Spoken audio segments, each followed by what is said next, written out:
Oh, waiting for the...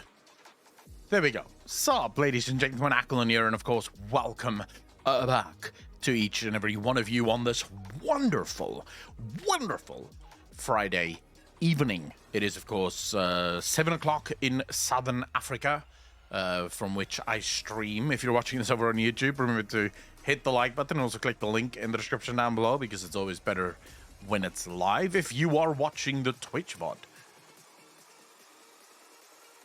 That's all I can say, really. I don't know who would watch Twitch VODs, but I appreciate the shit out of you. Thank you. I really appreciate that. And I'm sorry that I can't stream at better times that you can actually make it to the stream. Yeah, we've got a shit ton to go through. You know, we have Warhammer 40k. The new edition has just been announced. And we have to react to that, right? We've got Diablo 4, the beta, that hopefully we'll be able to get into. There's a lot. Oh my god. There really is so much. I'm a little overwhelmed. I don't know if we're gonna get into the beta. If last weekend was anything to go by, and that was the closed beta, right? That wasn't available to everyone, and people could not get in. Albuar, how you doing, fam? Then this weekend is probably gonna be worse. You know, I have a feeling no one's gonna be able to get in. It's just gonna be a nightmare. I'm logging in now, hoping for something. I don't know what the hell I'm hoping for. There's a good chance that we do not. It's gonna take years to get into the game. I'm assuming there's no music, which is bothering me a little. Where's the music? Let's see, Diablo. You need to go through system. That's very loud now. Yep, that's very loud. Abaddon, how you doing, bro? How you doing? We're gonna be reacting. Don't worry. I'm just getting into the queue. We're gonna be reacting to the Warhammer edition first. I have not checked out anything, right, Abaddon? I saw the Lionel Johnson model, but we'll watch it. We'll look at it live on stream, and then also need to react to the cinematic, because I've been that thing has been on my homepage now on YouTube for 2 days. And for 2 days, I'm going, nope, I can't watch it right now. I have to watch it on stream. Can't watch it right now. Have to watch it on stream. So, yeah. I'm fighting the queue boss. I got him down to 50% in Orwell minutes. Either way, I'm playing Narco. Dead Reg, how you doing, bro? I haven't decided yet what I want to play. We'll leave that decision up to stream. Message on Discord, pestering you to get online and react. Yeah, yesterday was a nightmare. So I finished yesterday's video around 7 o'clock. Then I did the thumbnail and quickly made the video live. And then I started working on another video. Just a recording of it, at least, so that can get finished. I'll tell you what. I've enjoyed making YouTube videos again, like actually sitting down and making the YouTube videos, but it takes a lot of time. Like, holy crap, it takes a lot of time. I like the meme they posted a day before the Lion Awakens video dropped. It's called Catnap Catnap Over. Oh shit! All right. Watch it live with Chapter Master Valrak. All right. Give me the links. Give me the links. Since we are here, we may as well react to it now. Just give me the link so long, and then we'll react as soon as more people have showed up.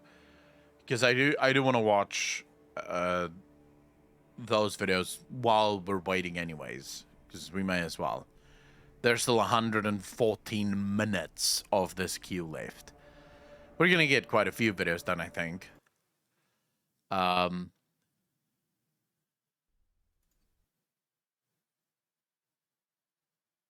This was the teaser meme. Okay, so we'll open the teaser meme. And then I need... Okay, so I have the teaser one open. I also need Lionel Johnson's model. If you guys can link me that as well, please. I need the model.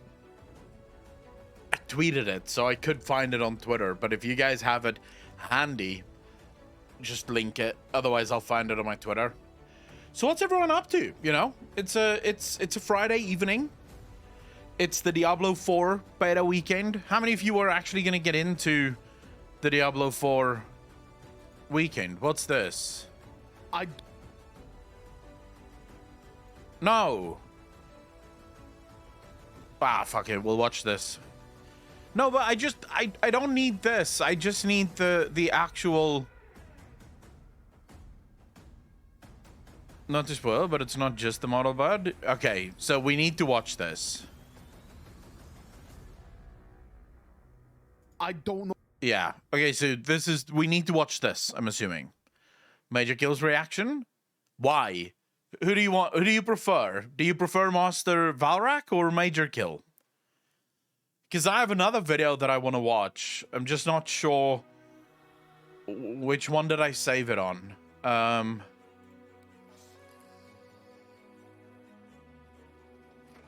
Was it on this?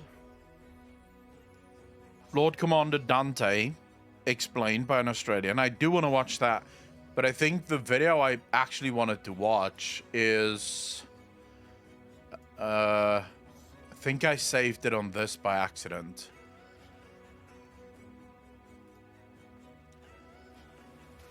No, where the hell did I save it then? Was it on history? It couldn't have been history. The fuck did I do? When did I save this? Interesting. Let's see, history. It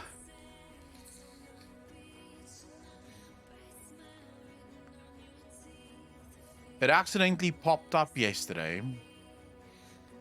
And it started playing and then I thought, no, fuck it. I can't watch this now. Okay, so I can't remember where the hell that video is, but it's from Luton. And it has to do with Grey Knights. So... It literally... I was in a League of Legends game. And then the video just automatically started playing. Like the first 5 minutes or so of the video. And so as soon as the game was over, I paused it and saved it to watch later. But for the life of me, whatever YouTube channel I saved it to, I don't fucking remember. Yeah, it could actually be this one. Yeah, all right, good. So we have more than enough to keep us busy while we wait to get into the queue. We have more than enough to keep us busy while we wait for the queue to pop, so we can actually try out Diablo 4. Man, I'm so excited for Diablo 4. You have no idea. I've been looking forward to this for a long time. 2 hours of Grey Knights? Hey, I'm ready. Outcast, how you doing, fam? Yeah, Outcast, I'm afraid of the same thing happening. Not gonna lie, I'm very afraid of the same thing happening. It would not be the first time that has happened. And that, you know, YouTube does things like that. So I wouldn't be surprised. Not YouTube, Blizzard does things like that, where it counts down to like 1 minute and then it goes, oh, never mind. You don't really want to play, do you? Which would be very sad.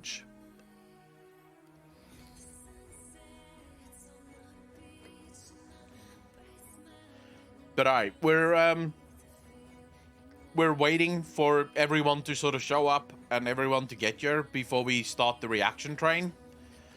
Because, not gonna lie to you guys, I'm very hyped. I'm very, very, very hyped.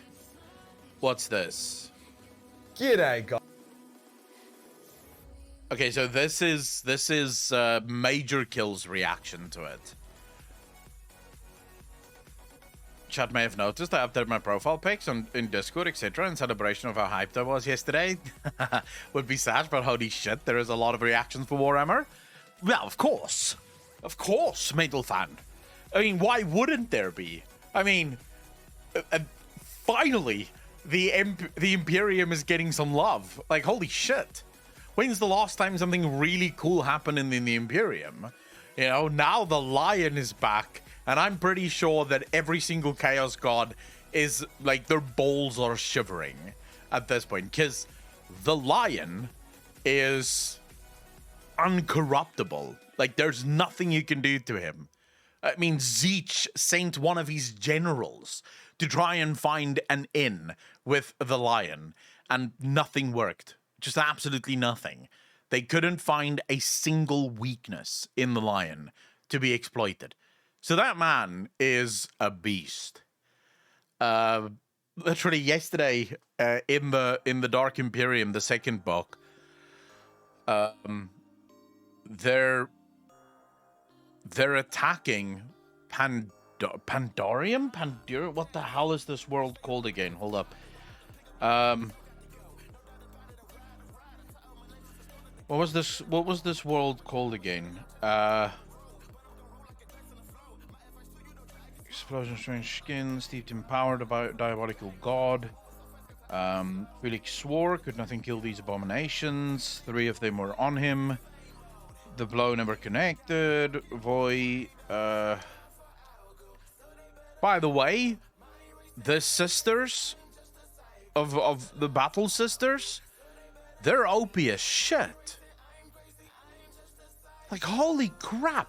So they're joined on this planet by something Voy, right? Her name's Voy. She's a battle sister. She only signs. Apparently they're not allowed to speak or some shit. But the whole planet has basically become like a Nurgle infested planet. But wherever she walks, the literal corruption dissipates as she walks. Like the fog and shit will just move away from her, not wanting to be anywhere near her. I'm just trying to see what's this planet called. Physical growth in a battle and push towards the target. Suspected. System layout. Sake not hers. Where the hell is this again? A bang, a rumble of jet acceleration posted Felix's body within his armor. His retinal displays flickered with competing sounds of information. Warning chimes and oral. 4 times the engines. Gifted by him with the strength to be mightier than other warriors, in order that you might watch over lesser men and protect them, and deliver them from these evils that possess our galaxy. As you fight, I shall watch over you. He paused. And my father watch over you also. He looked to the watch commander. Order second invasion wave drop pods to prepare. Send messages to all troop transports and Titan coffin ships to ready themselves for immediate deployment the moment the warp clock is gone. Keshran, bring us into stable high orbit. Choose a firing position. Target the Cathedral of Hecaton. Maintain suppressive bombardment upon enemy air defenses. It's a little bit earlier. Fuck, I can't remember what this planet is called. Patlin, how you doing? Ordinarily, yes. Await my orders to fire Kestron full power towards the planet.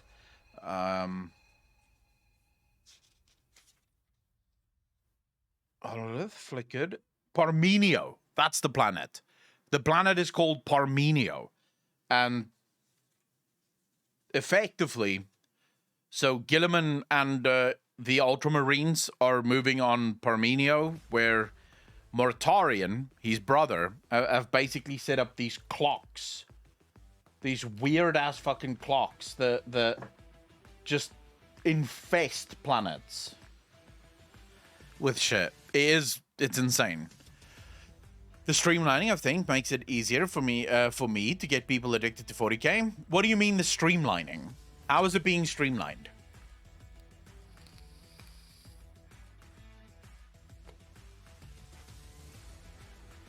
That's a good change too. I was excited to see that. Can tell they're getting ready for an influx of new blood once Cavill gets going. They simplified the rules somewhat and make access to rulebox, etc. free. Holy shit, wait, what? Games Workshop made things free? Since when?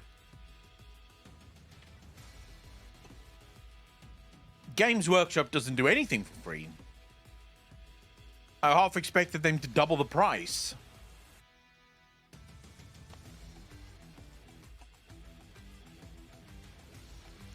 At the beginning of 10th edition.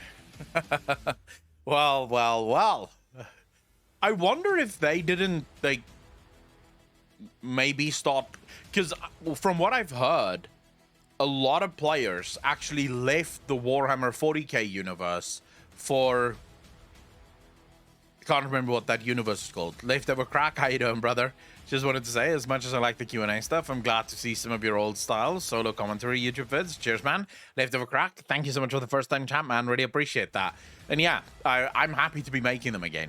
You can expect anywhere from 2 to 3 standalone videos every week. I try.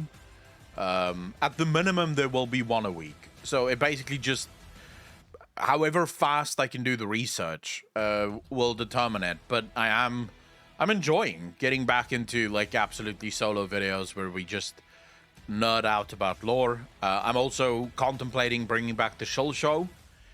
That will probably be on like Sundays or some shit. Bring back the Shull Show so we can nerd out for about 2 to 4 hours on YouTube with lore and all the rest of it. So yeah, there's like a bunch of things I have in the pipeline for World of Warcraft content over on YouTube. So I'm glad that you guys are enjoying it. Since lions slapped their cheeks, maybe the whole D&D OGL drama influenced them. I don't know.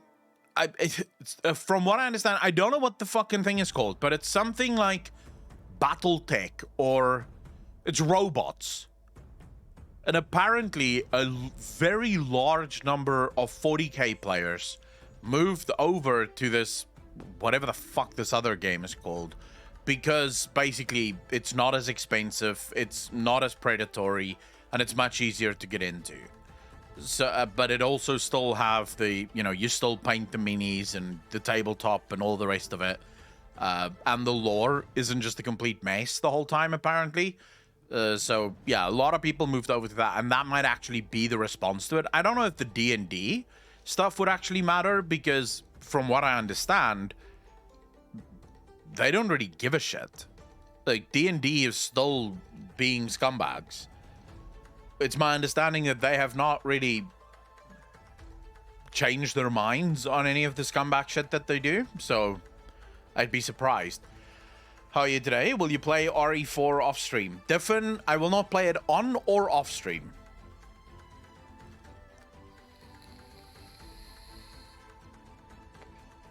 I don't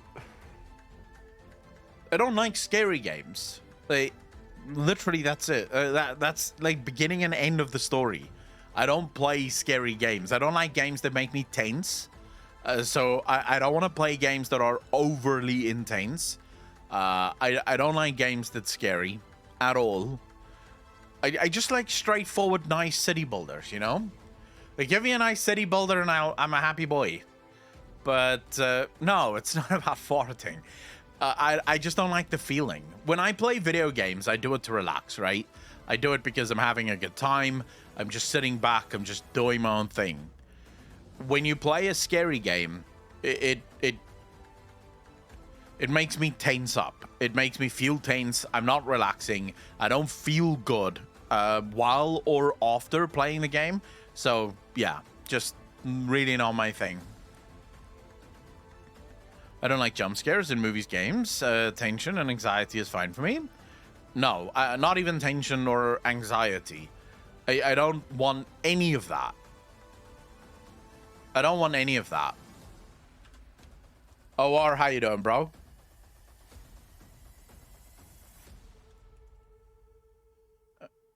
And the wait, and the boots are suffocating? The what is suffocating? I'm the same. I don't see the point in trying to scare yourself via movies or games either. It's not a scary game, though. It's not Amnesia, a real scary game. Okay. I hate when people go, oh, yeah, but it's not scary at all. What are you talking about? It's literally a horror game. It's marketed as a horror game. You guys don't understand. I find even things that isn't supposed to be scary, I find scary. And it's so weird because it was never like that for me. When I was young, and I'm talking very young, right? So my parents didn't have strict rules growing up about you're not allowed to watch this, and so they didn't really give a shit about age restrictions.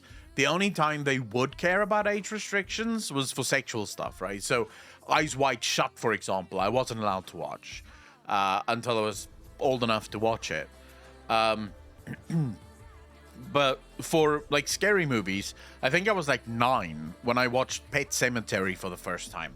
My dad was very much into horror movies, so with him, I would watch like The Shining, It, like every single weird, crazy horror film, Stephen King, all of that shit, right? I was very much into that crap. And even scary games, Resident Evil 1, 2, and 3, the originals, I played the shit out of those. I played Alone in the Dark, found that game phenomenal. I played Silent Hill, also loved that game. And then as I got older, I started to dislike those games more and more. To the point where eventually I stopped watching horror movies completely because I don't like the feeling of it. I stopped playing horror games completely because I don't like the feeling of it. And it's not because it scares me. So I don't watch the movie and suddenly I can't sleep. And I have nightmares and shit like that. It's just that while I'm watching it, I'm tensed. I'm completely tensed up the whole time. Because I know that there's going to be scary things happening here. There's going to be a jump scare. There's going to be something. And I'm waiting for that the whole time. So I can't relax. And the last time I watched like a somewhat scary movie was Shutter Island. I don't know if you guys remember that. It wasn't even necessarily that scary. But by the end of Shutter Island, I had a headache due to constant tension. Like my shoulders got so tense that they caused a spasm in my neck, which caused headaches. And I was just like, well, fuck that. Why would I do this to myself? Like, I'll rather watch The Wedding Crashers. That doesn't give me a headache. It just makes me laugh. When I was a small child, I didn't like going to cinemas because the sound were just too loud for my ears. I sometimes still jump a bit from loud. So I don't go to the cinemas either, Albiwar, at all. I don't know. I don't even remember the last time I've been to the... Actually, I do remember the last time I've been to the cinema. It was whichever Pirates of the Caribbean was made in 3D. Like the first Pirates of the Caribbean that was made in 3D, that was the last movie that I watched in the cinemas. I think it was maybe number 3 that I watched in the cinema. And everyone wanted me to go there because, hey, let's go watch Pirates of the Caribbean in 3D. Ferorius, how you doing, bro? Mike, how you doing? And that was it. Like, after that, I realized this is a giant waste of money and also a giant waste of time because who the hell cares about the cinema? A 10th edition is more streamlined. They are rewriting a lot of rules, removing a lot and adding some different ones because it's such a massive shift in playstyle. You need the basic rules to be widely available to the players, as not everyone is content with paying 40 to 50 euros for one core rulebook. You can still buy the book, but online the rules are free. And as the whole faction stats, etc. are changed, all factions need their own index, so you can play your faction in the new style. Right, so it's basically like a completely new game.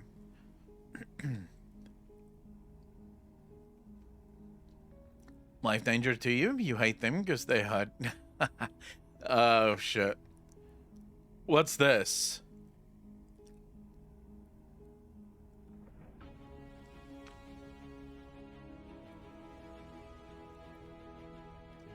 Shit. Okay, that's a long-ass fucking stream, though. I mean, this is, like, crazy long. Say from the hour mark, so from here. You just go, I just need that deck. It might come in one box alongside your warband, or you could just pick up a box like this, which comes with lots of different options, and all of a sudden, all of your warbands can use a variety of different decks to play. So it's a really Warhammer at the edge of your fingertips anytime. Really nice box. Or collect deep if you want to go for that Grand Clash and sort of World Championships grade of Warhammer as well. It's pretty cool. Yeah. What do we have next? I think we're finished.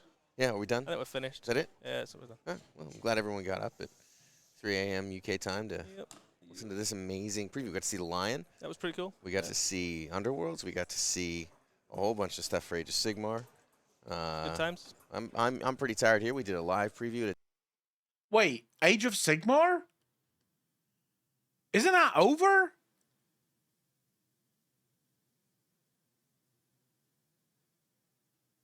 I thought Age of Sigmar is over.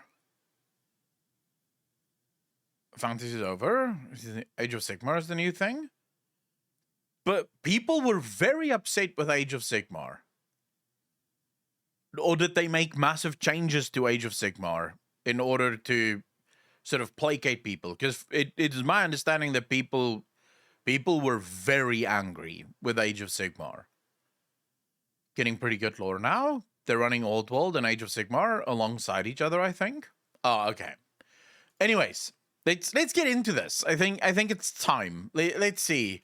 Let's see what Games Workshop have for us.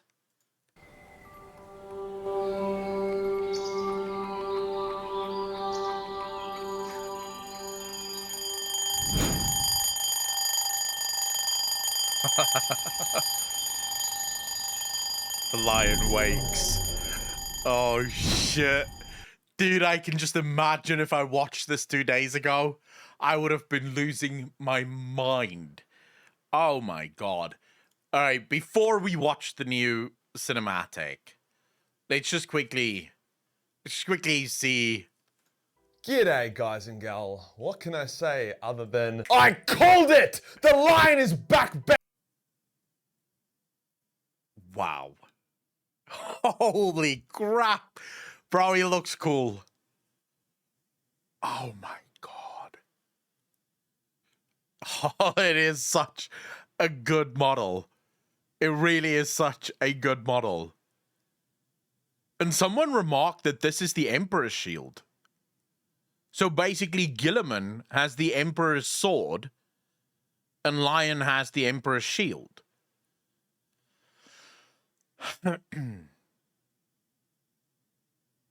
I'm going to go out on a limb here, and I'm going to say that might be indicative of where the story is going. Lion is going to become the regent, the Lord Regent of the Imperium, the shield, the man that protects the Imperium and protects the Empire of Man. And Guilliman, because he has the sword, he's going to become the War Master of the Imperium. That might be, maybe there's some significance in that. The fact that they gave, although I guess it depends on how you view things, because you could also say that the Lord Regent of the Imperium, or the Lord Commander of the Imperium, by ruling with the sword, in other words, making sure that the Imperium remains safe, and the War Master is the one that protects the Imperium, and that's the shield. So it could be the other way around, I guess, technically speaking. All I know for a fact is that this man has a lot on his plate. Because not only does he have to fix the Imperium, because let's be fair, the Imperium is in disarray, and Guilliman alone isn't enough to take care of it, but he also has to fix the Dark Angels, because they've been little bitches since his disappearance. So it's gonna be oh shit. I can see him becoming the Regent of Nihilus, which needs defending, while Rabute rules Sanctus, striking out at the enemies. Maybe note the two Watchers in the dark beside him, carrying his shit. Oh man. baby. Yes, yes, yes. Get this shit off me. Get this shit off me. Should I like clip this to my balls? A lot of people say that Valrak called it. He knew before everyone else did, and he stuck true to his prediction. I reckon I called it before Valrak. He was just loud as shit about it. Like, I'm pretty sure I promised in a video that I would castrate myself if the Lion wasn't the next Loyalist Primarch to return, and that was like 2 years ago. I've maintained that prediction with 100% certainty since then. Either way, never doubt me or Valrak again. But what does this mean? What are the lore implications? okay, are not the best friends. They don't have to be the best of friends, right? And it kind of does make sense. They seem to have very different ideals about how battle should go, about how war should go. I mean, Lionel Johnson famously refused to have any of his Dark Angels sort of hyper focus on a single discipline. Right? Because he didn't agree with the whole, oh yeah, we're good at X and very bad at everything else. He sort of wanted a more rounded approach. So it kind of makes sense that they wouldn't be the best of friends, but they also both love the Imperium of Man. And I kind of think that both of them, from what I know of them, both of them have enough, shall we say, oh, what's the English word for it? Oh my God. They're grown up enough to realize that they have to set their differences aside because the Imperium of Man requires saving. And they can't be bickering amongst themselves. Maturity, adult enough to set their shit aside. Well, there has literally just been a community post that doesn't go into much detail, other than the fact that the Lion is awake, decked out in new gear, and leading at least the Dark Angels chapter, and he is going to square off against Angron, and probably also Vashtor. The Lion versus Angron. Now, yet, I will say this. Rabute Gilliman could not actually 1v1 Fulgrim with Fulgrim's power. Is the Lion a better warrior than, like, pound for pound, warrior to warrior? How much better is the Lion than Rabute Gilliman? Because Gilliman's true strength is strategy, right? Not necessarily power and raw brute strength, but strategy. That's where Rabute Gilliman just revels, and that's where he's really good at. But when you compare the two, how do they square off? He is, but also note, he has the Emperor's Shield, which I fully expect to nullify Angron's moon-splitting blow. The best of all, Lion is the best duelist, is what I've always heard. Lion is a bona fide knight. All right, so maybe Lion can take on Angron, because Angron right now is causing a lot of shit. It makes sense. Chaos is getting so many dubs right now, and Gilliman can't be everywhere at once, so getting such a god tier Primarch to come back and halt Angron's rampage is very appropriate. Some quick details we can see is that he isn't wielding the Lion Sword. Oh yeah, I remember that fight. That blew my mind. It's one of the first videos we ever watched. Was the Lion. When he went up against Kurz, because Kurz knows the future, he basically had to go into the fight not planning his attacks and changing his attacks in real time. And when you think about that, that is mind-blowing, right? You're in this battle, and in real time, you're changing your blows because your brother knows what you're going to do in the future, so you kind of can't just go in with a strategy. So I remember that. Okay, so this man is a Giga Chad.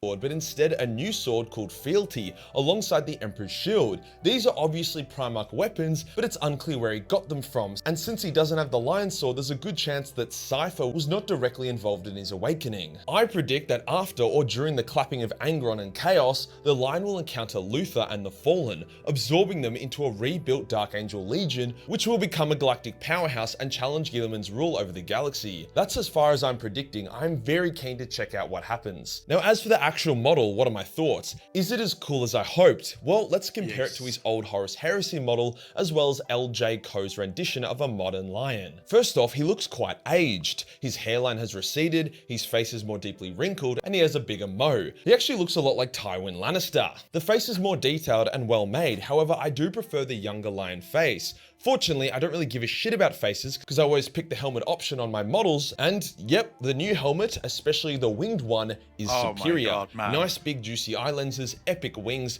all round just awesome. Yeah, that looks His new so post cool. and gear is also a lot cooler. I don't think I've ever seen another Primarch use a shield before, and the way he's marching forward, full of purpose and nobility, is dope. It also means he's probably a bit easier to paint. I also prefer his new armor. It's more knightly, and the decorations on it are more badass. So overall, fuck yes, this is awesome. I'm actually getting a little bit emotional. I've been waiting for this day for years, and now it's finally here, and I'm actually not let down. Literally, other than his face, which doesn't matter because helmet, it is an upgrade from his old model. Compared to LJ Co's artwork, it's actually quite similar, especially if you were to recolor them both to match. Both have line iconography, both are knightly. I prefer the darker style of the model's armor, as he wasn't in a coma when the Dark Angels changed to dark green. Overall though, I reckon LJ did a great rendition and prediction, which was actually closer to the newer model style than the old model, so great shit right there. It is such an awesome time to be a Warhammer fan, bringing back the glory days of epic galaxy-shaking battles. I don't understand Primarch why versus he's standing Primarch, here while still naked leaving the whole plenty of video. room for non-Primarch heroes to make their mark. I'll be keeping a close eye on the Lion's lore, and you can expect more videos on the topic as more info comes out. Probably not as many as Valrak, that man is a demon, but a healthy amount. I actually really want to know who called the Lion coming back first, out of me and Valrak. If someone can find the video where I said I'd do a nudie run or cut my own dick off if I was wrong, then I'll give you $50. $100 if you find that, as well as the first video where Valrak makes his prediction. I'm just really curious to who called it first. Cheers for watching.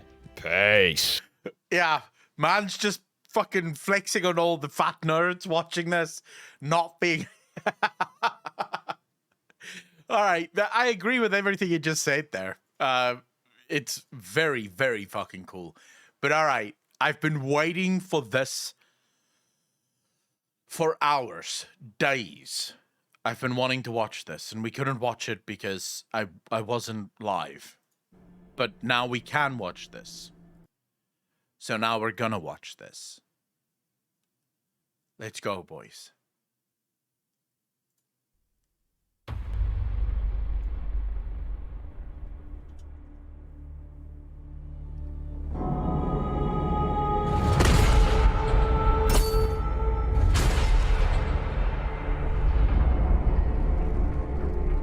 Victory. That is what the preachers cry from the spires of their temples. What commanders tell the soldiers in their service. The Indomitus Crusade meets with triumph after triumph. Day by day we tear Imperium Nihilus from the Despoiler's grip. And though we are beset on all sides, with each battle we drive back the mutant, the heretic, the alien. Is this now official Rabute Gilliman voice? It is such a good choice for a voice actor. Like, holy crap. What a good choice for a voice actor. Like, in my head, that is what I imagined Rabute Gilliman to sound like. In my head, that's exactly the fucking voice I imagine him to have.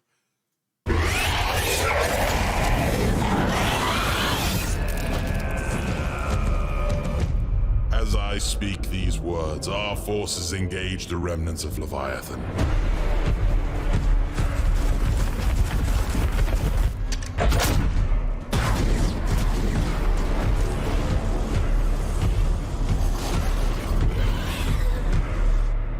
Reclaiming lost worlds, atoning for old shames.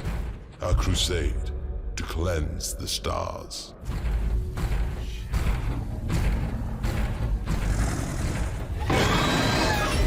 Taking the fight to the enemy.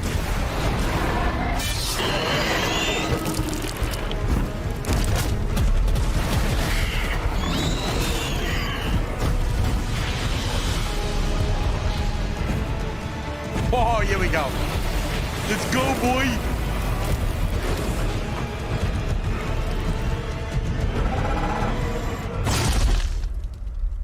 We routed the Tyranids at Baal. We broke their high fleet. Soon, their foulness will be but a memory. That is what the preachers say.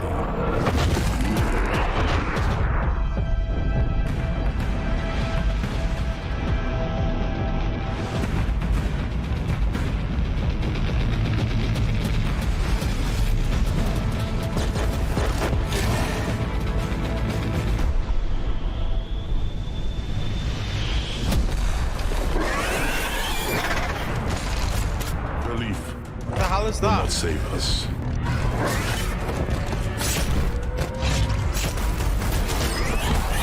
Lies will not protect us.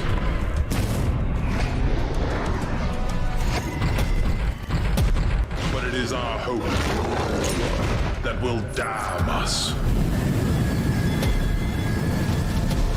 Oh, here we go.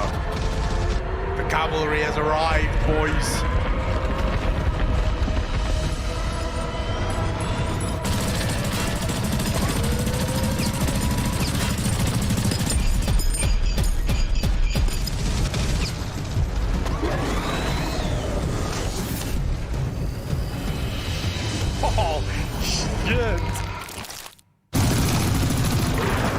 In the spires and the slums.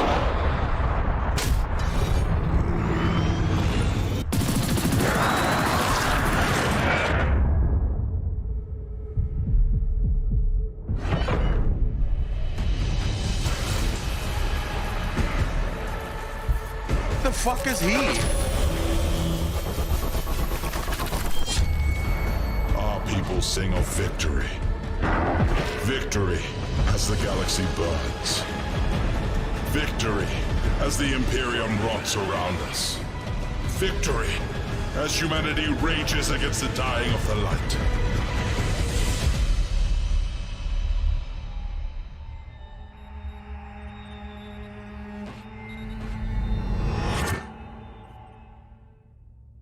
Victory.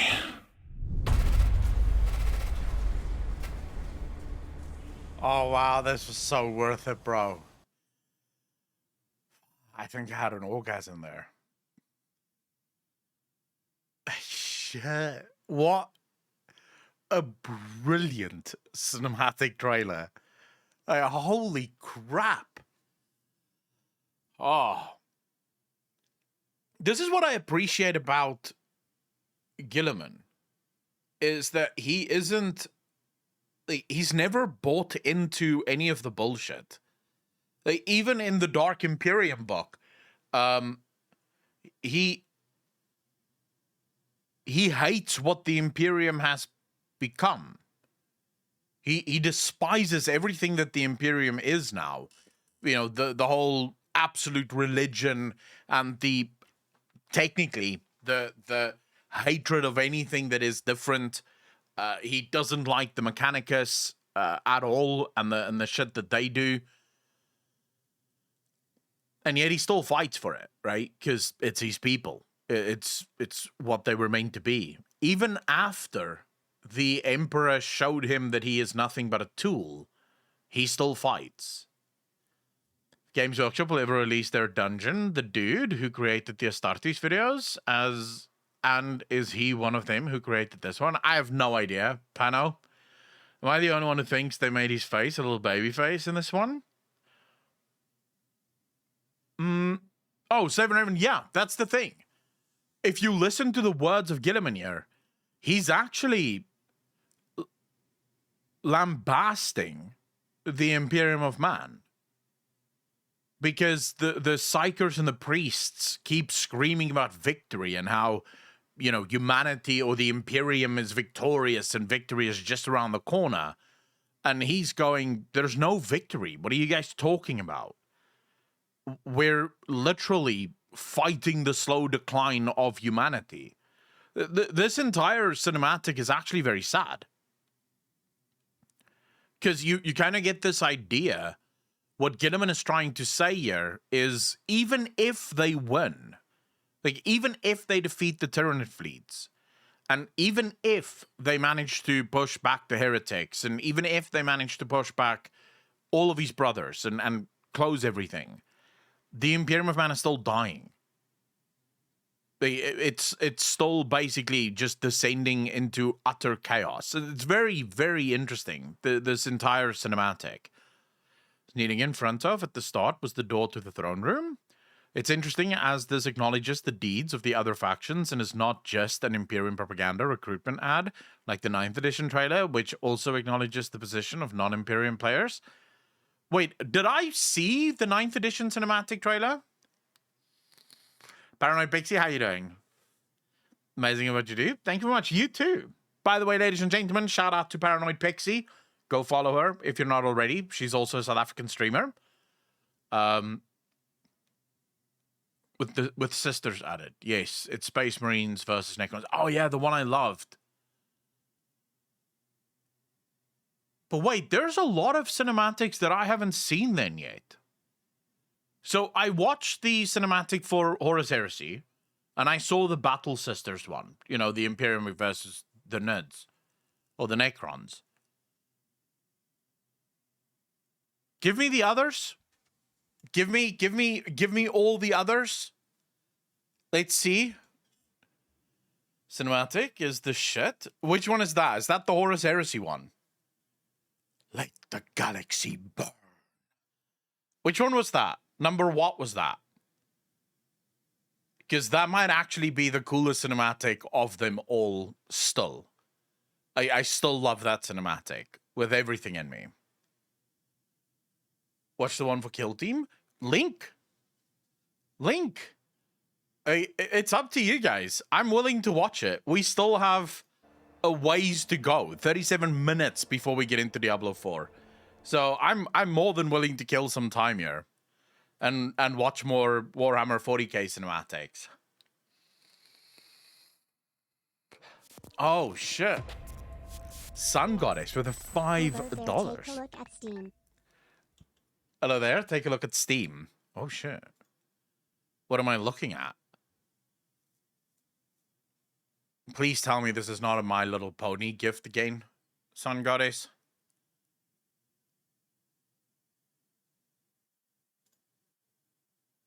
Gifts. I like gifts. But this is probably going to be more My Little Pony stuff. No, it's not. Oh, okay. Here we go. Terraformers. Oh, shit. Sun Goddess. How did you know? I was actually going to buy this. I was actually going to buy this because it looked really good. And I thought we'll probably play this next indie night. Shit. Ladies and gentlemen, hearts in chat for Sun Goddess. Smile. Paranoid Pixie, thank you for the 200 bits. Really appreciate that. How you doing, Paranoid, by the way? Yeah. New games, obviously. I will accept the gift. Thank you so much, Sun Goddess. Really appreciate it. And, oh shit, Warhammer 3. Nice. I don't know you were into Warhammer. I mean, I have Warhammer 3 on Xbox Game Pass, but now I have it for reals. Like, it won't go away, because I think it will disappear eventually. Aldezen, how you doing, fam? I'll be War. It is my understanding, I haven't seen the game yet. We'll play it next indie night, because obviously it was gifted, we have to. But it's sort of like a Planet Crafter, colony sim kind of game. And people say that it's really good. So I'm really looking forward to it. So thank you so much for this, Sun Goddess. Which one is this? I'll be War. What's this? Look, rhinos! Rhinos! Our enemies hide in metal boxes, the cowards! Paramedic, how you The doing, fools!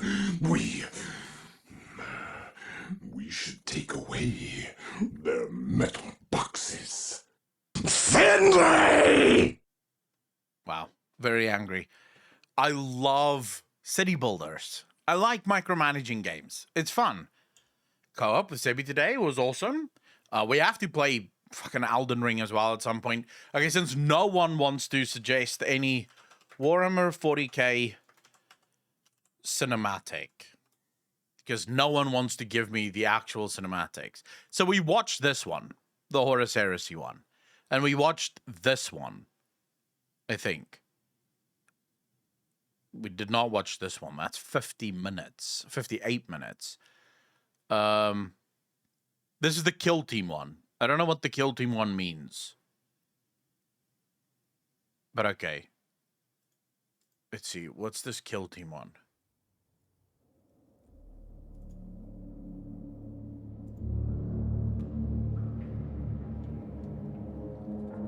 Sometimes victory lies not in the might of armies, but on the blades and valor of a few.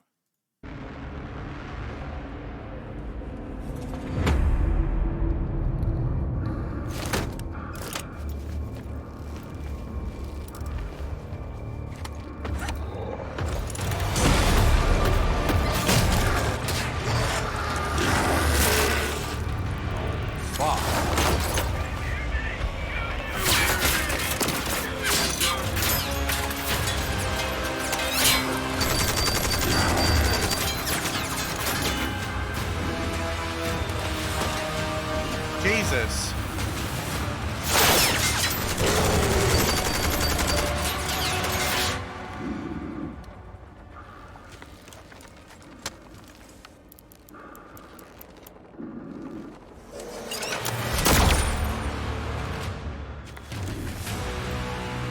Nice shot, bro.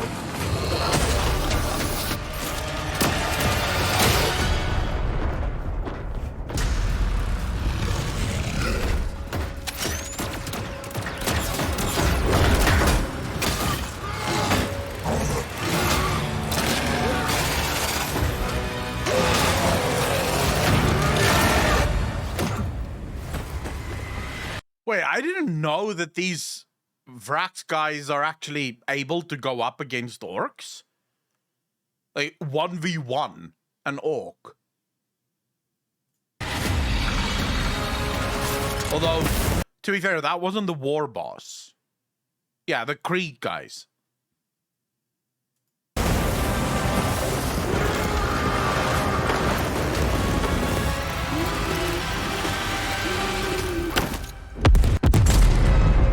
Oh shit, bro.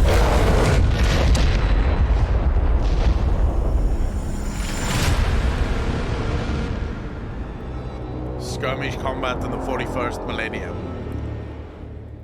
Alright. Dude, the Krieger guys are fucking nuts, man. Alright, which other ones have we not watched yet?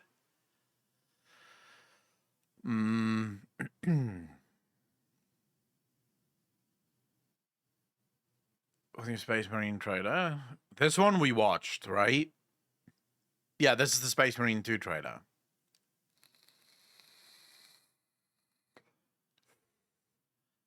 Mr. Bongi? No, I don't think I have, no. You haven't watched this one in Squad Command? No, wait, what?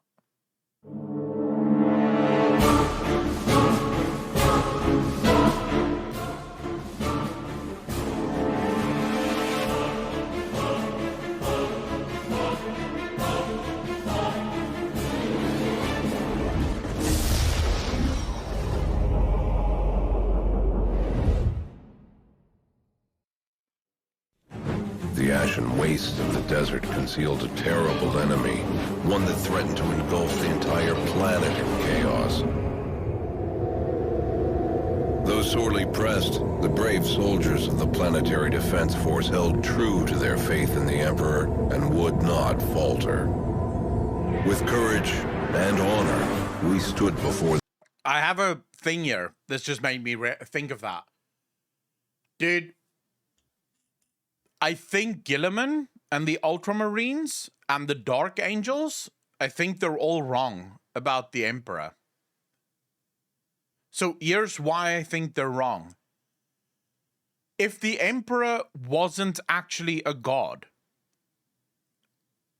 how the hell are the Sisters of Battle so strong and also able to completely resist the corruption of the Chaos Gods?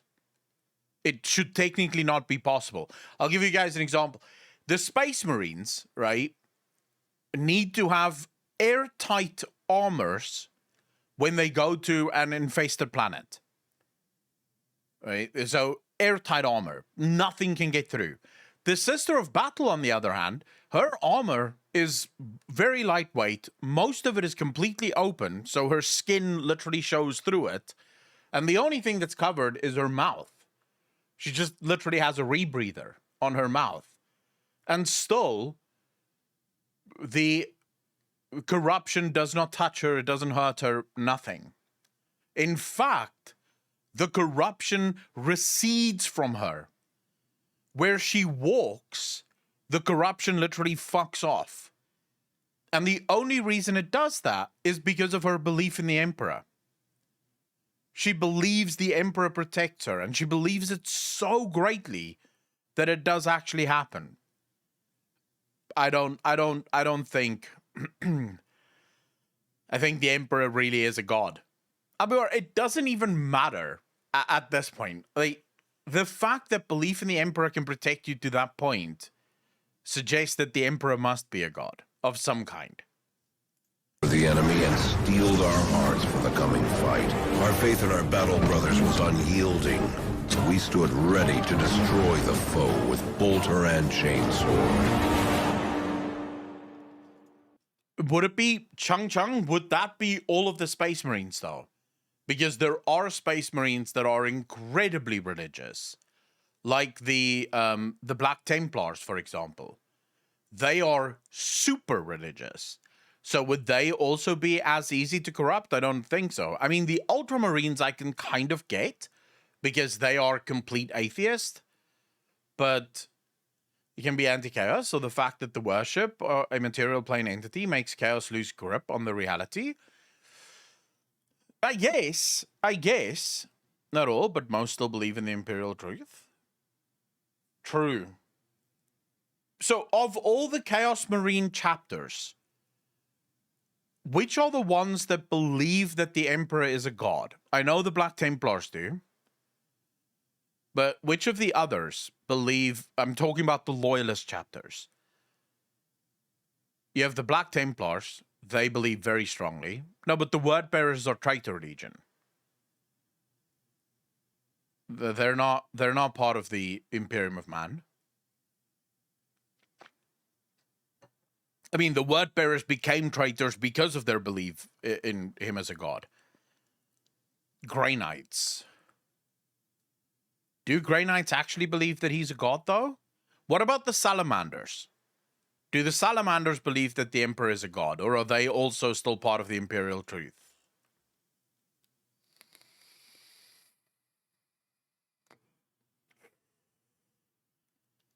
These chapters are quite obscure.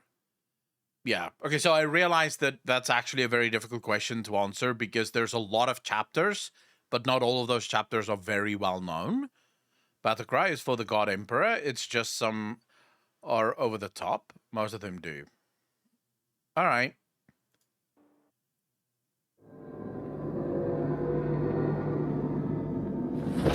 With a stronghold in the desert, the traitorous forces of the Word-Bearers launched a deadly invasion against an unprepared population. Millions died in the fire of their relentless advance, and thousands more were enslaved to their unholy cause. A terrible foe of ancient times had returned to wreak bloody vengeance and destroy all who opposed it. To halt this dark crusade was now the goal of every warrior of the Emperor.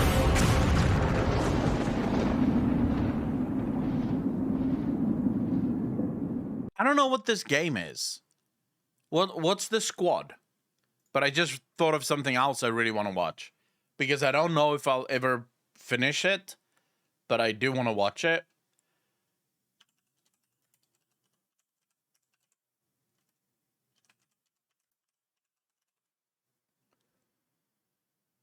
Is it this one? I don't care about... I don't want to see the last boss fight. I just want to see the final cutscene.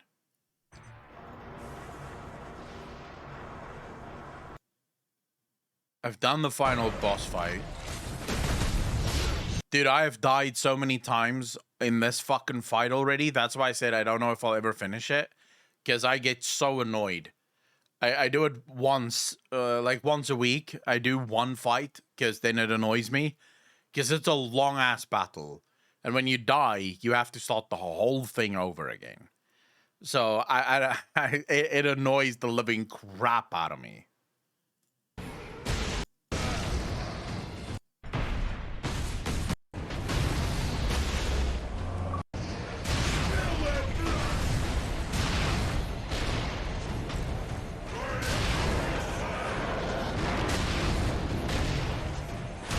You did, bro. Here we go.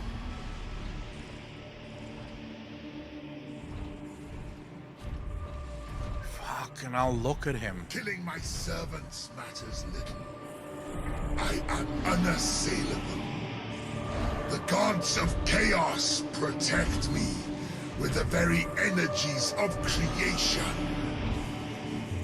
You forget, Nemeroth. I am no stranger to the touch of the war.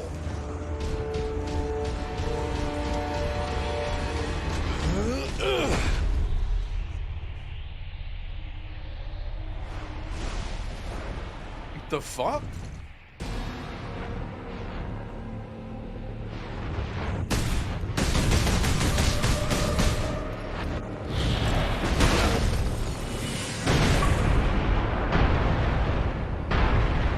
If it takes 1,000 years, I will rise again and take my vengeance upon your flesh.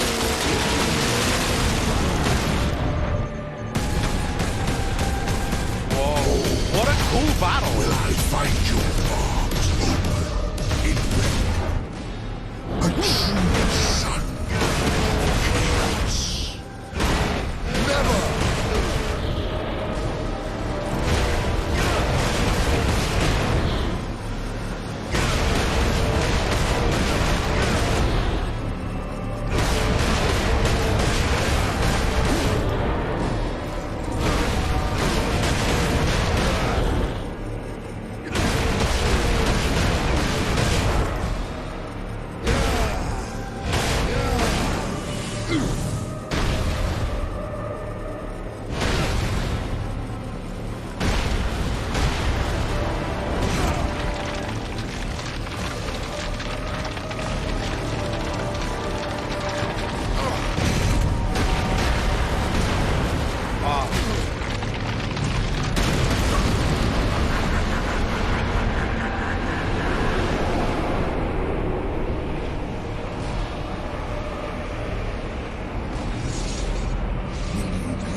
Did he just kill it? Like, he killed himself in order to stop this. Look there, Ultramarine.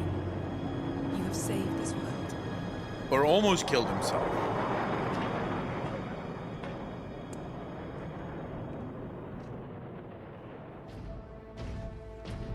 No, man still standing. What a Chad.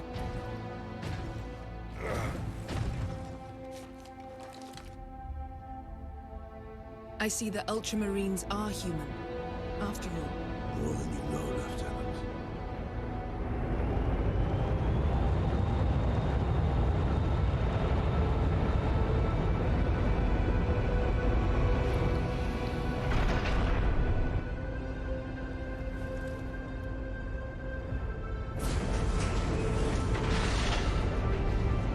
Oh, shit. That's not good. Wait, isn't that Black Templars? That can't be good.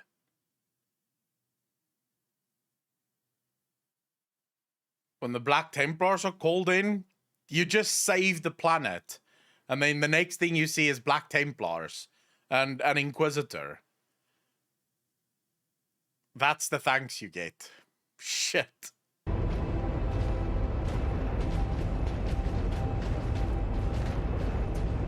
Inquisition is here.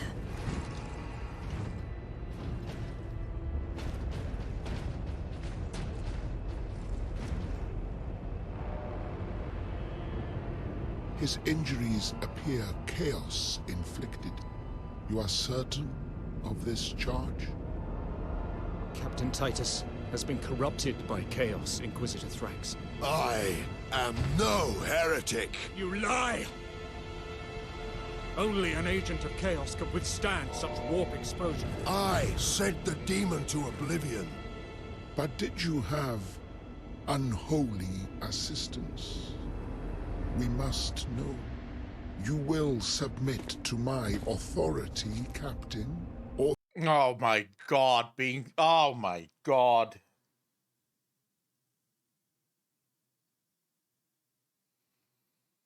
We found a witch. May we burn her? I mean, when the Inquisition believes that you are chaos corrupted, is there anything you can tell them that will change their minds? Like anything? Is that even possible? Serious hater, fam. Thanks for the follow. Really appreciate that. the Inquisition must conclude that you have corrupted every Ultramarine under your command, not to mention those who stand at your side.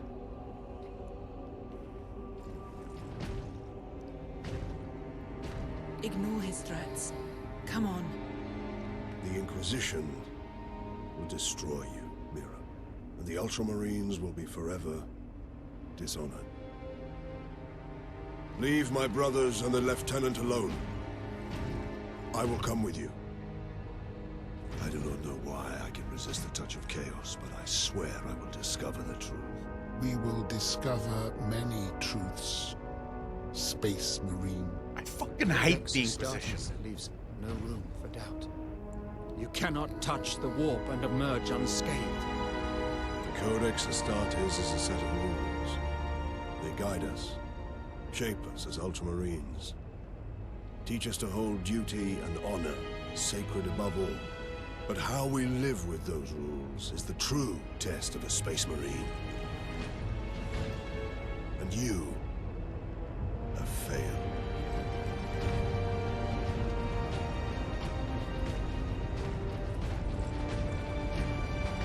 Man, I hate that guy. Tell me we get to kill that guy. Like, in number 2, surely we get to kill that guy, right?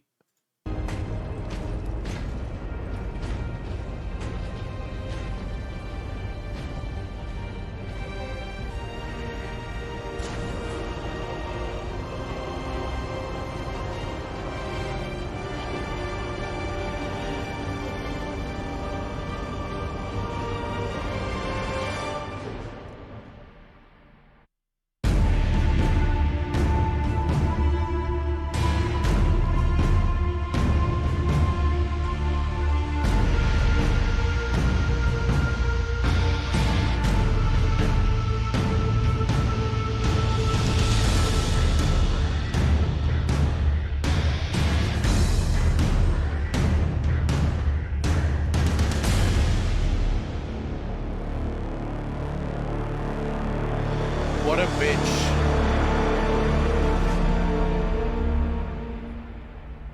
What a little bitch. Alright. I mean, it's a fucking cool game. For those of you that may not have played it yet, it's not long. It's maybe 9 hours or so, but it's really good. It's a really fun game. Albeit, I will say, very frustrating. That's the only reason I haven't been able to finish the game yet, because it's incredibly frustrating. You can't skip the cutscenes, which is actually my biggest gripe with the game. I don't mind the fact that you have to do an entire fight over and over again, right? That's acceptable. But I want to be able to skip the fucking cutscene. Because when you've seen the same cutscene like 20 times already, it gets super annoying. So I really hope in Space Marine 2 they allow you to skip the cutscenes so that if you just want to get the fight over, you can actually do that. Cutscenes, still play Final Fantasy XIV. You don't understand, Apocalypse. I don't mind the cutscenes at first. I love the cutscenes. They're really good. But, so, take the last fight, right? Doom Copernicus, how you doing, bro? Thanks for the follow, really appreciate that. And also thanks for the first time chat. Really appreciate it, bro. The last fight takes a long fucking time, right? So you fight for 3, 4, 5 minutes, at least to where I'm up in the fight. I managed to make it to the last wave. in the fight. I think it's the last wave. There's like 4 or 5 waves. And they take a while because in between the waves, there's little like moments where you're just standing around doing nothing. And then if you die, it all starts over again. So you basically have to run back to the boss room, which is like a 10-15 second run, then start the cutscene for that fight, which takes a minute and a half of cutscene where he says the same shit, and then starts the fight again. And then you have to work through all of the waves, including all of the downtime between the waves. And then you die, you have to start the whole thing over again. And that's why I keep stopping the game. I'll die a couple of times and be like, fuck this, I can't watch another one of those cutscenes. I can't watch this cutscene again. I'm tired of it now. And then, yeah. So if they just allow me to skip the cutscenes, I'll be grateful. Because, yeah, that's the only thing that bothers me. I've been watching your YouTube videos on WoW lore for over a year now. Finally decided to come to your live stream and see things live. Thank you all, bro. Thank you so much for being here. Really appreciate you. Echo stream schedule keeps debating me with Final Fantasy notifications. Chris, where? Where is there a notification of Final Fantasy 14? Let's see. This is spam, is my go live notification right now. There's no Final Fantasy. Not yet, anyways. Plus, my title isn't even that. It's Diablo 4 Big Copium. Plus Warhammer 40k Reacts. So, not yet. Look in your schedule. I have a schedule? Where the fuck do I have a schedule? What? Where do you see your schedule? I don't know where you see your fucking schedule. Hold up, I don't want to like show something weird that isn't allowed to be there. Just need to find the schedule. Oh, here we go. Oh, shit. Imagine having a schedule. There we go. No schedule. There's no schedule anymore. So now it shouldn't bother anyone.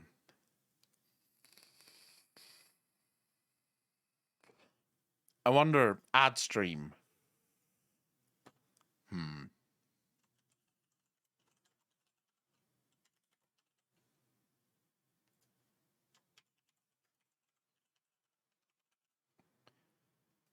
I think this works. From now on, this is the schedule. Fuck that. I don't want to do schedules. I don't do schedules.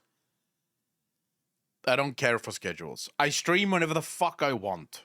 That's the rule here. So if you want to know when I go live, follow on Discord.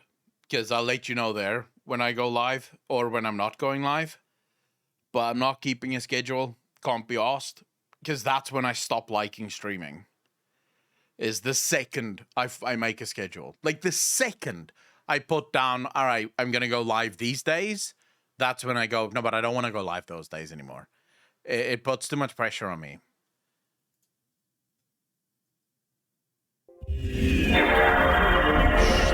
It's loud. That's loud noises. Fuck. Oh! Wait.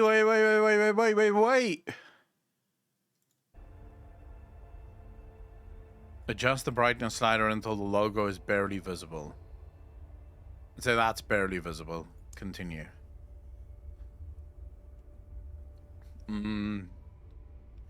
Third-party screen reader. What? I don't need text to speech. We're good. Yeah, we're good. Next. Visual support. I think we're fine.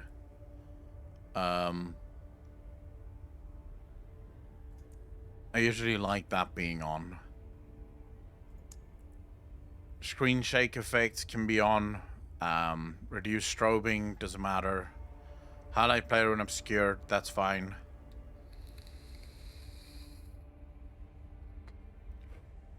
Toto we have, yes. Echo stream schedule. Yeah, this is mine. No, I don't give a fuck about a stream schedule, because this isn't my job. I do this the streaming thing I literally just do for fun.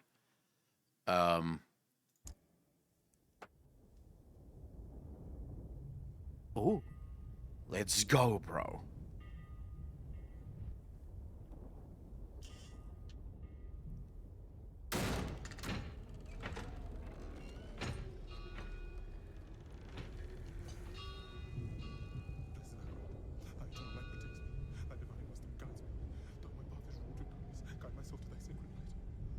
It really is gorgeous. Quiet. Shut up. It's Diablo 4, Grofal. Or you ask me which one I prefer. In that case, Diablo 1. They have our scent. Run!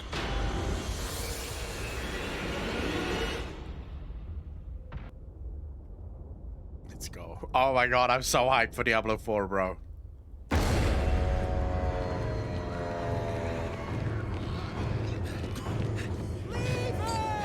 Just keep running.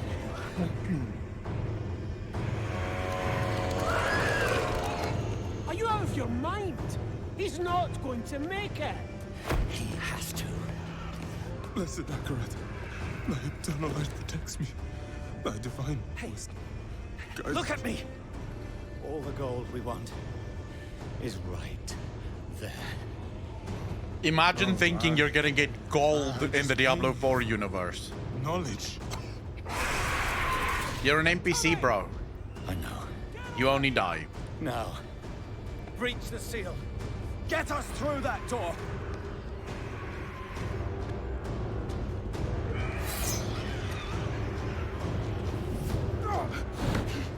Oh, Lord, help me.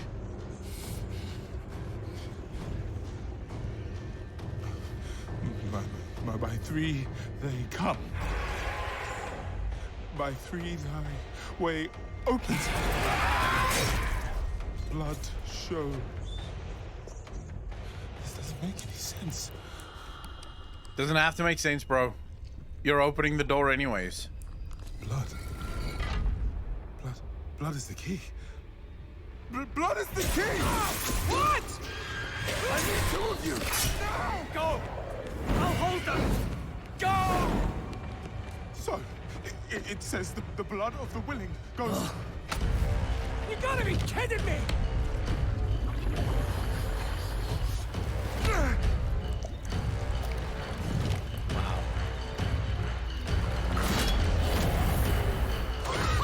It worked! We have to help him! He's dead already.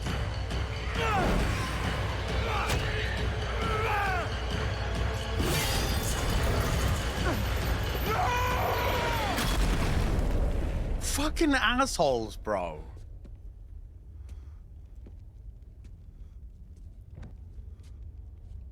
With friends like these. Oh well, cheer up. Gold splits better 3 ways instead of 4. Doomed with the Prime sub, man. Really appreciate that. Must be hidden here Welcome to the somewhere. Most Degenerate channel on Twitch. Yes.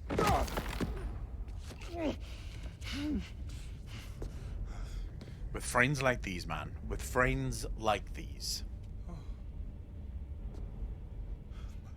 By three they come, by three thy way opens, by the blood of them willing. Hail. Hail the Creator.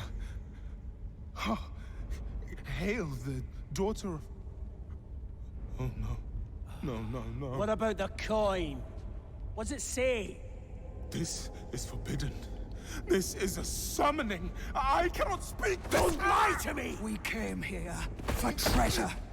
What is this place? I don't know. Maybe it's a temple. Or a tomb, or... It's a gate.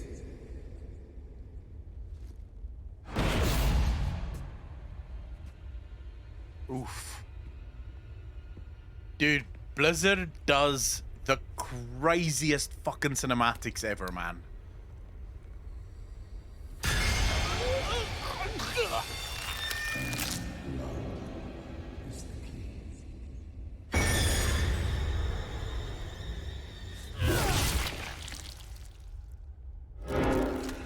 Jesus.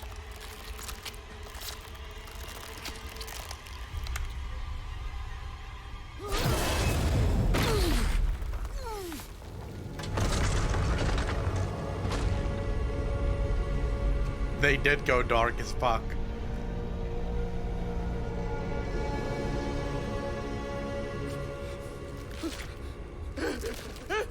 Blessed Akrat, thy eternal light protects me.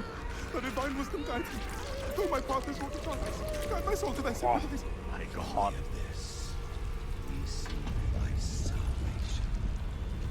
By three they come, by three thy way opens. By the blood of the willing,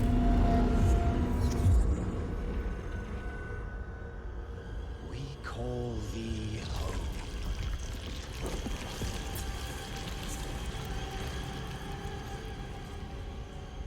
Come. Blessed Akarat, thy eternal light protects me. Thy divine wisdom guides me. Though my path is Open wrought to your darkness. eyes. Eternal light protects me.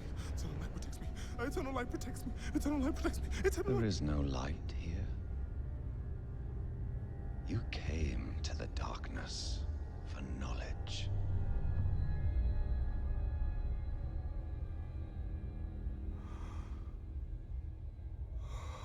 Yes. And all the knowledge you seek is here. Surrender. Speak the words. Call her home.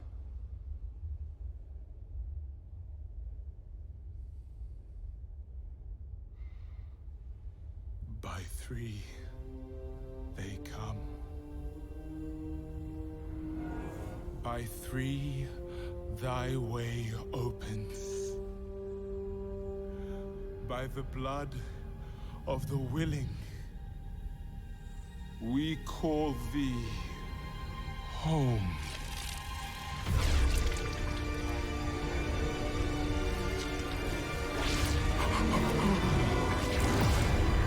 Fuck.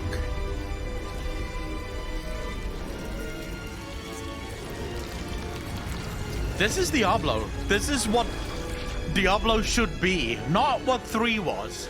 Hey. This is Diablo. Daughter of hatred. Creator of sanctuary.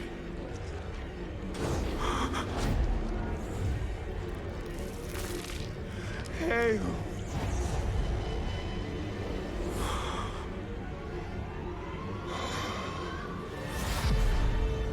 Lilith.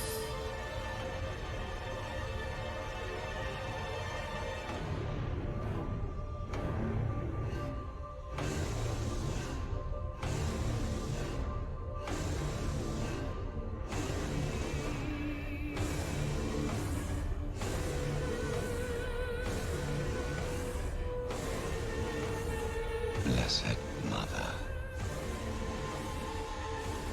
save us.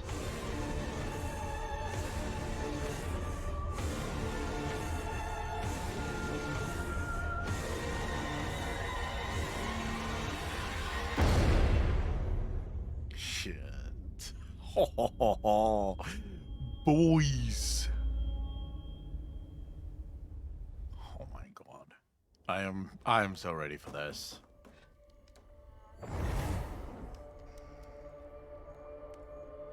I am so ready for this. I'll change some stuff now. Give me a moment. I'm aware that stuff is going apeshit. D-Rexy, by the way. Thank you so much for the sub. Really appreciate that. How much is that now? 20 months, part of the DJ Nation. Appreciate you. Now I need to figure out why the hell the graphics is fucking up the way that it is. Let's quickly see. Why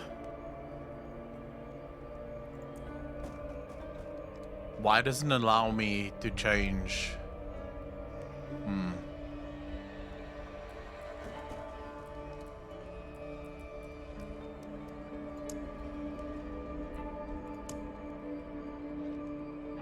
I know it's fucking up. Trying to figure out why.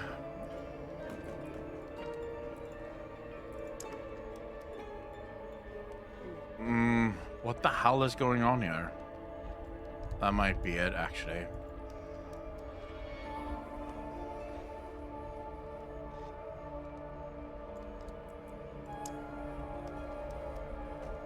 That usually fixes it. Why is it using so much CPU?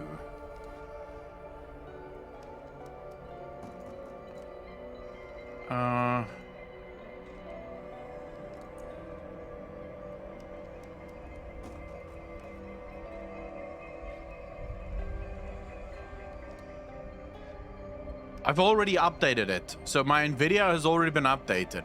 I'm trying to see something is going wrong here. I'm not sure what it is. Did that do? Okay, that definitely fixed something. Okay, so that actually worked.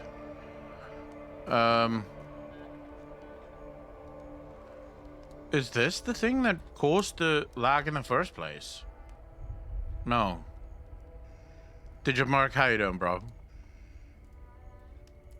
I know shadows can be... That seems to be the thing. Yeah. Okay, so the shadow quality is the thing that's fucking up at the minute.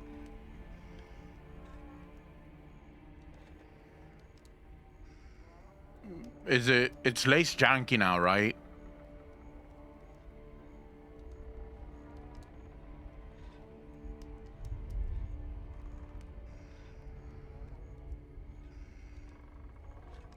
See, this is a nightmare. It's the streaming, Savin Raven. Remember, the stream uses the exact same... the same cores as the game does.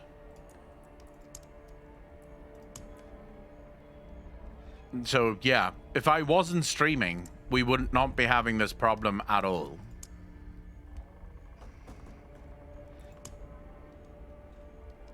Yeah, I wish I could do a second computer. That would be amazing.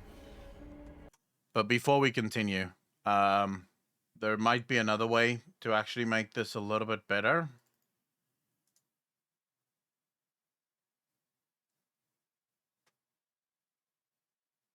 What the hell? No. No.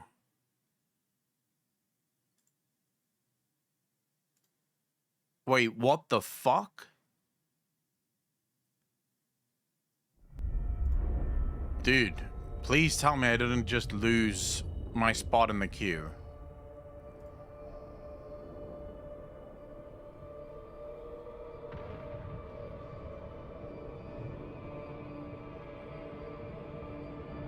What the fuck? It's bombing out. That's literally what's going on here. Look at this. It's crashing.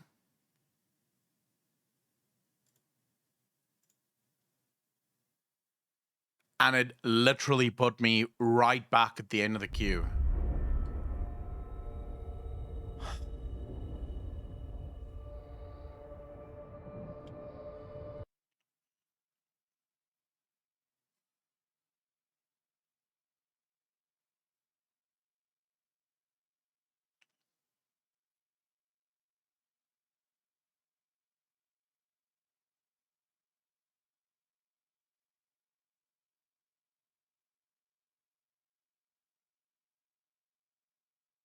Dude, what the fuck?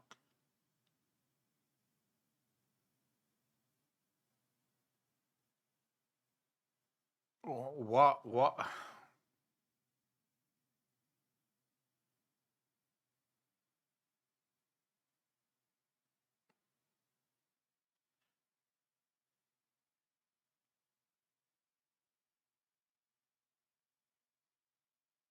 No, 3080 has some shot hardware problems. I don't know if this is a graphics card problem. If it was a graphics card problem, I'd be seeing problems with the computer itself. I'm not seeing problems with the computer. So just to be clear, on my side, even in the game, everything was smooth as fuck. It was literally just the stream that wasn't smooth.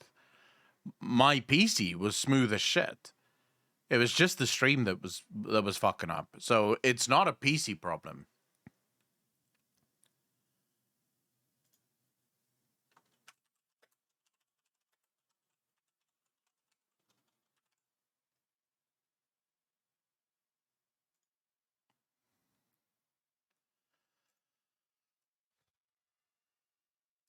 Let's do a scan and repair. See if that does anything. The beta, bug and crash. Yeah, but this is the kind of crash that literally just ruined everything. Because we were in the game. We would have been able to play. And then it crashed. And now we can't play. Because we're right back at the end of the queue. I mean, what the fuck is this to begin with? Why don't you at least just hold the queue for a couple of minutes? This is just absolutely ridiculous from Blizzard. I'm sorry, but this is actually ridiculous. You can't have... So you can't even keep the queue for just a few minutes? Queues literally do work that way, Mike. Like, they literally do work that way. In World of Warcraft, when there's a queue, if you do get in, it will remember your spot, so you can get right back into it. They could literally do that, and you'd still be able to get in. This is ridiculous. The game kicks me out, and now I'm back to 150 fucking minutes waiting in the queue. This is quite annoying. This is quite annoying. Yeah, WoW doesn't have many queues anymore. Yeah, I know you guys are getting excited because more React, but I really wanted to play Diablo. That's literally why I'm live, is so that we can play Diablo. So this is very annoying to me. I'm not playing Final Fantasy 14 right now. Mirikos, how you doing, brother? Amagon, how you doing, man? I'm just doing a repair here to see if that fixes the game crashing. I could do another. I don't know if this is actually going to fix it, but let's see. Let's see. No, I realize full well that this is beta. Clinks, by the way, 10 months, part of the DJ Nation. Appreciate you, fam. Thank you, thank you, thank you. I recognize that this is beta, and I don't expect the beta to go swimmingly. But when you've sat in the queue for 130 minutes, and then it crashes the second you get into the game, and you get put back into the queue for 150 minutes, that is a terrible feeling. That is a really terrible feeling. 30-minute queue, just enough time for the Loot and Grey Knight videos. Yeah, it's a super tilter. We've been sitting here waiting for this fucking thing to get into the game.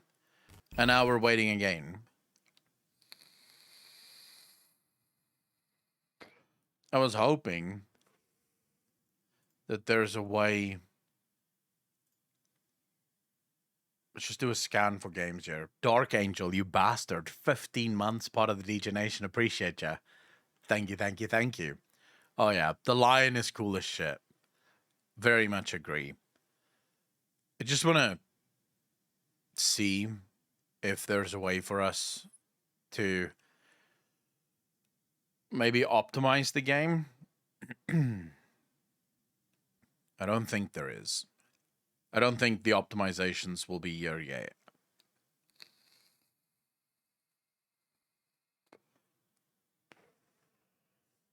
No, they're not. Alright, feels bad, man. Let's just do a scan test and see if it works. Reminds me of Germany's appointment booking system. Taking bets. Wait, taking bets whether the lion gets a big booty Tau GF to go with Gilliman's big booba Aldar GF. No, the lion would never do that, Abaddon. That's not how the lion operates. You know that. Okay, let's see. We're gonna get straight back into the queue. I'm aware of that. 132 minutes in the queue. I just want to see if it crashes again.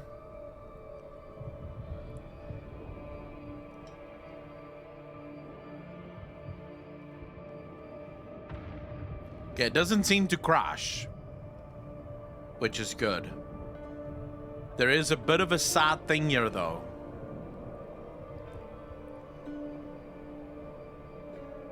It's set to full screen mode right now. And the last time it crashed was when I set it to full screen mode.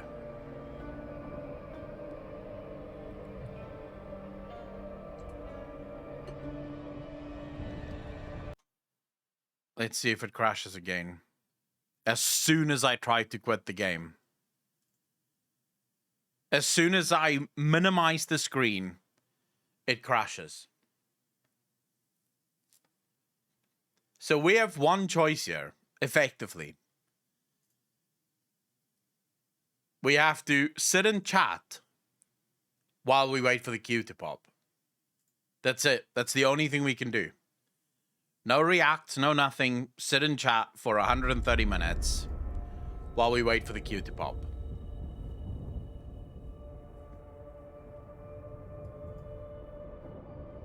This is it. This is what we're doing for the next 2 hours. Growfall, I can't click that. I cannot click that.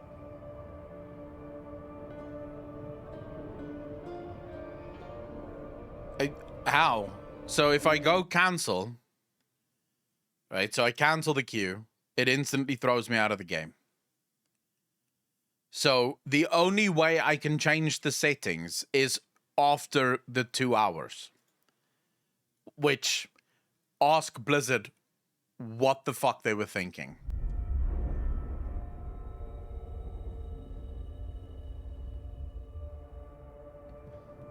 We can try.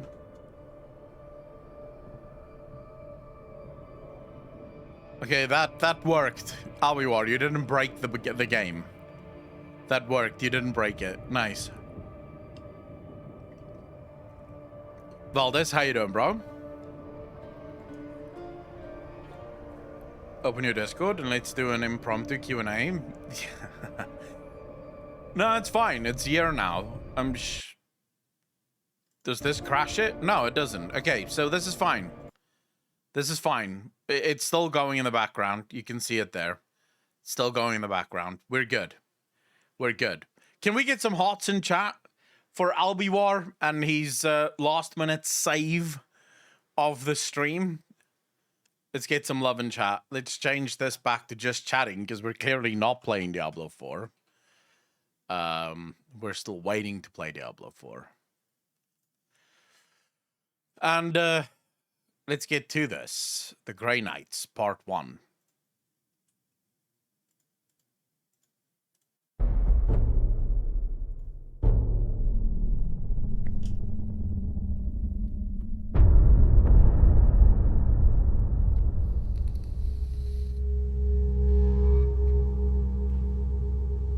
Has Luton done a video yet on the new...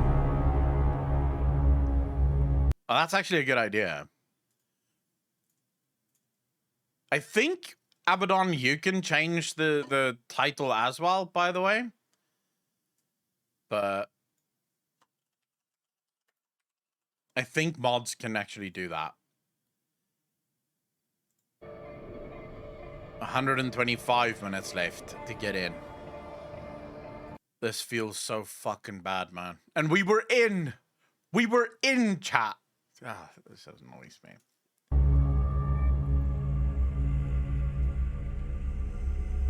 I'm looking forward to Luton's video on the lion.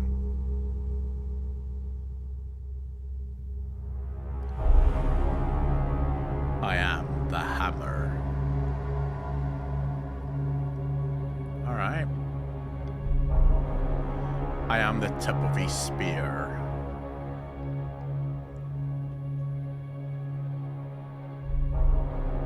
I am the mail about his fist. I am the bane of his foes.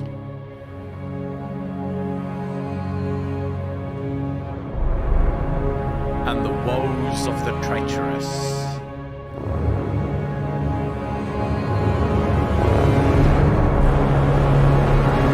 I am the end. Holy shit.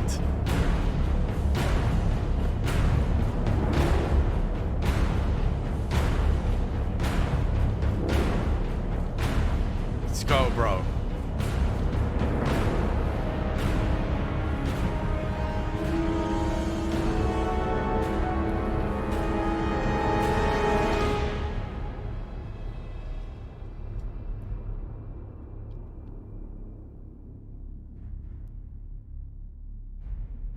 I'm so ready for this.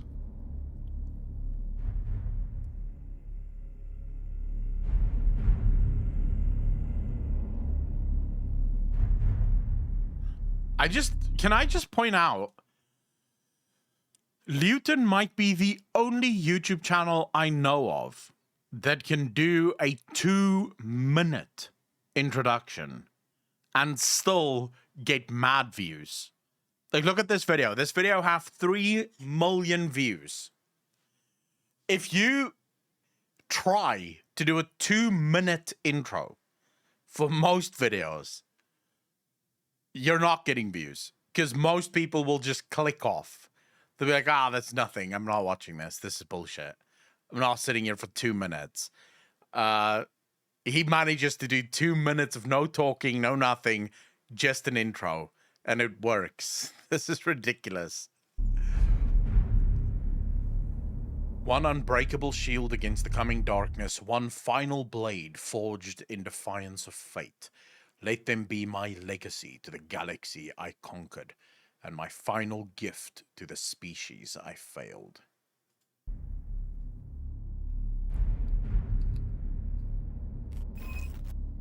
Abaddon, 9 months. Thank you very much, sir. Thank you, thank you, thank you.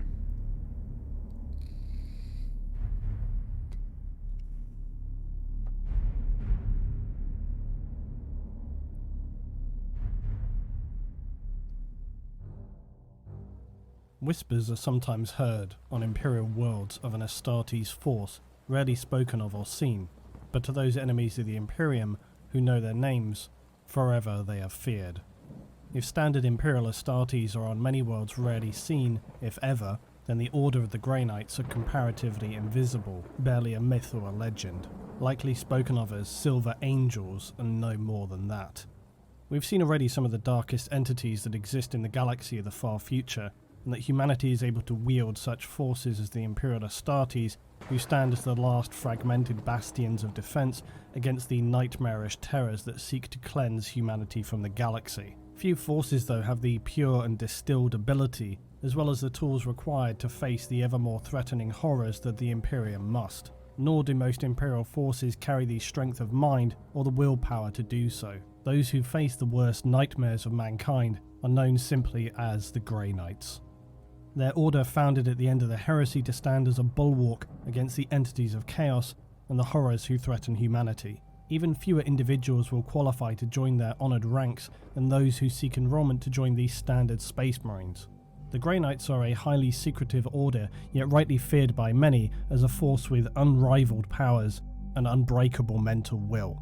Unlike the regular Space Marines, if you could ever call them regular, those brought into the honoured ranks of the Grey Knights are implanted with a gene seed directly imbued with the power of the genome from the Emperor himself. Jesus, Grey Knights exist what? outside the standard chain of command comparative to the Adeptus Astartes. Wait, so the Grey Knights were actually created? I thought they were just a Chaos chapter that didn't fall and then became the Grey Knights because they stand against everything they hate, effectively. You know, their brothers fell and they decided not to. I don't know that they were actually created as the bulwark against the traitors. Who follow the subsequent commands of the Adeptus Administratum, the High Lords of Terror, and now the Lord Commander of the Imperium. The Grey Knights are in fact not aligned with the regular military Imperial forces, but are instead a part of the Imperial Inquisition, who, unlike all other forces within the Imperium, answer only to the Emperor himself, and as such operate outside of the ordinary structure of the Imperium of Man. They are a component force of the Ordo Malleus, which is a subset of the Inquisition. The Ordo Malleus is otherwise simply known in layman's terms as the Demon Hunters. There are other similar subdivisions within the Inquisition, such as the Ordo Heretics, the Witch Hunters, and the Ordo Xenos, the fairly self-explanatory Alien Hunters. The Ordo Malleus Inquisitors and the Grey Knights' entire focus is to destroy, purge, and cleanse any physically manifested demons or chaos entities who encroach on the physical materium, as well as to exterminate those individuals who show either a taint or... Why are the Grey Knights not in Ultramar then? While Guilliman is currently doing battle on Ultramarine worlds, on Ultramar worlds, Parmenio, for example, right now, it's literally the Ultramarines fighting the forces of Nurgle. If the Grey Knights are, as they say, meant to stand against any forces of the Immaterium encroaching upon the Materium, where are they? Somewhere you just wouldn't see them? Probably. But Guilliman would know. He's the Lord Regent of the Imperium. If Grey Knights were going to be there, he would know. Nothing is left? Nothing? Jesus. Desire to spread the message of chaos and disrupt the peaceful order of the Imperium. The story of the Grey Knights and indeed the Inquisition is more detailed and intricate than you may imagine. Its origins lie at the very core of the consequences displayed for all to see that resulted because of the Horus Heresy.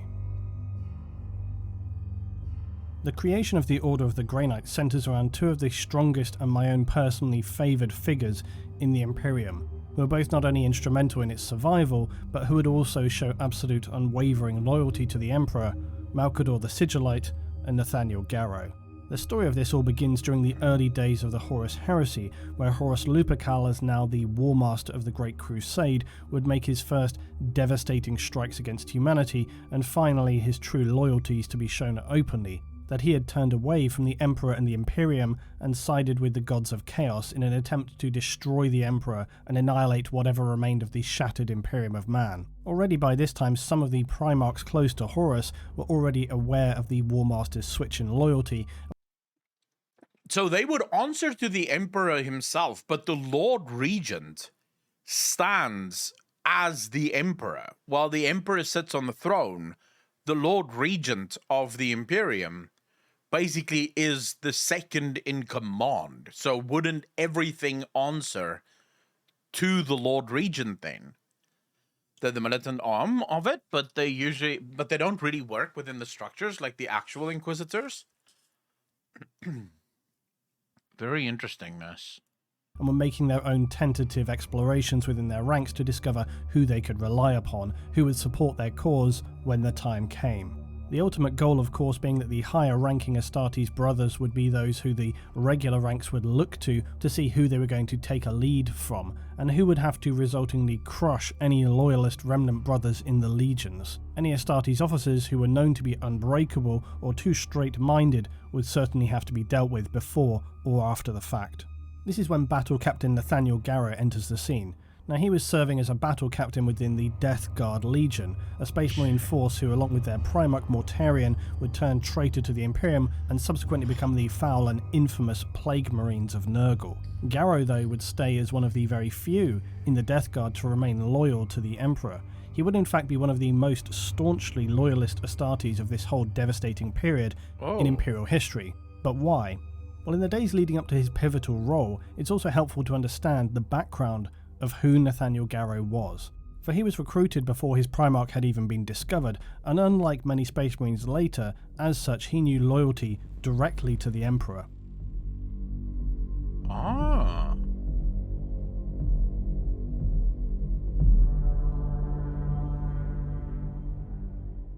Garrow was one of the earliest members of the 14th Legion, when it had still been known not as the Death Guard but as the Dusk Raiders. At this time the Legion carried not the later well-known marble white and green trimmed armour, but instead had a dull grey and crimson shoulder plate.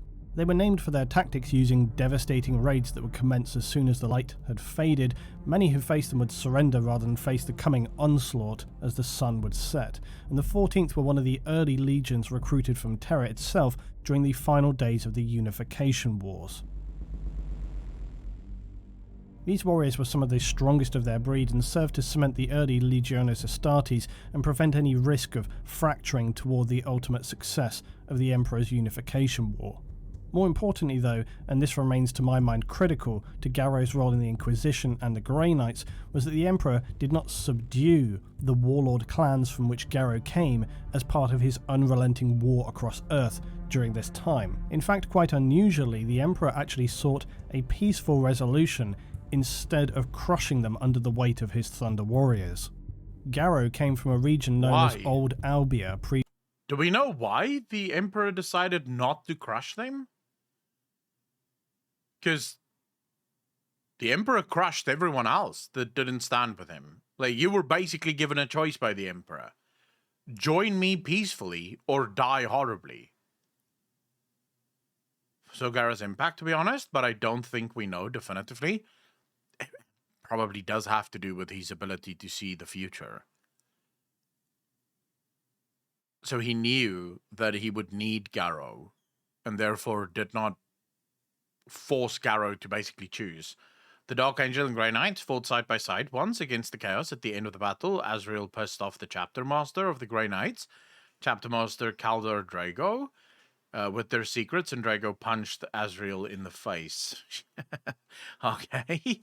Previously European Albania, and at this time the region held some of the most powerful and well-experienced warriors on Earth, who even carried many battalions of proto-dreadnoughts. The warriors of Albia would not submit to the Emperor, and through many devastating battles they would remain defiant. Whilst knowing he could probably win through sheer attrition, the Emperor saw this as unnecessary for both sides, for while he sought the ultimate domination and unification of Terra, this still need not come at any cost. Instead, he would call for a ceasefire and would approach the ruling council of Albia, it is said clad in no armour but cloth of white and crimson.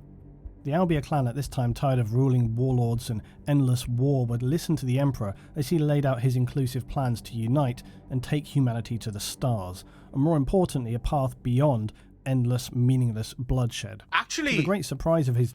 Actually, it might be something else entirely.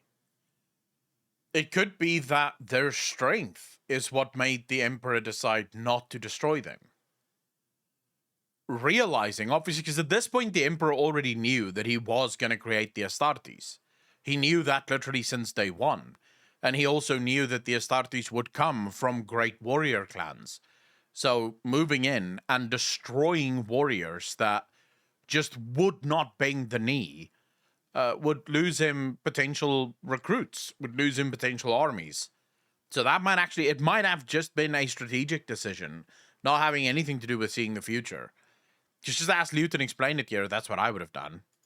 Generals and councillors, the Albia Council accepted the Emperor's plan, and without any shots fired would become part of the Emperor's great vision. Even more importantly, the way he approached the situation would bring the powerful Albia warriors into the Emperor's ranks, not as being physically and mentally subdued through a war of attrition, but as those injected with passion and loyalty for the cause. This would make the Albia ranks some of the most zealous and loyal supporters to the Emperor, revering him above all others. More importantly, Albia would gift its most powerful sons to the Emperor, who would in turn become the first of a new breed, now known as the Space Marines. These early Space Marines would quickly gain reputations among their existing forebears as relentless, disciplined, and experts in survival and endurance. They would systematically destroy any target assigned to them and throw waves of armoured super soldiers against their foes. As time passed, their originally grey and plain armour would begin to show ranks and embellishments that had been part of Old Albia. Shoulder plates especially would be painted deep crimson, the colour of the blood of their enemies. While the ranks of the Dusk Raiders were known for being unrelenting and highly destructive, breaking enemies' discipline, throwing them into panic and leaving many veterans fleeing the field in terror as the waves of grey and crimson would smash against their defences, the early 14th Legion, following the Emperor's example, were also well known for respecting agreements and deals struck between themselves and opponents. Early surrenders, which became more and more common, would always be upheld by the Dusk Raiders, but as equally as they would hold to these agreements, those who would break or go outside the time of these terms would be shown an unrelenting and savage level of brutality against them.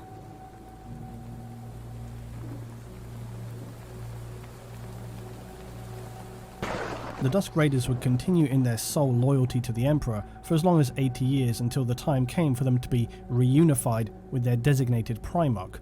This would be far from the joyous event that many had hoped for, but indeed a much bleaker shadow that fell upon the Dusk Raiders. They would be dissolved and broken down, recreated by Mortarion as the Death Guard.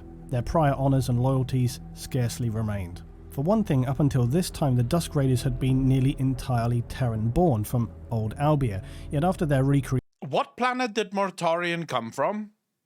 If he made them into the Death Guard, was he the guy that didn't like his own... No, Angron is the guy that didn't like his own people. Like, he hated the Marines that were given to him because he had his own... people back on his home planet, right? The Necromancer planet. Why the Emperor would accept someone like that into his ranks, no one knows. Like, you have someone that came from a Necromancer planet. Creation as the Death Guard, their forces under Mortarion's leadership would originate from his homeworld of Barbarous, and any could see the divisions and fractures of loyalty that this was potentially going to cause. These divisions would finally break out into the open at the inception of the heresy, whereby Mortarion would judge at least 1/3 of his legion as loyalists to the Emperor, notably most of these being original Dusk Raiders. And here is when we would see some of the first horrific acts of treachery in the events of the Istvan III massacre. The governor and forces of the Istvan system had risen in rebellion to the Imperium during the Crusade, and as such many loyalist marines were deployed to subdue and rein in these rebel forces. The War Master Horus would lead the campaign to secure the region, and legions participating would be the Sons of Horus, the Emperor's Children, the World Eaters, and of course the Death Guard. Mortarion would deploy a large contingent to the planet of Istvan III, notably those he had deemed loyal to the Emperor. Horus would unleash a hellish bombardment of virus bombs to the planet, and any Astartes unable to find shelter would be exterminated, along with the civilians across the planet itself. This onslaught led to the estimations of as many as 8 billion deaths, and the remaining gases of the decaying and dissolved remains of organic matter across the planet were now filling the atmosphere. These would be ignited, causing a firestorm that raged across the entire planet, melting and bringing down many hive cities that remained, and Angron of the World Eaters in a thoughtless rage would deploy to the surface to then slaughter the remaining loyalists in a battle that would last for months. Fuck. Whilst this was all going on though, Battle Captain Nathaniel Garrow of the aforementioned Dusk Raiders and subsequent Death Guard stood aboard his worn-out assigned frigate, the Eisenstein. In the confusion of the Istvan III massacre, Garrow was one of the first to see the truth of the ensuing heresy and immediately took flight to escape any retaliation from the heavily armed traitors surrounding the planet. The ensuing flight to escape the traitors was not without significant difficulty, and all of the loyal Death Guard Astartes who remained aboard the Eisenstein under the command of Garrow swore to deliver the critical information of this betrayal to Terra, no matter the cost or the challenges thrown against them. After an extremely difficult journey, eventually Garrow was able to make contact with and finally bring the truth to the loyalist Imperial Fists, delivering his message directly to the Primarch Rogel Dawn. Dawn, though, upon hearing this declaration from Garrow, reacted in a blinding rage and nearly executing Garrow on the spot for having voiced such unthinkable and unbelievable accusations to the hallowed champion of the Emperor, Horus Lupercal. Yet Dawn would be convinced, and upon finally realising the truth, knew his only course of action was to return to Terra and bring this critical matter to the Emperor himself. Garrow, though, as one of the most zealous and loyal believers of the Emperor, had sworn and believed to his core that it had been his quest and his responsibility to bring this to the Emperor, to voice it himself personally, and it was a crushing blow that he would not be allowed to do this, and instead, along with the remaining loyalists, be imprisoned on Luna, as they had now been subsequently deemed an unknown quantity. Now, this demonstrates the absolute fracturing of trust in the Imperial forces that has now begun in earnest, where before they could never have imagined such treachery to be possible, now no one could be trusted. For Rogel Dawn, Garrow and his retinue least of all, for having had direct contact with not only traitors and heretics, but also the unmentionable and unknown horrors of the Warp during their journey. It would be left to the Emperor himself to determine if they were in fact loyal and trustworthy to the Imperium, or simply further pawns in the games of the Chaos Gods. Garrow, though, was still not past his harrowing trials of this time, and he'd now be faced with a battle never seen before, where one of his marines who had been injured by Nurgle's corruption whilst on board their flight through the warp on the Eisenstein now would be possessed and reformed as a true abomination, a demon of Nurgle, or the Lord of the Flies. Garrow would be forced to fight this foul entity after it wrought devastation to the Lunar Fortress and eventually defeat it outside on the surface of Luna itself, banishing it back into the Immaterium. Now, there is very much more to the story of Nathaniel Garrow at this time, but the key elements for us in this instance are that he was extremely zealous in his loyalty to the Emperor, and that he remained loyal to the Imperium, despite the majority of his Space Marine Legion being either... Is Garrow alive still, or is he dead?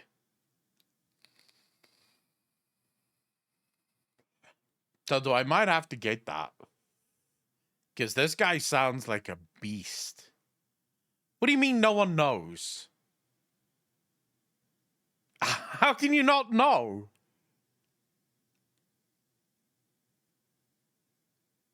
Man, I hate the fact that there's so many unknowns in this universe. Like, fuck. Slaughtered or turned traitor, and also that he was instrumental in preventing far worse devastation to the Imperium during the initial stages of the revelations that many of the Emperor's Astartes had indeed turned against him and were now already beginning to wage a devastating civil war. All of this is important because of where the story of the Grey Knights now turns. At this early juncture, the Horus Heresy was now openly underway. However, to put things in perspective, it's worth remembering that this civil war actually only lasted for a period of roughly 9 years.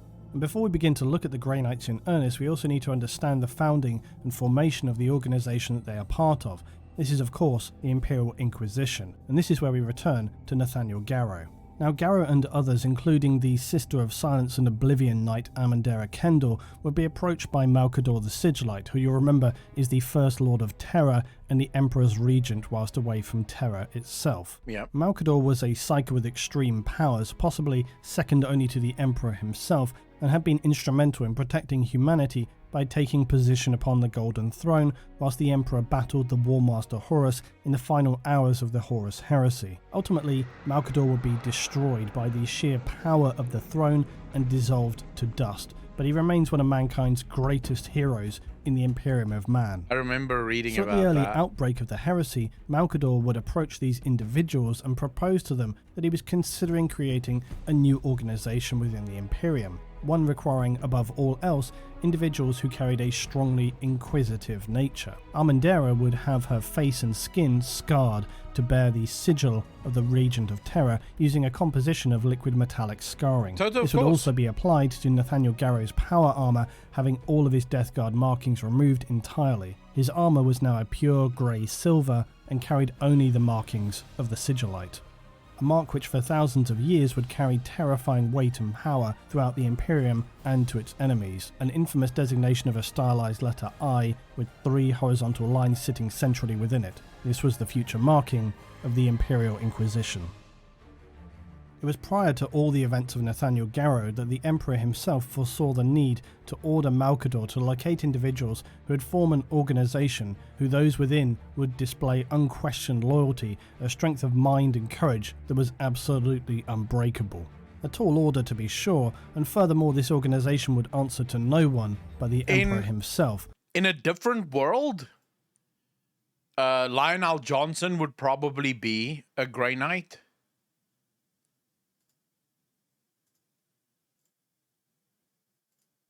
Oh wow, this is actually not a bad model. Holy shit. This is actually a very cool model. Okay. Libertas Rex on his sword.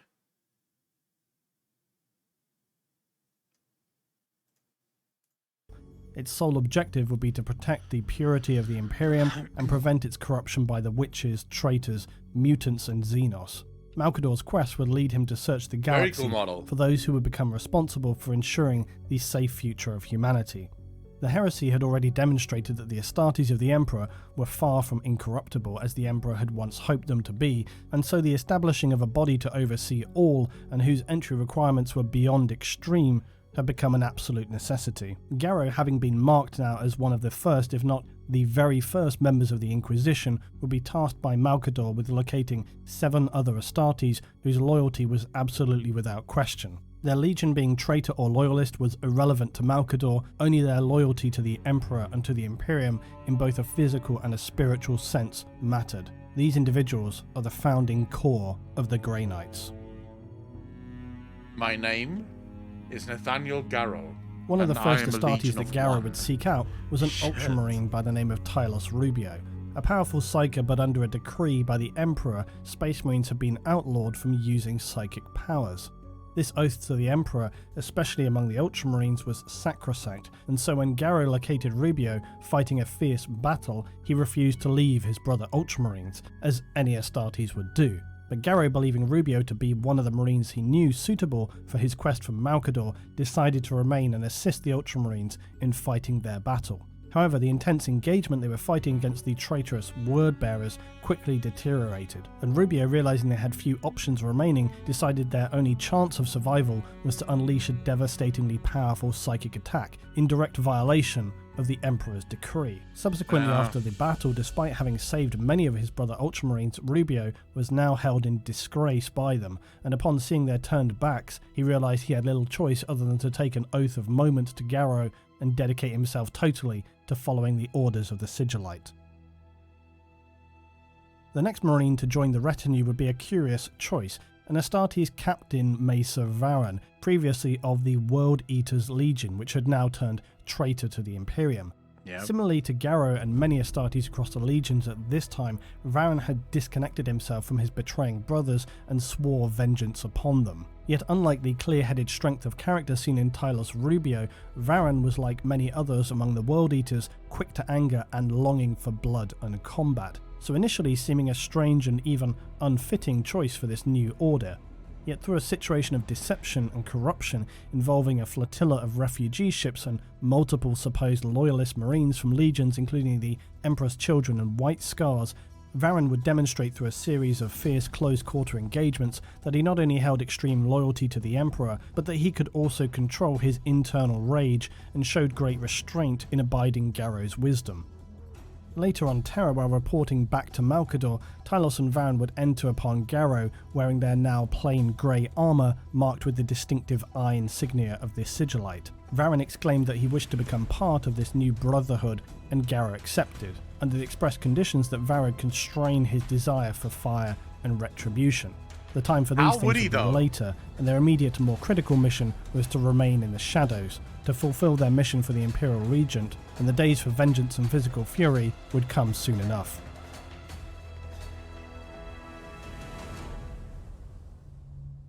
Now, not all of the original founding members sought by Garrow and Malkador were known, but the final known Astartes recruited was none other than Garvior Loken. Now, Loken is actually a fairly established figure in this early breakout period of heresy, as he once was a member of the now infamous Mournival within the Legion of the Sons of Horus, formerly the Lunar Wolves. Now, this was the closest advice.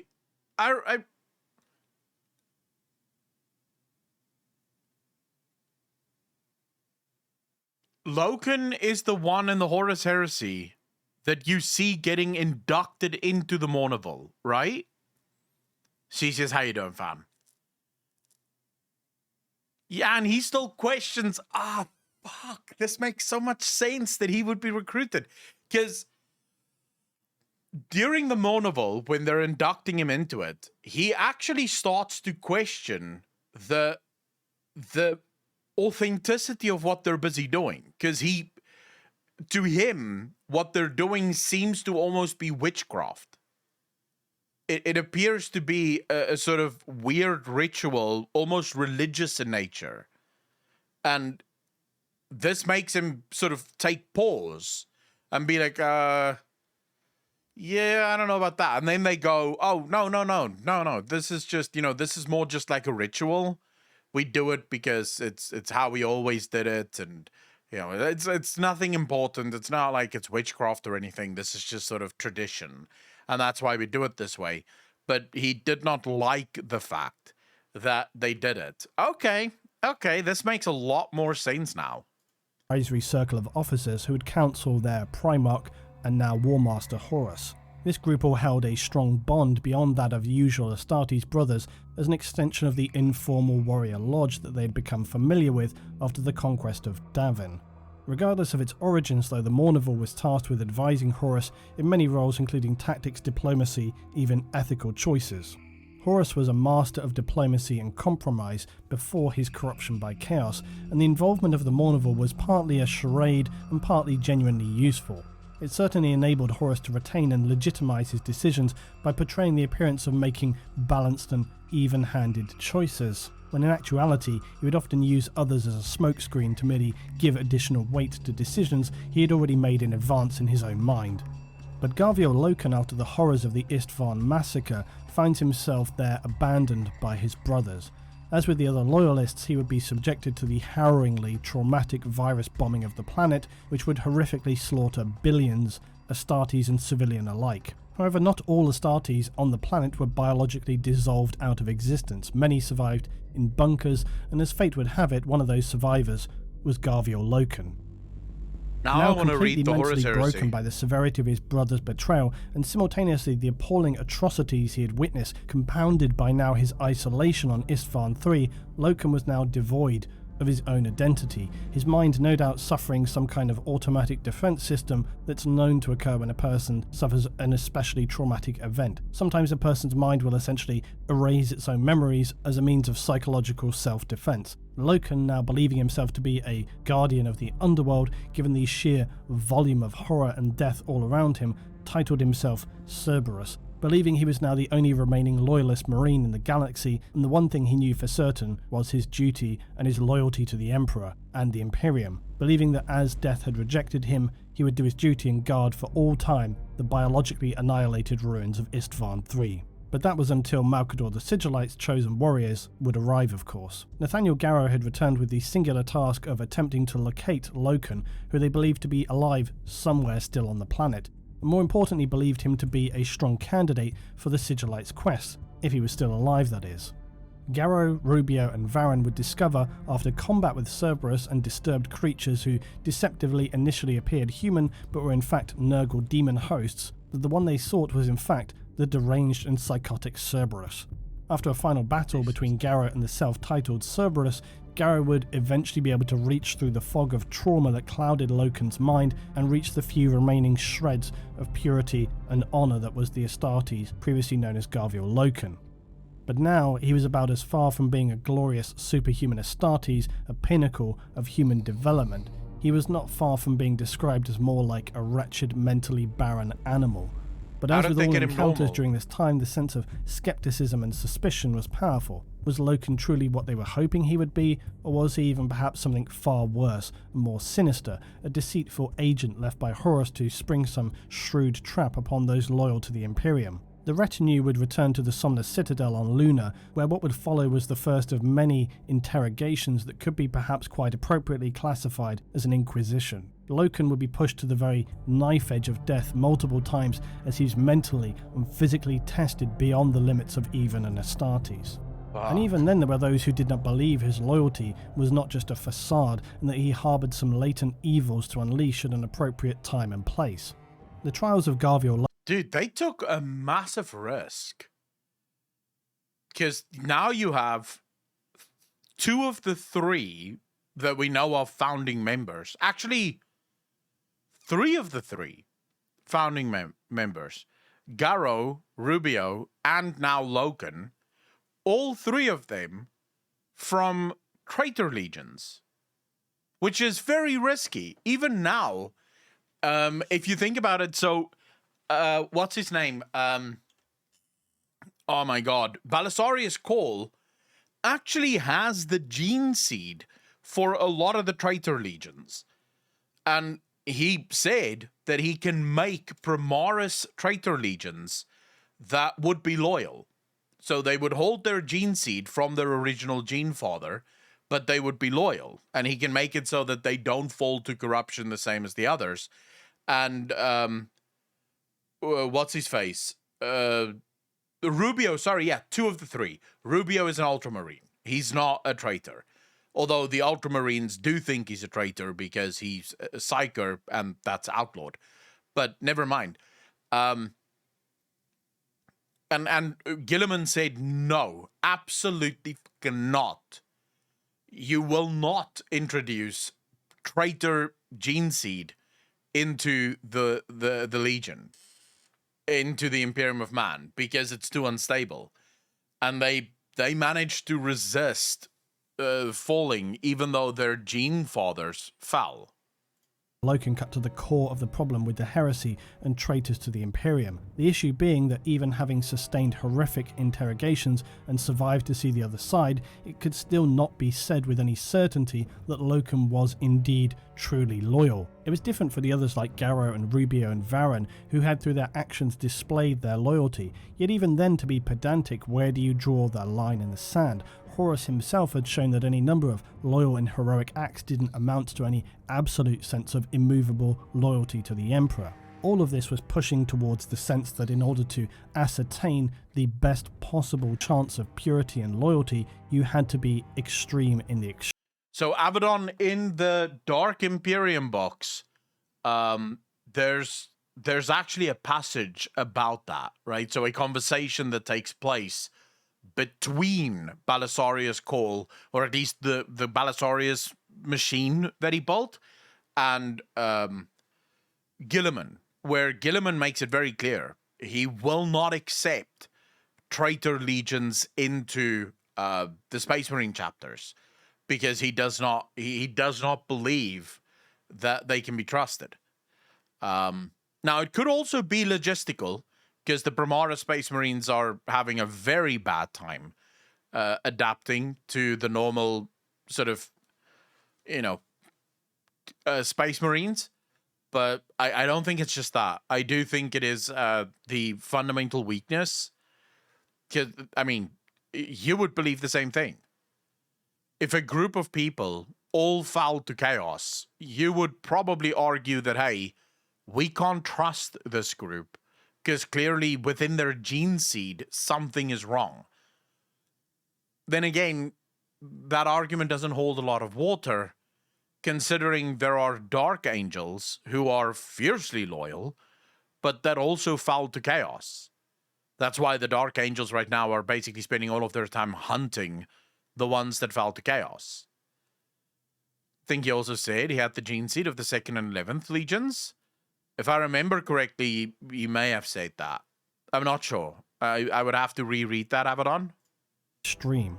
In the end, it all comes down to a simple matter of instinctual trust, and for many members of the Imperium during the time, trust was a commodity that would be increasingly difficult to come by. With Loken being the last of the Astartes warriors Garrow had set to recruit, he had ultimately completed his quest for the Sigillite. Malcador would bring the 12 robed figures who now represented the finest and most stalwart members of the Imperium before the Emperor himself. 8 of these would be Astartes, and another 4 were human lords of the Imperium. Some of the Astartes came from the now traitor legions, and others from remaining loyalist legions. These facts would ultimately be irrelevant, as the only key factor to their being in this place at this time was their total devout loyalty to the Emperor and the Imperium of Man. The Emperor was pleased, and Malcador could mark up another success for himself in service as the Emperor's regent.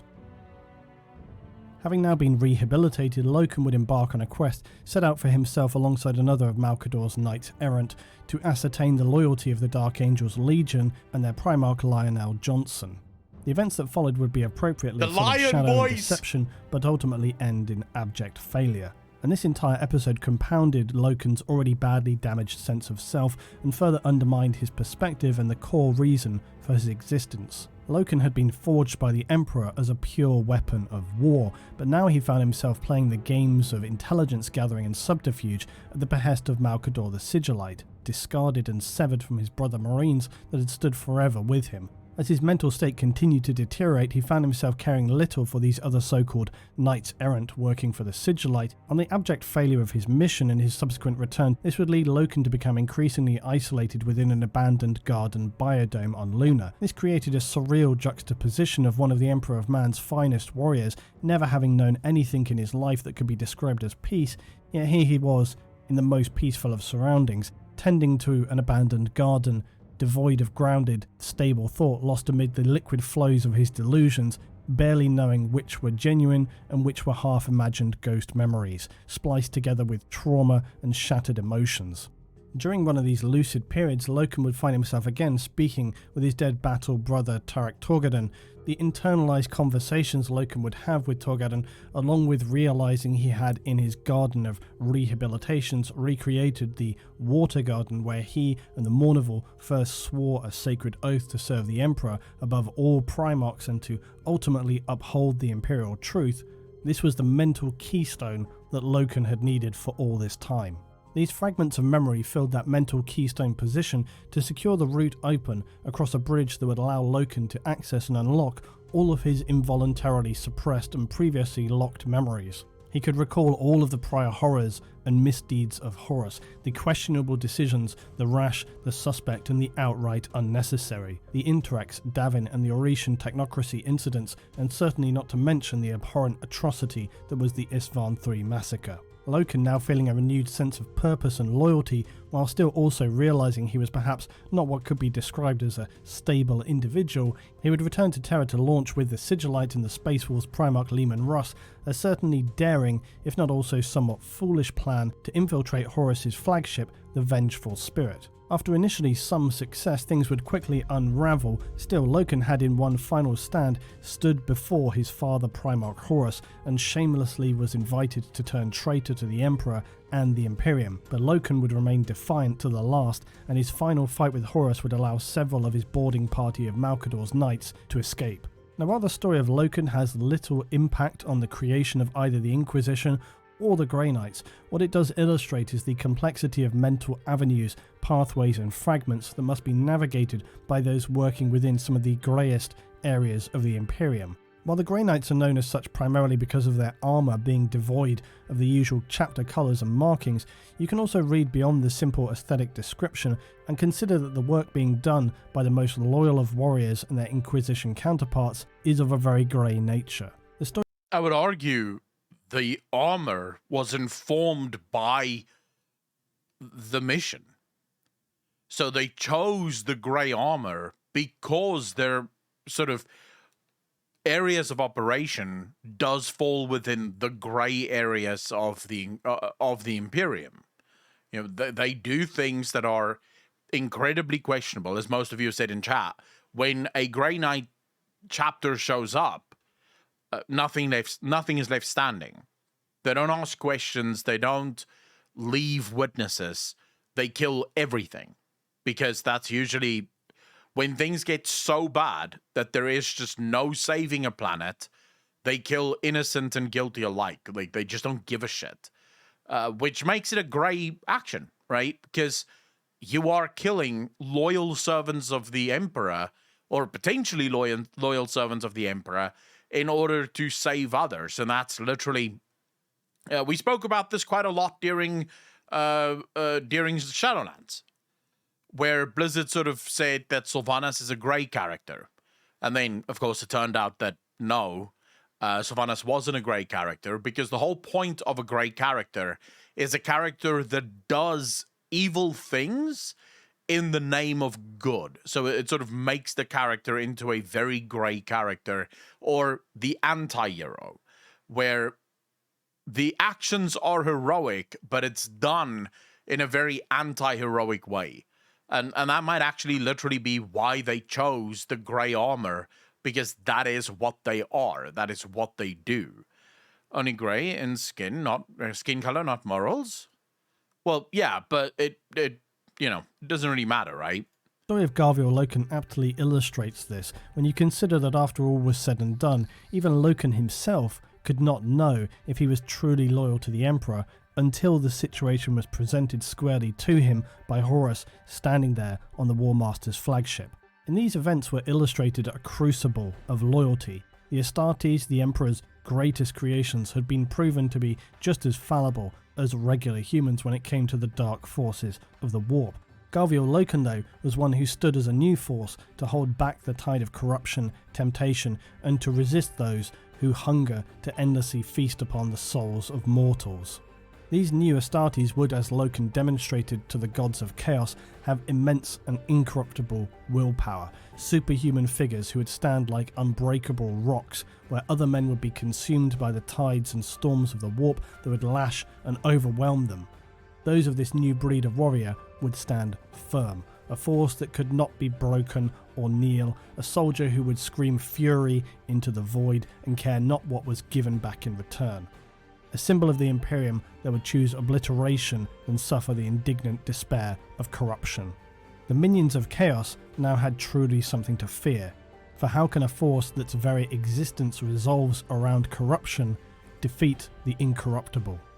The abhorrent creations and traitors of the warp would now face a new breed of warrior, one whose time of stealth and subtlety was fast drawing to a close, and who instead would now exert the true wrath of the Emperor's spirit. Malkador and Nathaniel Garrow had forged them from the finest warriors in the Imperium of Man, and they would be the first of many. They would be the Grey Knights. Oh shit! Here we go, boys! In the despair and darkness that was the Horus Heresy, the Grey Knights were a new hope. As would often be the case going forward, those Astartes that formed the founding of the Grey Knights nearly all possessed supernatural skills as psychers. Now, while this had been outlawed by the Emperor, it was now realised as a necessary evil in order to combat the sheer pervasive and unstoppable forces of chaos. Under the Emperor's instructions, this new and highly secretive force would head to Titan, the largest orbiting moon of Saturn. Malkador would accompany his new force and assist in the development of their order, which would be heavily intertwined with what would become the Ordo Malleus and the Inquisition. These Astartes, carrying the already highly advanced genetic adaptations of the Space Marines, married with unbreakable mental strength, strong psychic powers, and some of the most advanced war gear available at the time, the early Grey Knights were beyond what would be described as an elite fighting force. They were the zenith of what every Astartes aspired to be, or had aspired to be.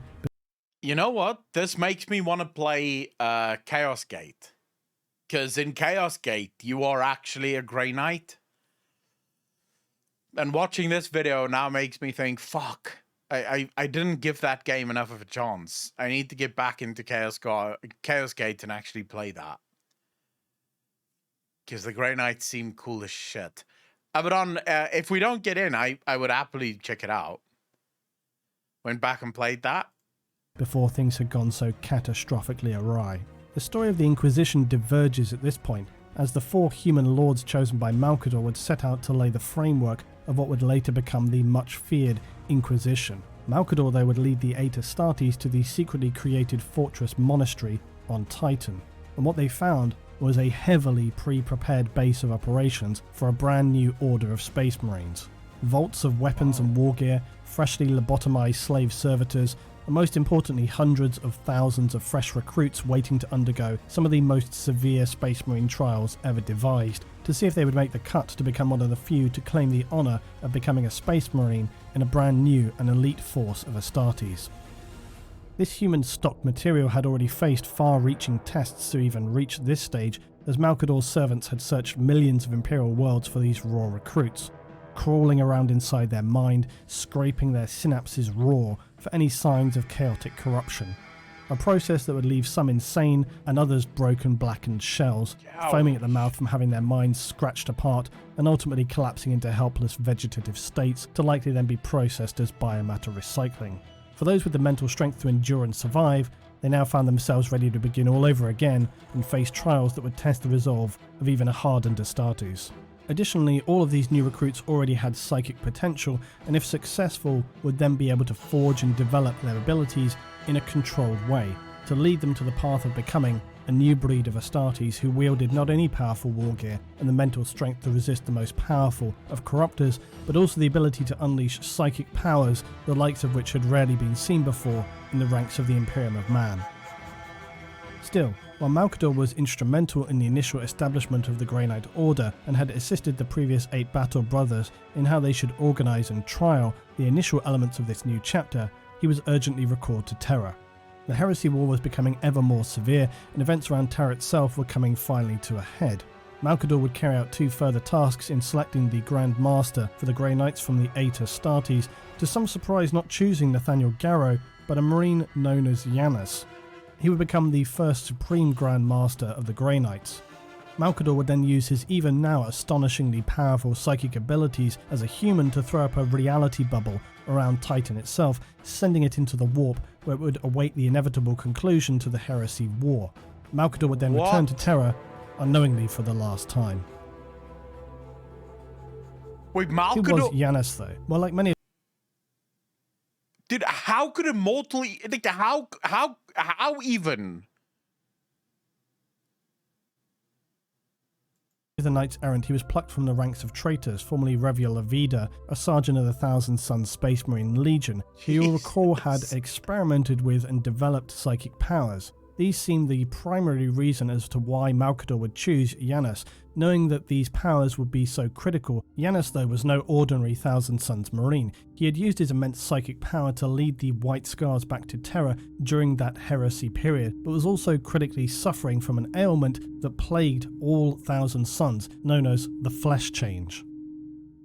The Flesh Change? What? Now, early in the Crusades, whilst the Thousand Suns to their joy developed psychic powers, many would then begin to be struck down with a horrific and degenerative process of mutation. And they couldn't know this at the time, but this was the corruption of the warp infusing their bodies. This was known as the Flesh Change. Arvida, upon reaching Terra, was suffering greatly from this flesh change, and his body was mutating now beyond control. Malcador was present at this time and pledged to try and heal Arvida. He would attempt to bind a shard of the Thousand Suns Primarch Magnus the Red to Arvida and attempt to create a shadow Primarch in a psychic host who could sit then and guard the gate on the Golden Throne as the Emperor had intended Magnus to do originally. Instead though, Malcador's plan would not work, and the psychic fire of the Primarch shard would entirely consume Arvida, and out of the fire would step an Astartes with no trace of the flesh change, but neither a Shadow Primarch or Reviel Arvida. The Marine asked to be known as Janus, later Janus. Holy shit, okay. This Primarch-infused Astartes, born out of a psychic firestorm, would now become the Supreme Grand Master of the Grey Knights Order.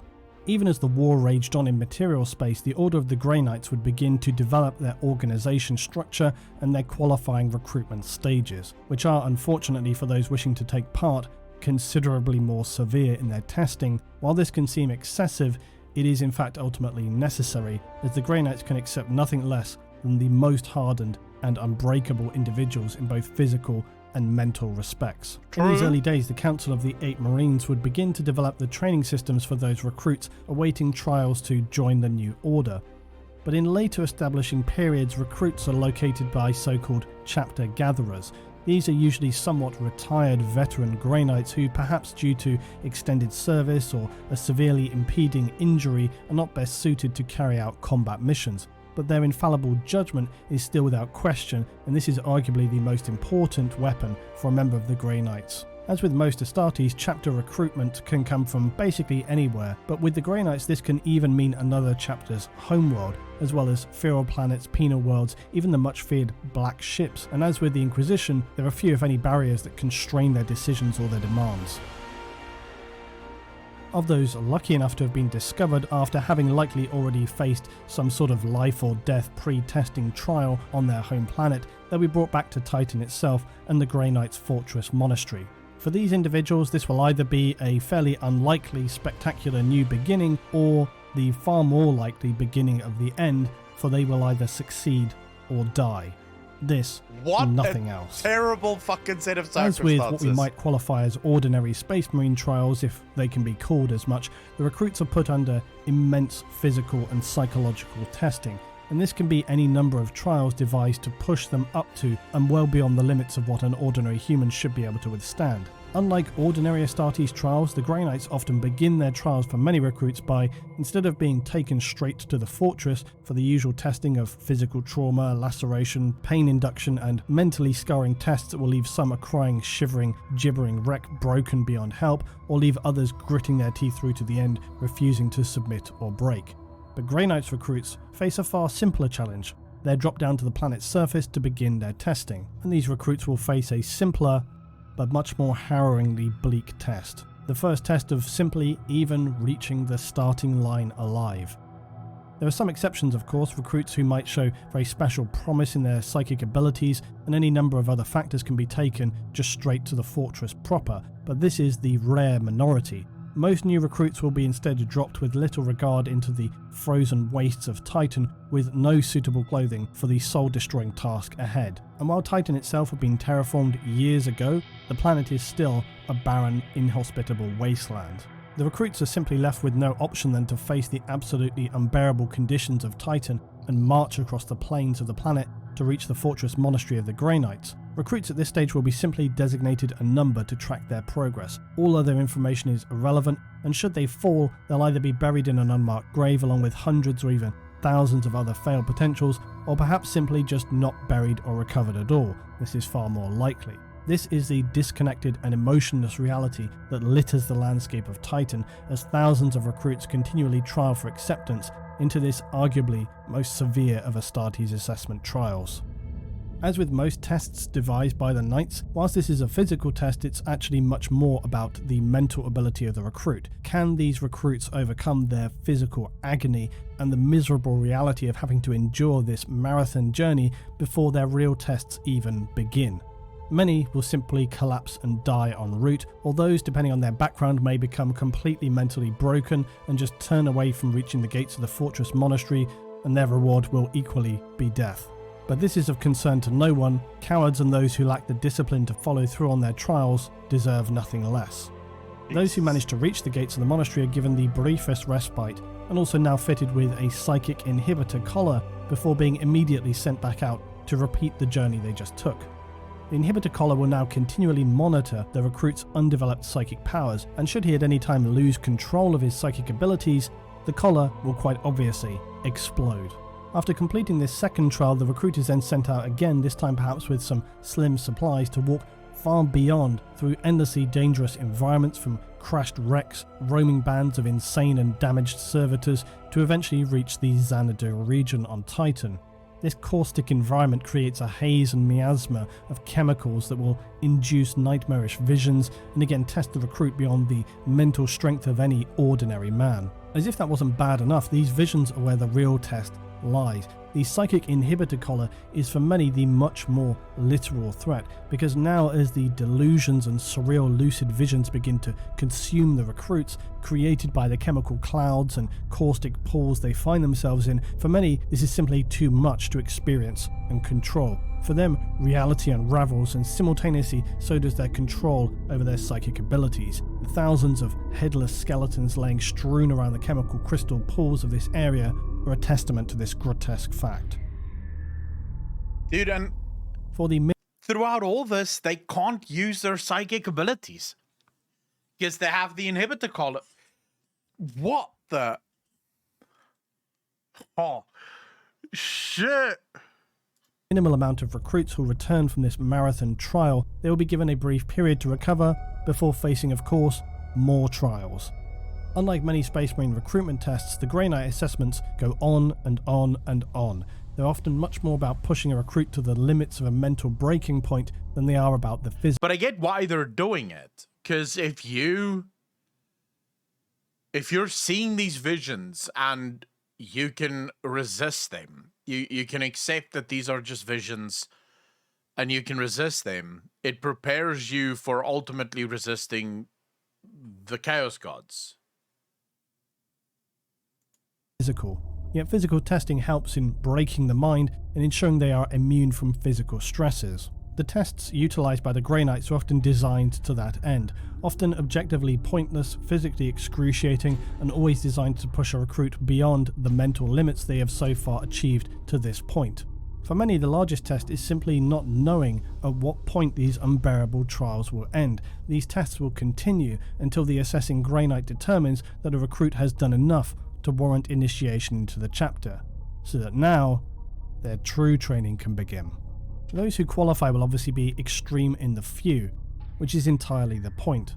Numbers spoken of are anything like 1 in a million individuals, and those who succeed will be rare examples of the very strongest cells and sinews humanity can produce. The harsh nature of the testing simply confirms this. Because of this extreme exclusivity, however, the Grey Knights are not as plentiful in numbers as, say, an Astartes Space Marine chapter.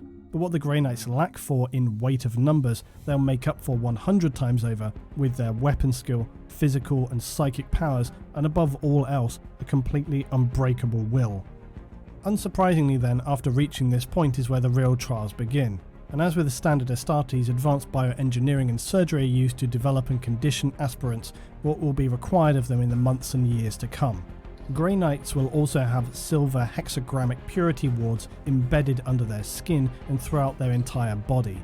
This is to enable them to be essentially untouchable by demonic entities, to be able to stand naked against the power and raging storms of the warp. Grey Knight aspirants will also need to pass the 666 rituals of detestation. These ritual trials are said to be nightmarish enough to mentally break even a veteran Astartes, but at this stage comes arguably the most severe test of a recruit.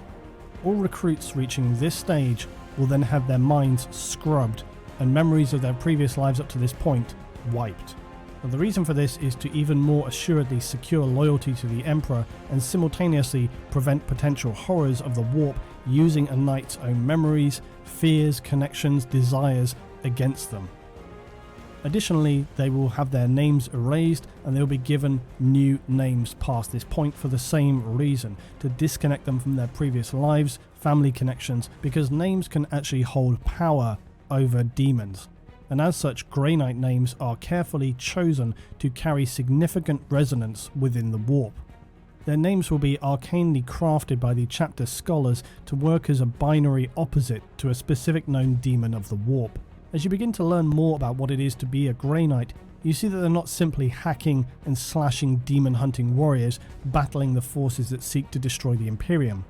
To be a Grey Knight is to be purged of all that you are and were, and to become a literal living weapon of the Emperor. Understanding this gives more strength to their scripture and their sayings that are not designed simply to sound terrifying, but are a very real interpretation of what it means to be a member of the Order of the Grey Knights. This is why they will often refer to themselves as the vengeance weapon and the blade of the Emperor. They see themselves as quite literal extensions of the Emperor himself, not individual glory-seeking warriors, simple, pure implements of his will. To demons in the warp, even hearing their opposing Grey Knight's name spoken aloud causes them intentional, terrible pain. For standard Space Marine aspirants, they'll start out as Scout Marines and they don't initially wear full suits of power armor. That honor comes later for them, but this is not the case for those in the Grey Knights. A successful Grey Knight aspirant for the chapter, because of the severity of the trials but also the nature of their battles, means that they are immediately issued a full power armor suit and pushed into full service as a Marine of the Grey Knight chapter. Elite is really not a term that can quantify the scale of achievement that is secured by becoming a Grey Knight Space Marine, becoming one of those 1 in a million individuals. But it would be fair to consider why anybody would put themselves in that position in the first place. And the answer to that is really very simple. Most applicants for the Grey Knights probably know very little of what awaits them. They will, however, be carefully selected by the veteran Grey Knights who visit their homeworld, and for those who are chosen by what to those humans must appear to be demi-god-like figures they never dreamed they'd see with their own eyes, the idea of refusing selection would be unthinkable, as fears of tarnishing themselves and their families with severe dishonour and shame would be rife. Unbeknownst to them, of course, their families would likely be mind-wiped after the whole process anyway, but those rare few who show the strength, courage, and above all indomitable human spirit to survive and proceed to the next stages of testing will hold with them the most powerful weapon any Grey Knight would choose to have, an absolute and unbreakable faith in the Emperor of Man and the Imperium. and that to begin with is surely enough.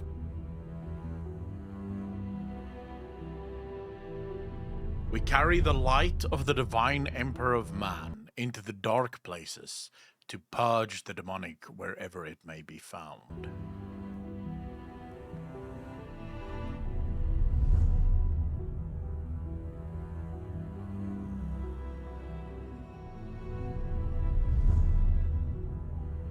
I think it's safe to say that these guys are highly religious.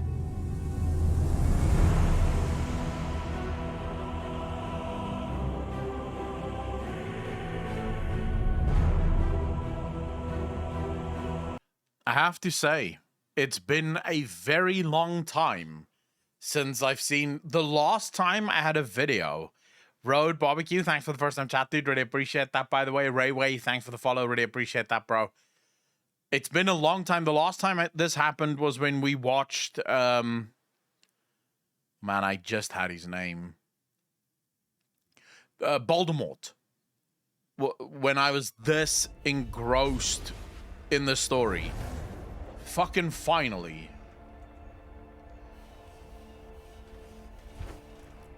Alright, we're gonna risk it for the biscuit one final time and just change this to windowed full screen.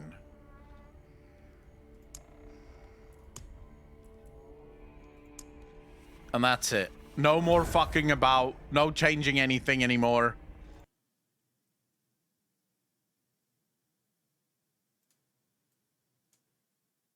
We should be in the game. Let's change to Diablo 4 because we are in now.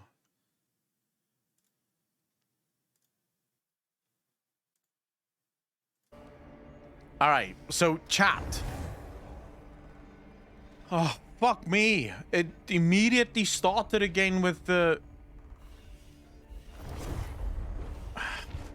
Okay, what the hell is going on with these options? So that's the issue, actually.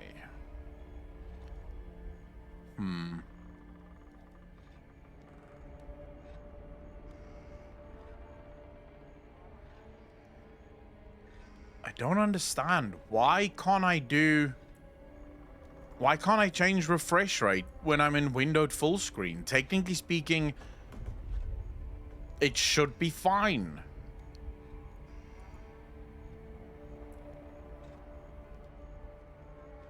But for some reason, as soon as I go into windowed full screen, it breaks the bank. So we're going back to full screen.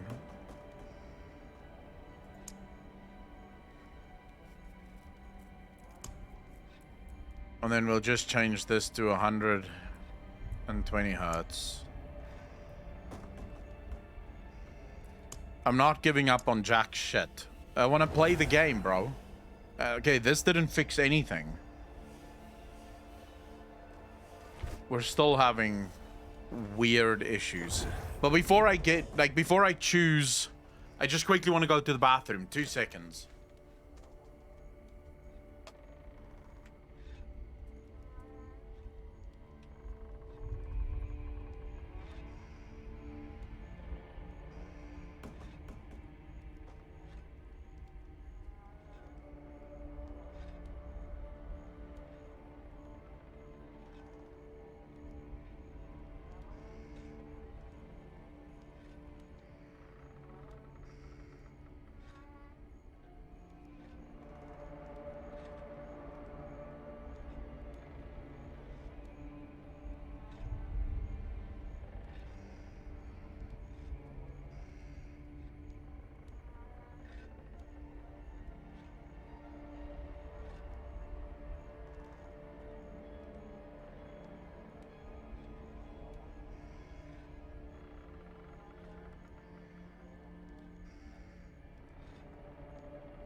All right, I'm back.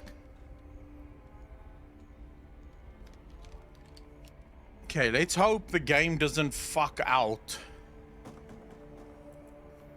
I'm so scared of changing things, but I do need to fix this.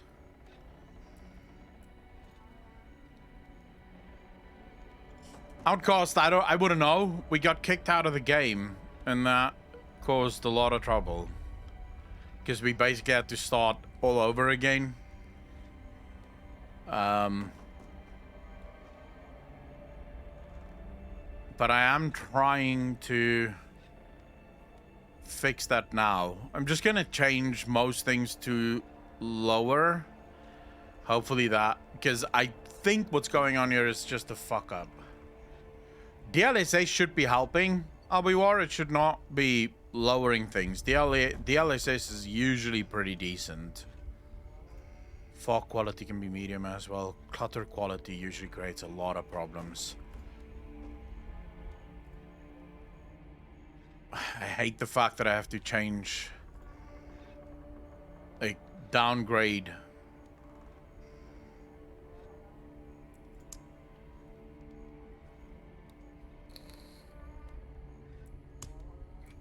But I doubt we have a choice. Okay. Chat, so who are we going to play with? Are we going to go Necromancer, Sorcerer, Rogue, Druid, or Barbarian? Personally, I would like to go Necromancer. Just because I've always liked Necromancer. But I feel like everyone's probably going Necromancer. Alright, since most of you also care about the Necromancer, let's quickly see. The enigmatic Necromancers are custodians of the balance between life and death. They can raise powerful undead armies to fight for them while also wielding powerful magics of bone, shadow, and blood. Undead armies summon a host of undead minions to do your bidding, including skeletal warriors, skeletal mages, and the golem. Bone use the power of bone magic to physically assail enemies. Bone skills often gain increased power when you have large amounts of essence. Darkness wear down enemies over time. Darkness skills utilize crowd control elements so that enemies are kept at bay while they die a slow, painful death. Blood siphon the life from enemies with blood magic, which has defensive benefits while becoming more powerful as you increase your maximum life. Let's go, bro.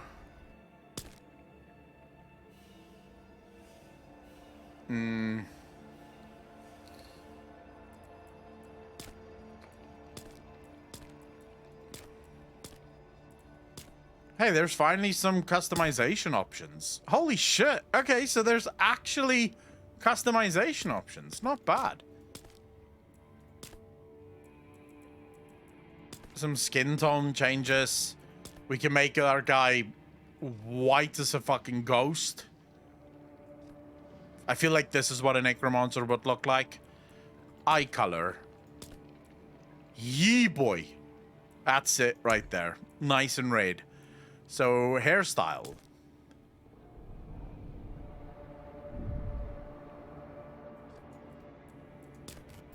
What's a good hairstyle for this? Oh, Road Barbecue. Road Barbecue. Thank you so much for the follow, man. Really appreciate that. Welcome to the channel. Thank you, thank you, thank you. Anyway, to not make him look like XQC. What's a good Necromancer hairstyle? Completely bald.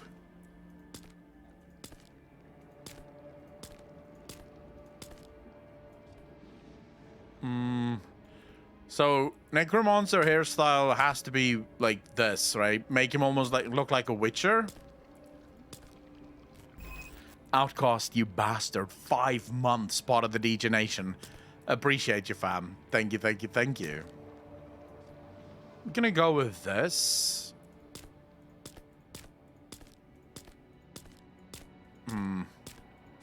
Wow, Blizzard have really done a good job with the customization options. We can make our guy a ginger.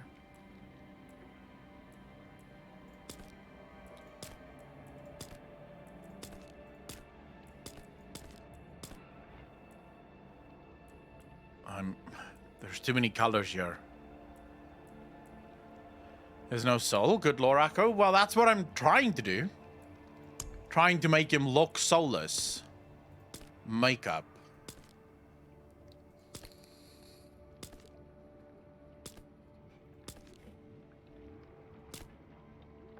I wonder if there's more things gonna be added.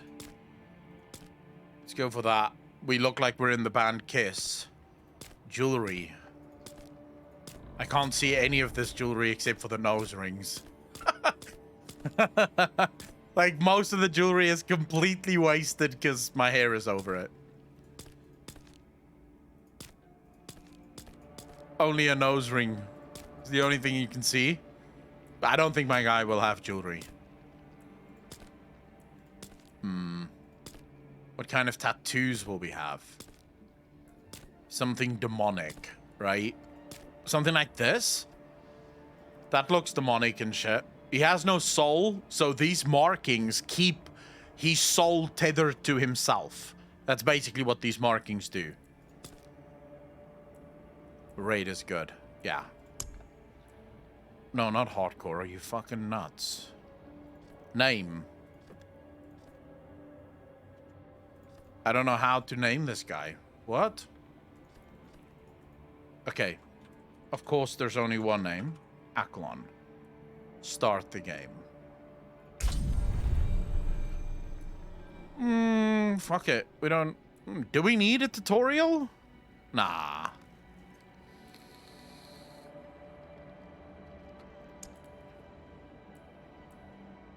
World Tier 1 Adventurer. World Tier 2... Players who desire more challenge. Enemies are more challenging. Monsters give 20% increased experience. Monsters drop 50% more gold.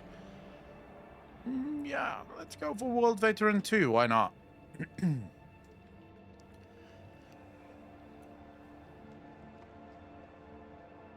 Is it supposed to take this long to get in, or am I gonna get dropped into another fucking queue here?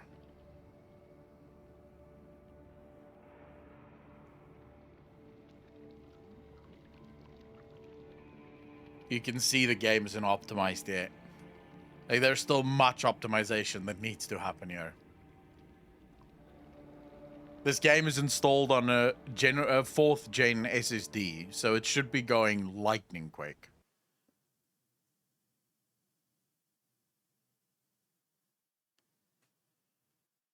Was never meant for humankind. Wait, why is there no sound?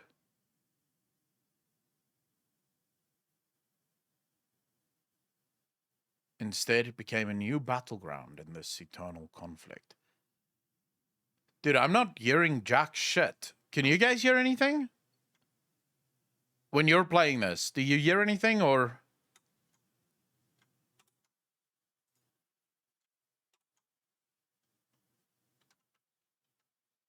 Yeah,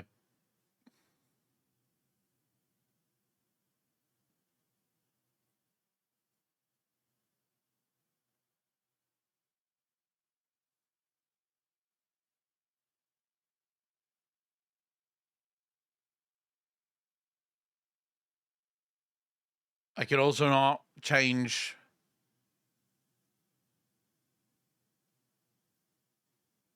Oh, this is annoying. I think I know what's causing the sound problems.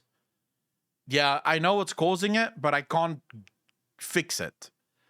Because if I minimize this, it's over. The game will just throw me out again, and then we'll sit back in the fucking queue. So for now, this is what we get until we finish whatever the cinematic was.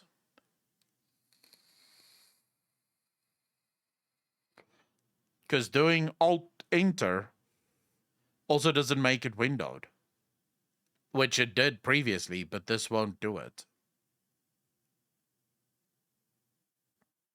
I wish I could hear this. The sounds, it looks like it would be super cool. Look at my guy. He looks boss.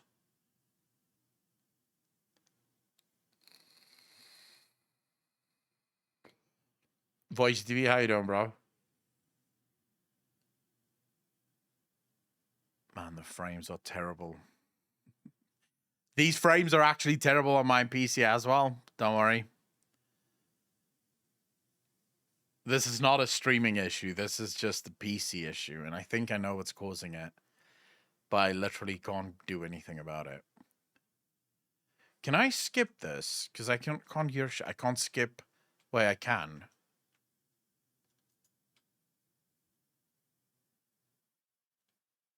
I hit escape, nothing happens.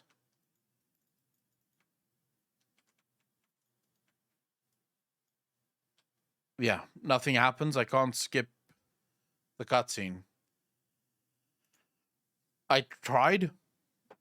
I'm holding escape. I'm doing all of that. Nothing lets me skip shit. How long do you want me to hold it for, Mike? I'm holding it the whole time.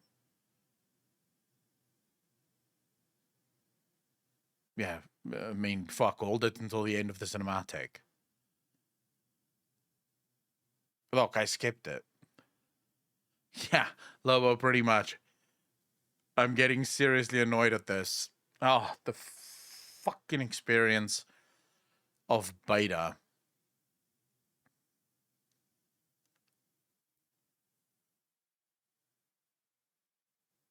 I don't know what I'm doing wrong either. I don't know what the fuck is going. Oh my god. You see, Blizzard decided this moment.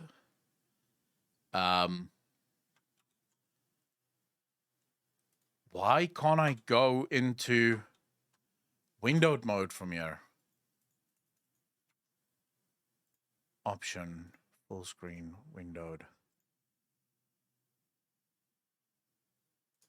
That's fine.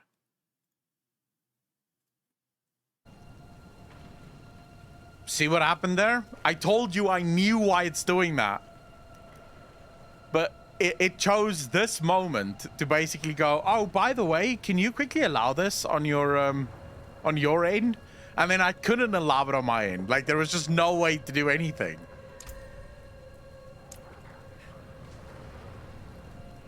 Where I have to...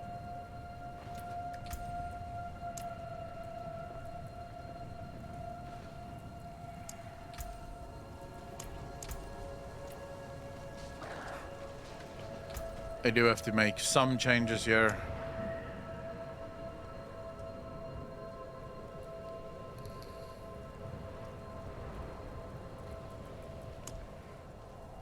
Controls.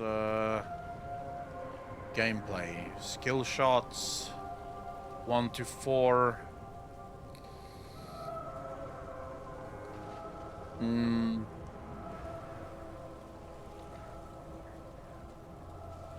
Yeah, we'll just get used to this. I would actually change it if I'm playing on my own. What is that attack?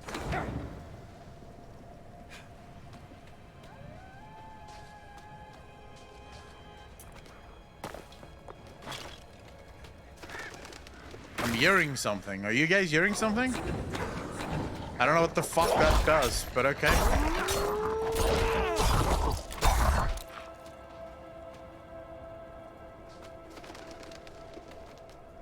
What is this? This is called Ray Skeleton. Oh, now I can do it. Never mind.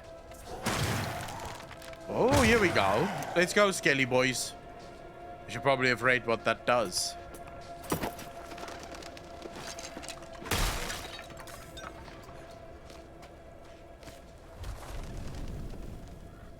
Can you still enable, like, does the game show you when something's dropped?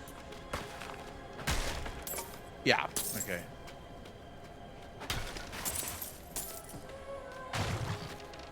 Let's go. I'm ready. I've got my Skelly boys. Good job, Skelly boys. Although not all okay, Skelly boys are doing their thing. How many fucking skeletons can I have? Only 4. Is that maximum?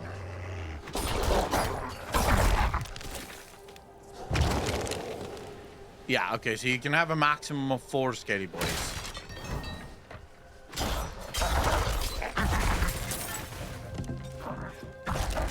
Look at them go!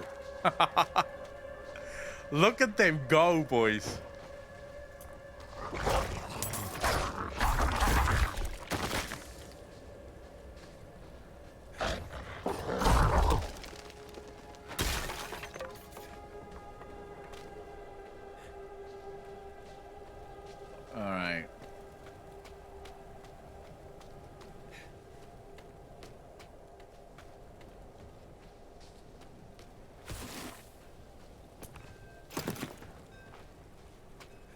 hell am I hearing up ahead? Some bell. Oh, here we go. Is that the spacebar to sprint? So it's not sprint. It's more like a dodge.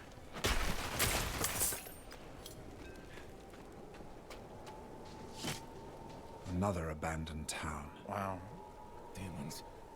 Everywhere. Fangs in the dark. Ah! He bit me! Who bit Careful. you? He's a wild one. I've got you, fam. Who bit who? What's going on here? What's it to you? Oswen, hush. I'm sorry, Wanderer. You've come at a difficult time. This madman just stumbled into town and started causing trouble. Demons spilling from the ruins. Kill us all! Kill us all! Ruins? What is he talking about? Come, I'll explain. Your character has a voice? There is evil staring in the ruins to the north. I like that poor monk back there must have gone inside. Even a holy man like him was driven mad by whatever he saw. Wait, something. How did we change that again? Was it called? Yeah, it was under accessibility, I think. I just want to change one thing here. Visual, front scale, colorblind.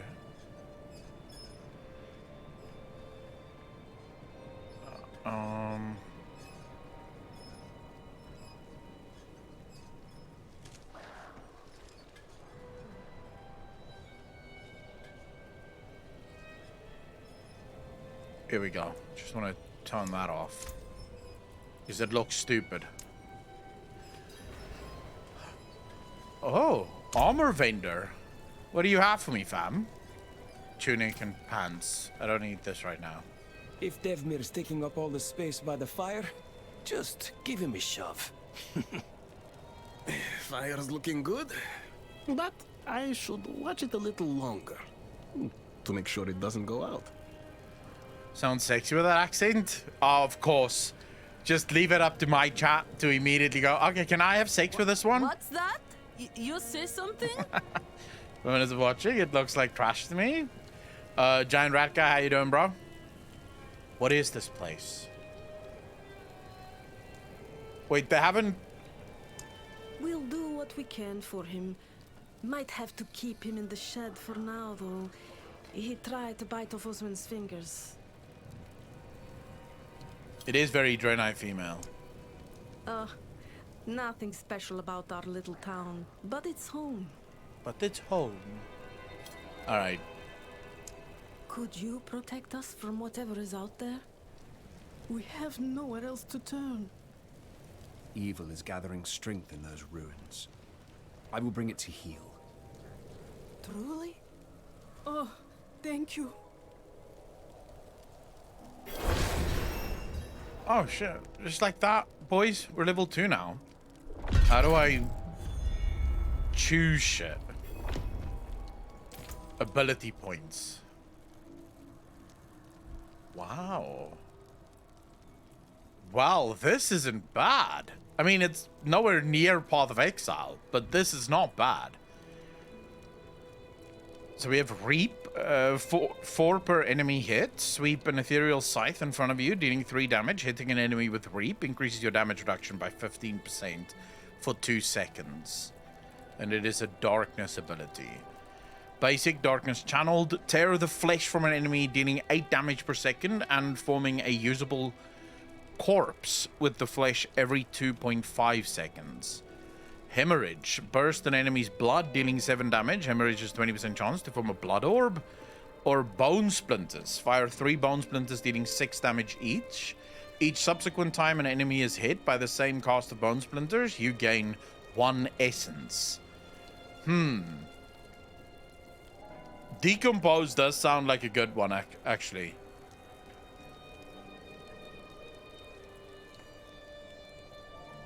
Let's go with Decompose, shall we?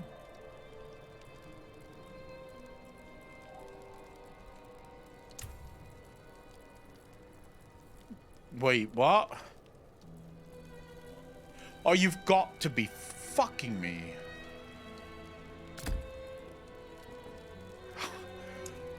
I can't use this yet?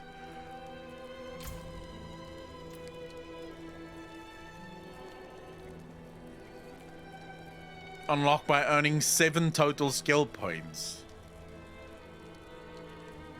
Oh, it's on my main attack now. So my main attack is now turned into... I don't know if I want it on my main attack. Okay. Well, that's fine. Let's go.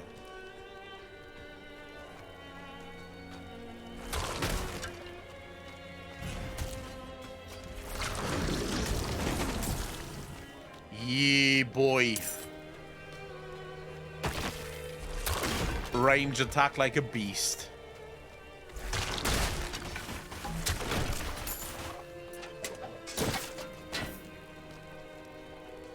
Start with a middle melee attack. Yeah, but now I'm a boss.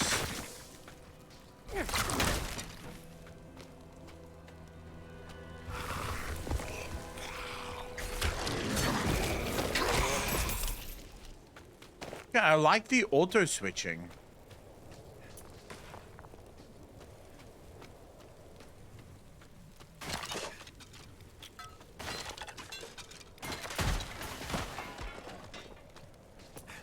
The hell? I should probably equip these. Wait, no? That was a bad move. So you can't double click. Well, you can right click, so that's fine.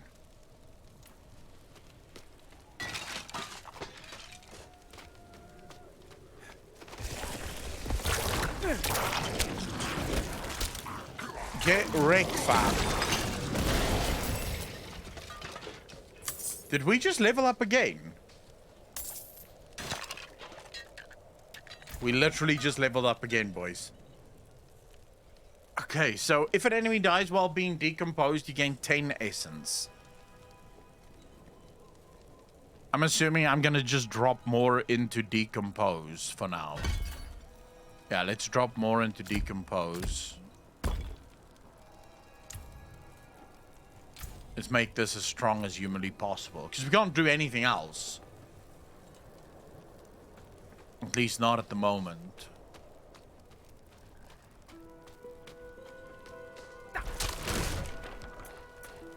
Chased. Oh, here we go. Getting strong as fuck, boys. Getting strong as fuck now.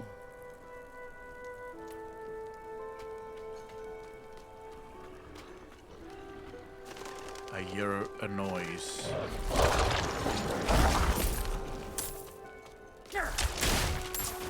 So who's playing the beta at the minute, and who? Road's blocked. Should clear up when the storm is past. And who's just watching? I played? What level did you get to, Savin Raven?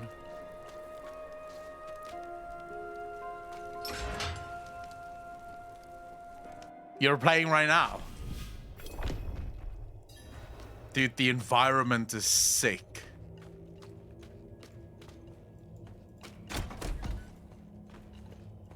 Oh my god, bro. I don't want to say that Blizzard is back, but Blizzard is kind of back. You know, like, everything just looks super cool. Apprentice wand. What does this do for me? Should I wear a wand?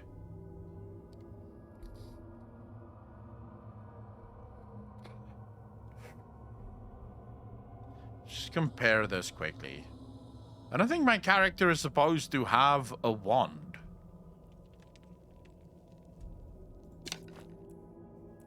A necromancer with a wand. Seems very weird, but okay. So where is this darkness?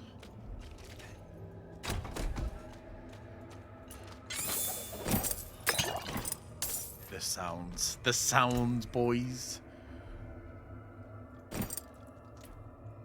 as long as it's not restricted. You can use any weapon as long as it's not restricted. All right, Mike. It's like saying you can date any girl as long as she says yes.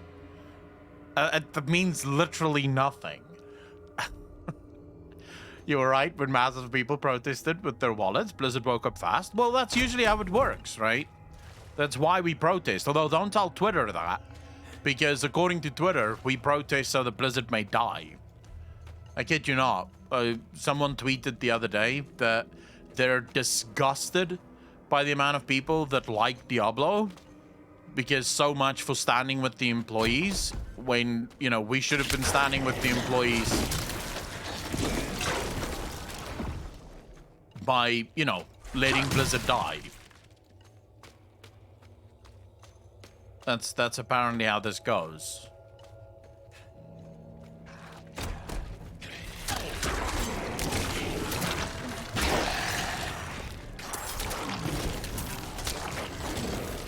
Not gonna lie, this guy's quite OP. What is that? And why can't I pick it up? Oh, because I'm full. Is that why I can't pick it up? But now when I run over... Okay.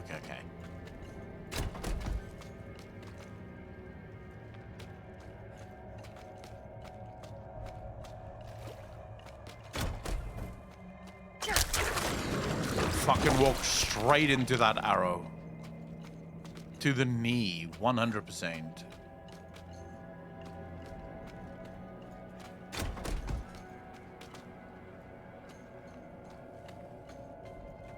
Have a nice death. I don't know what that is. Ooh. Quick, get these fucking demons off me. Boys, I need you guys to have these demons way off me. So what you gonna do with all your corpses laying around? I can't raise them. Because look what happens when I raise one. It just dies. So clearly, waste of fucking time. Healing well. Okay. Wait, we're still busy exploring.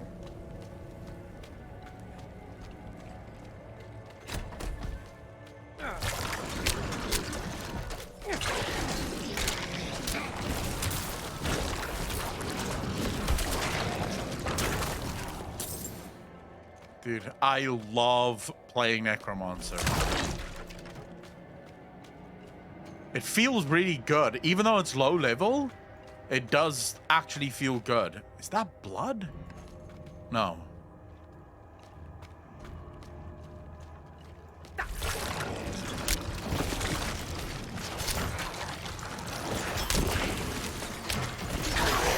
Get these fuckers off me. Oh, never mind. Wow. Okay, we are leveling quite fast at the minute.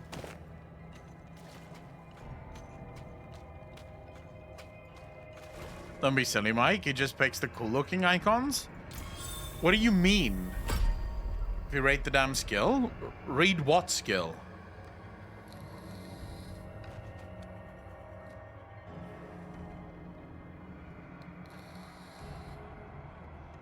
Oh, shit. Oh, I should actually do that. Thanks, Mike. So this actually just makes my... It just makes my dark channel deal more damage, but this would actually add essence. This gives me the opportunity to get a blood orb.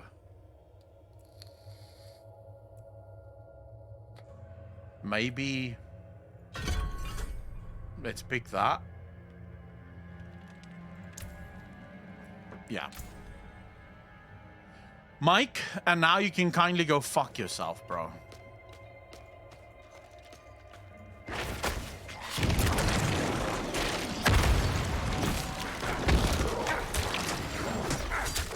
You guys should be fucking attacking. What the?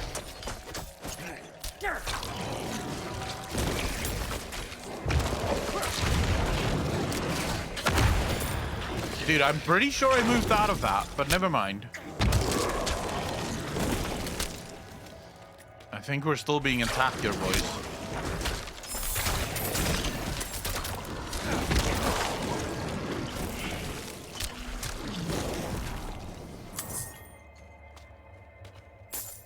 His education system, a streamer can't read.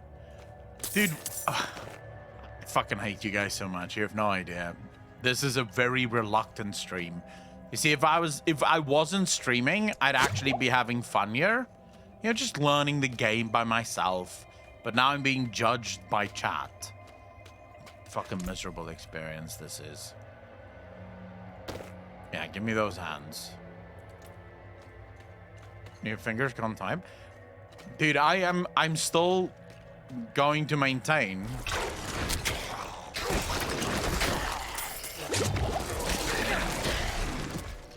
that I did dodge out of that. It's not my fault the game pretends like I didn't dodge out of it. Is that the whole floor cleared? Is there? Let him go, chat.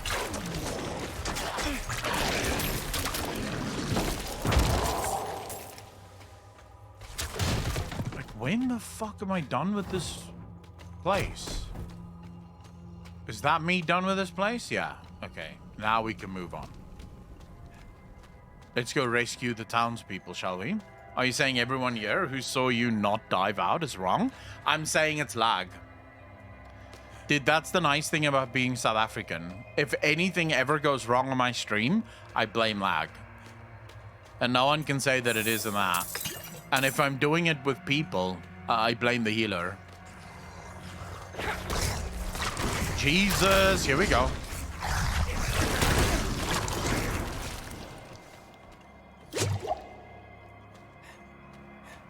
Oh, that's the first blood globe thing that I created. Which side do you think?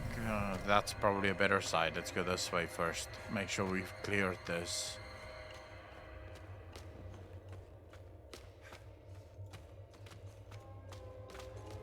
Yeah, easy lag or easy healer.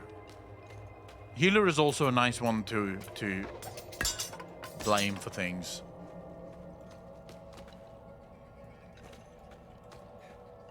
Those skeleton models look off to me. I actually think they look really cool. Plus, they're OP as shit.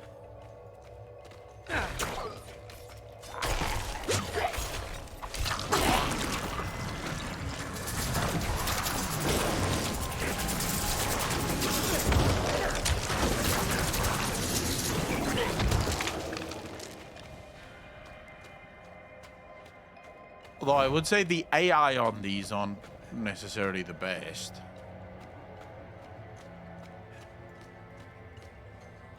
Scroll wheel should get you pretty close. Why would you want to go closer? Like, why in the world would you want to play like this? This would be a miserable experience. You want to see the models? Okay. There you go.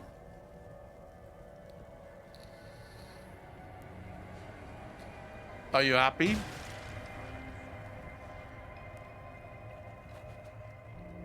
The actual game? Yeah, we're finally into the game.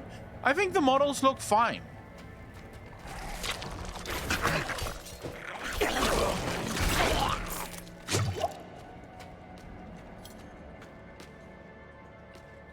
I think you guys are just nitpicking now.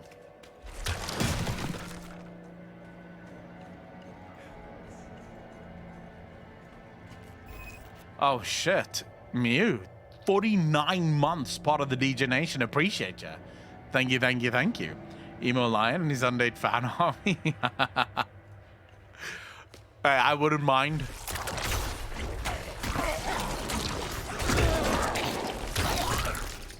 I would not mind playing a game like this as Lionel Johnson.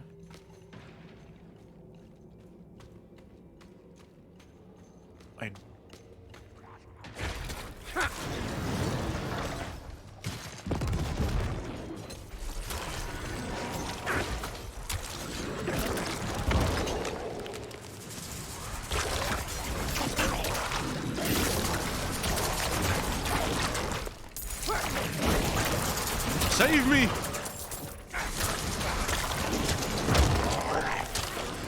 Where the fuck are these fallen coming from?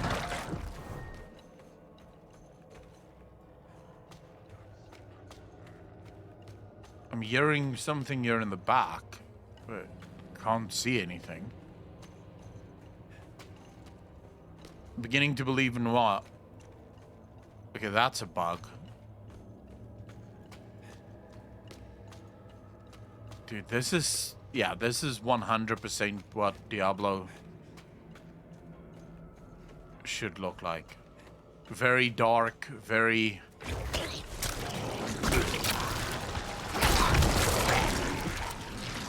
very gritty.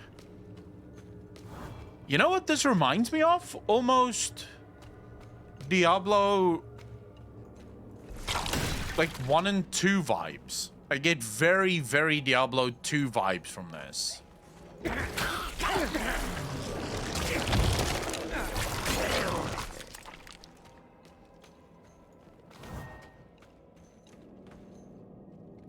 I've been buffing the Scaly Boys for a while now. Now that I know that I can buff my Scaly Boys, I buff the crap out of them the whole time.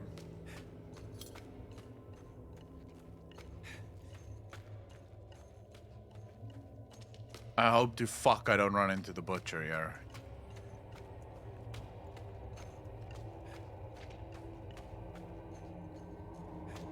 I'm not completely useless, chat.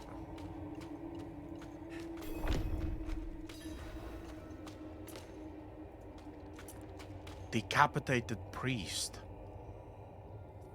Wow. What did they do? This is gonna lead to a massive fight. You just know it. Yep. Alright. Ready your assholes, boys.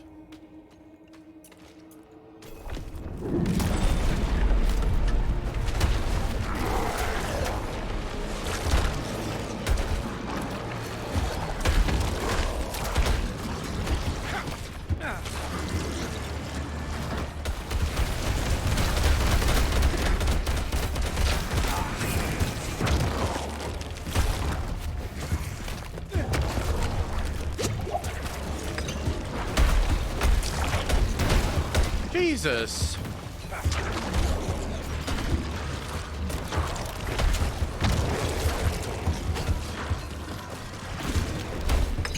Dude, what the fuck? Why is he coming after me?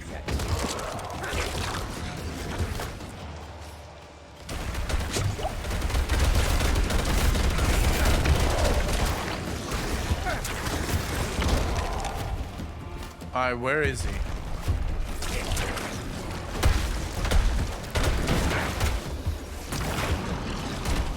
I wish I could zoom out a little bit more.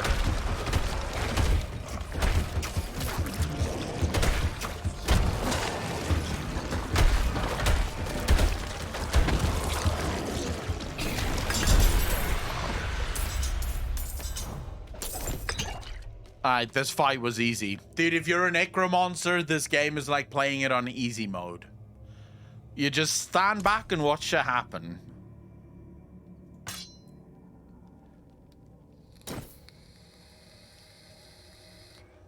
Oh, crap.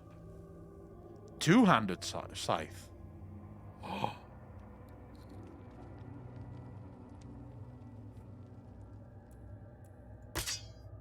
Don't mind if I do. No more upgrades, I'm assuming. Yeah, okay, so this is all our upgrades. I do like the fact that you now have different bags for different things. That's quite nice.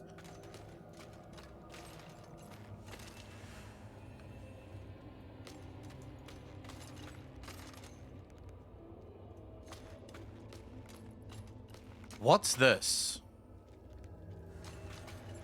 Let's get out of here. In the world, you can raise the world difficulty.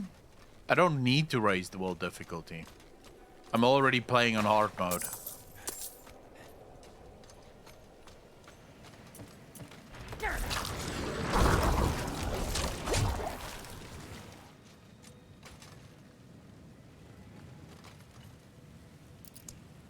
Oh, wow. Greetings. Okay. There is actually a wheel. E.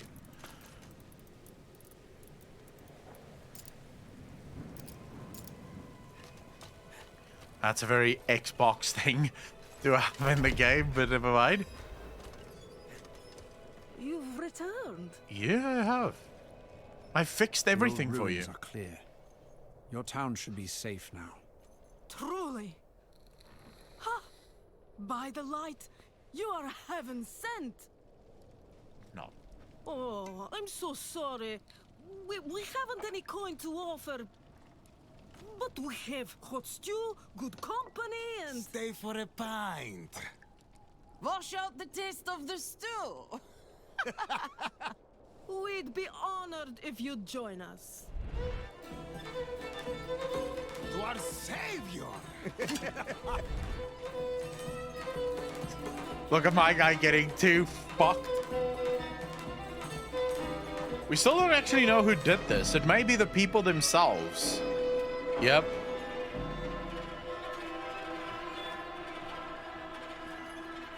I think they did this. Yep. I thought as much.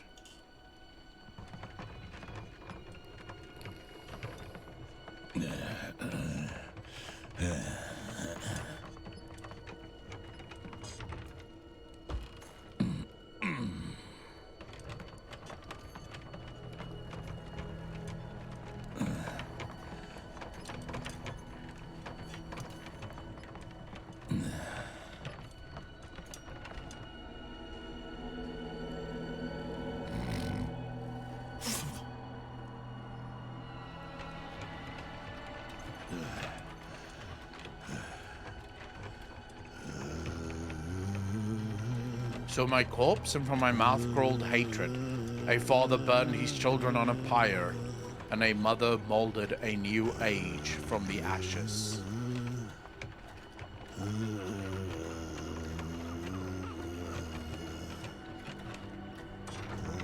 I saw the weak made strong, a pack of lambs feasting on wolves. Tears of blood rained on a desert jewel, and the way to hell was torn asunder.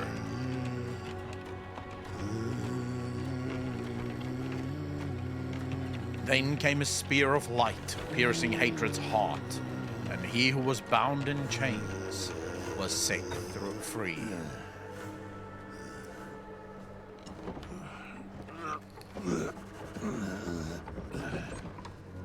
I need to wake up now. Like, it'd be nice if I woke up now.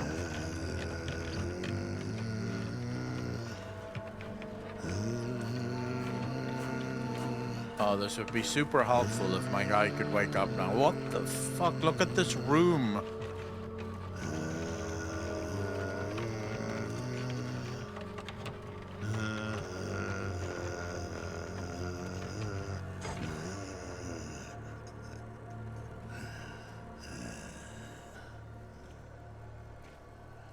By mother's blood, by mother's body, so shall you witness her glory. Before Splash seems like, you right? Die.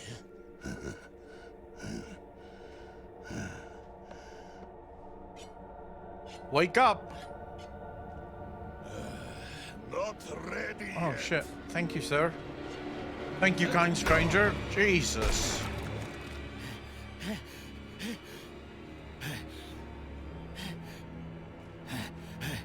They're coming! The whole damned village! Get up! Get up! We have to fight our way out! There! Take them! Quick! Wake the fuck up, bro! Get up! Tell me I have my skellies. Lost souls! Oh, here we go, boys. You guys are about to get fucking wrecked. Just like that, I level up and I kill everyone.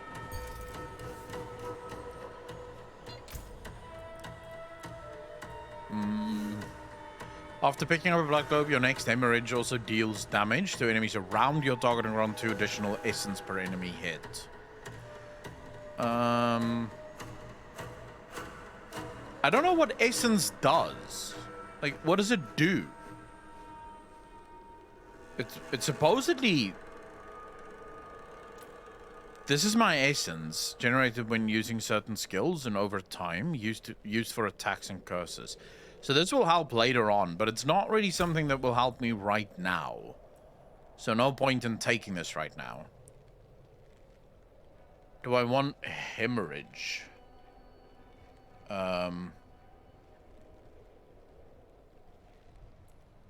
Hemorrhage might actually be... I think I should go for Decompose. It does a crap ton of damage. Although Hemorrhage might actually later on be better. I think. We'll just do it for now this way. Alright, where's these people?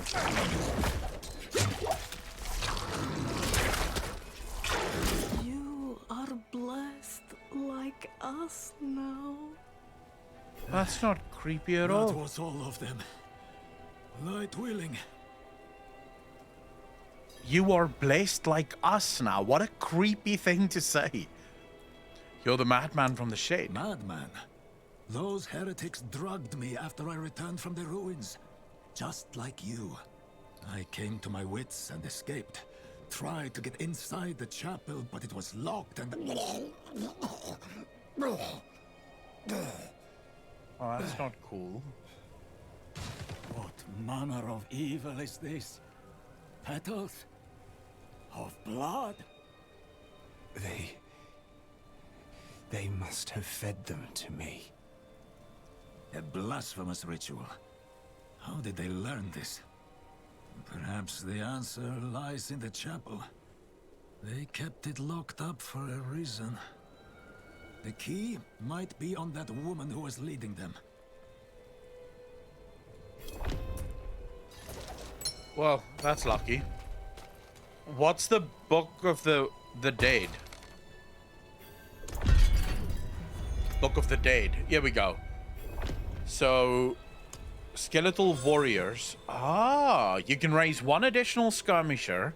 Each time you critically strike, your skirmisher warrior's next attack critically strikes and deals 50% bonus critical strike damage. Can only happen every 3 seconds. Your critical strike chance is increased by 5%, but you no longer raise skeletal warriors.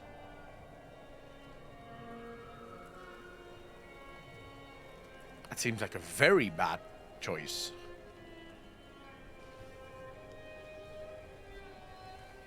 I would probably do 1 additional skelly. At least early game, I think 1 additional skelly would be good. What the f... Hello?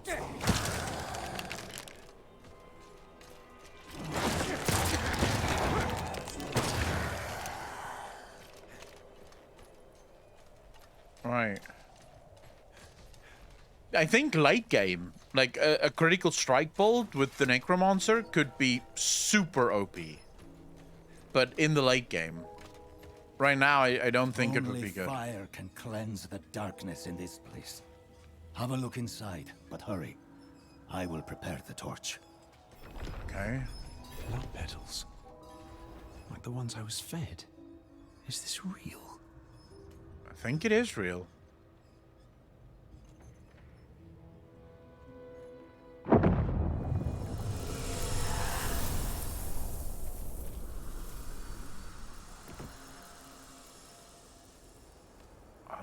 God, this is cool.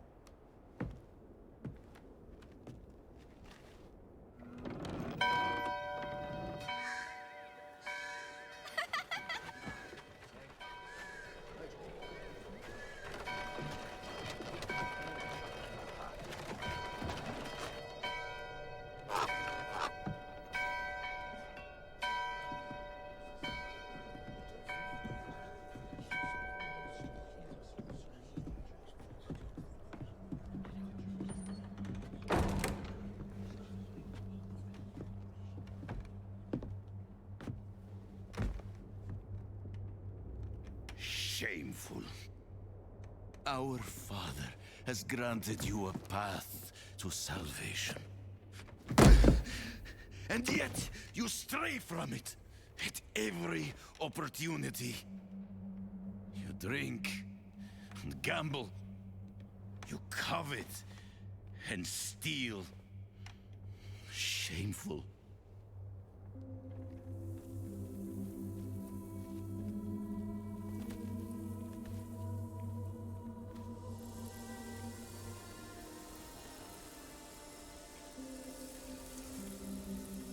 Sin is their birthright. Oh, crap.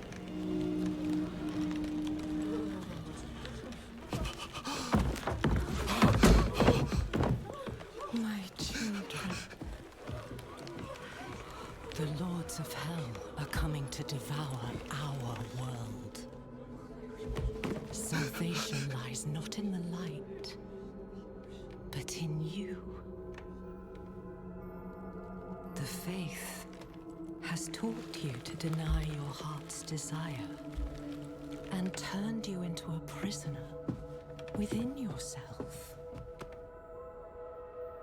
Break the chains and discover who you were meant to be.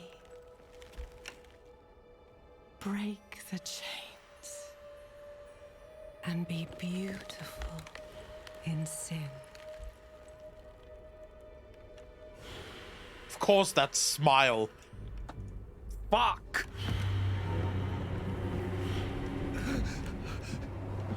Resist! Resist her temptation!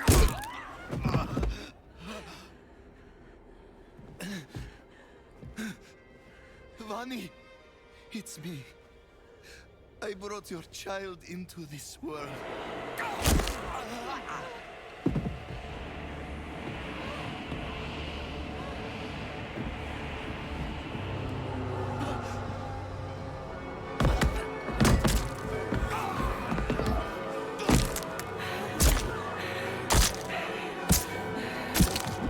This is not creepy at all.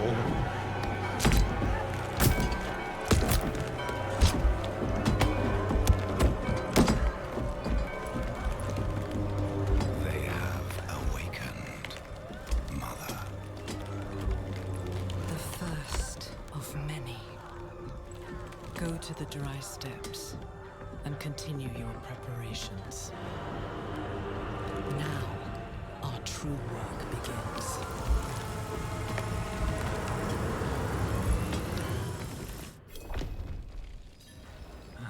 You came to thank the light. This story intrigues the living fuck out of me. What an atmosphere change from Diablo 3 to Diablo 4. Did I know, right? Like, holy shit. What were you doing in Neves? Looking for the town priest. He stopped sending tithes, and I came to find out why. Yeah, of course. As I neared the village, I sensed darkness around the ruins. I went to investigate. Found the priest's body. Demons. Foolishly, I took shelter in Nevesk and ate their food. You know the rest. Just like the church, they will only show up when you stop paying. Stop paying his tithes, so we thought we should investigate. Where's our money, bitch? You collapsed inside. I thought the darkness had swallowed you. I dragged you here and put this cursed place to the torch. What happened to you in there? I saw a vision. A horned demon. She said the lords of hell are coming. She wanted to help the people survive. Help them? She called them her children. And they welcomed her like a mother. Mother? Lilith. No. It cannot be. I must report to the cathedral. Listen, there is a hermit to the northeast. A man of questionable loyalty. But he knows of the forbidden. He might be useful to us. Bring him to the cathedral in Kiovashad, and you will be in the light's favor. I hope you can choose not to be in the light's favor. Like, can you be evil? I don't know. That's an interesting question, actually.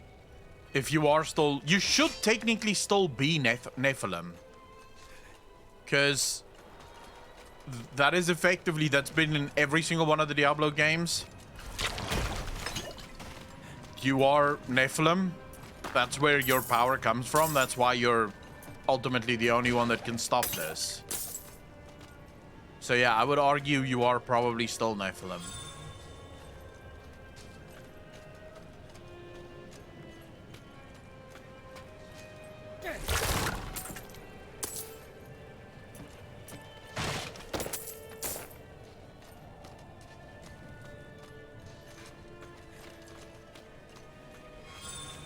Oh. Plain militiaman. A cellar. Let's go, boys. What are we gonna find? What evils are lurking about in the much larger cellar than what most people would own?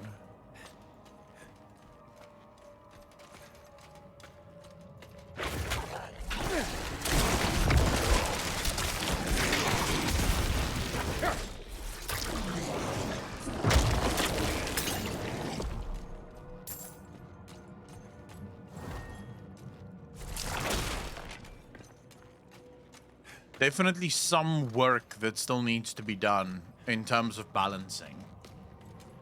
Peggy rating, as I could not see this for teenagers. I mean, to be fair, does Peggy rating even mean anything? Because when I was a child, I played games that wasn't meant for children all the fucking time. In fact, usually when a game wasn't made for kids, that was an indication that this was all I wanted to do was play this game.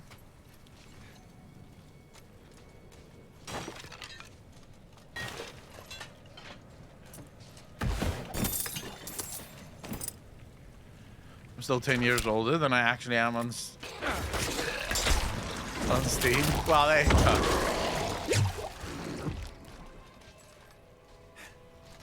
I feel like for most kids, that shit doesn't matter.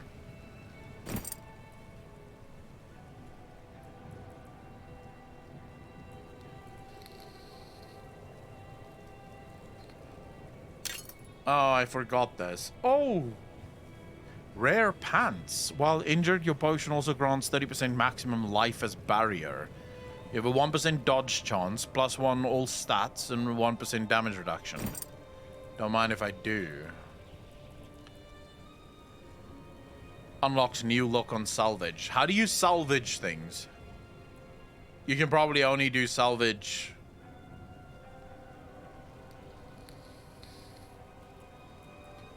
Yeah, we can mark this as junk though. Very nice of Blizzard to include this fucking option finally.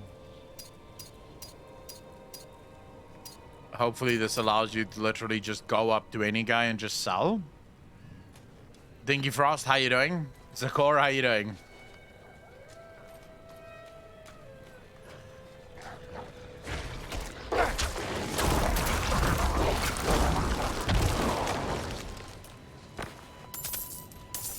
I do kind of wish it was possible to zoom out just slightly more than what I am right now.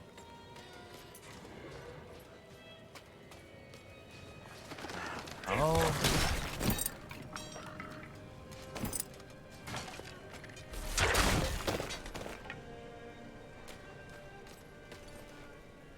I could literally just jump over here if that was possible. Yeah, no, won't let me.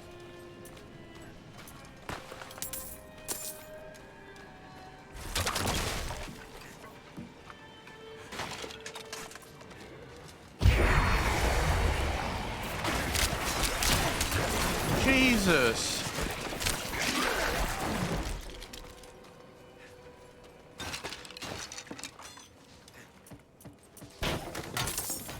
All right. Well, that's nice. Apparently, I now shoot arrows too.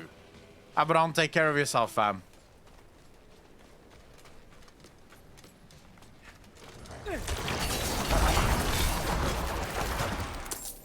Okay, as it turns out, I am super OP now. Am I going the right way?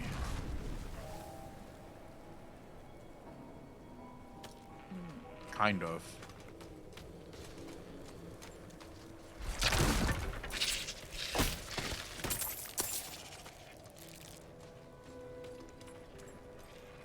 So there's spiders here, isn't there?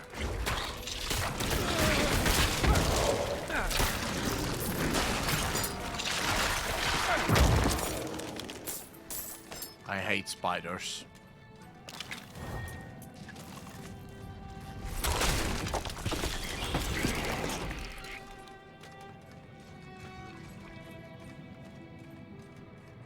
Whoa, shit.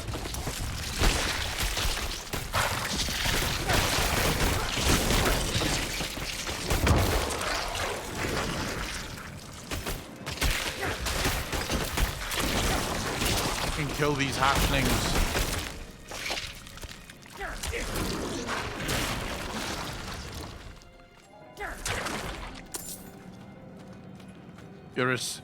You're a super OP now? Not anymore though. I lost that power. But I was. Oh crap.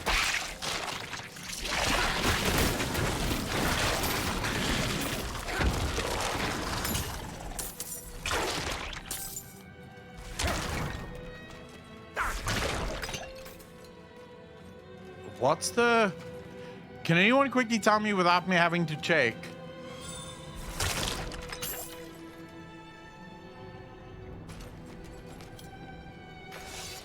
Okay, that's quite cool.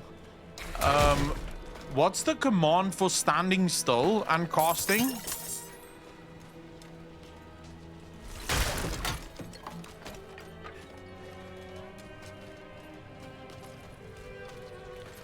I should climb down here. Jesus!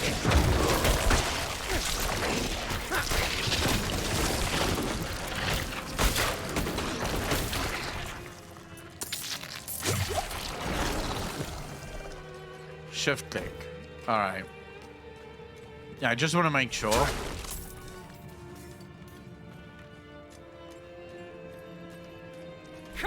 Yeah, it is shift click. All right.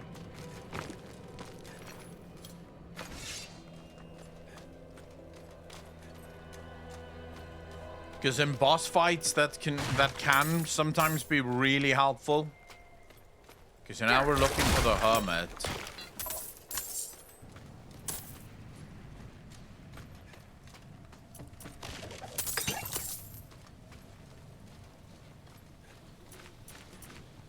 Whiteberry. Okay. So what exactly? This is crafting materials. No way, bro. This is crafting materials, no? It has to be. It's nice to know that there's crafting there.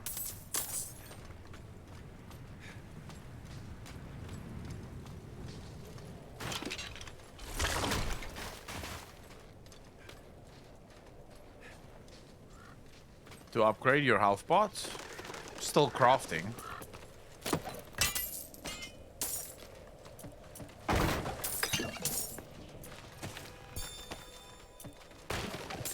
I'm sure we'll learn about that eventually.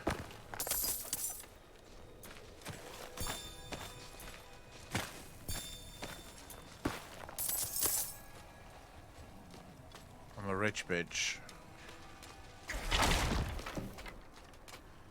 And to craft elixirs. Okay, so this is where the hermit lives. Let's just clear the rest of this.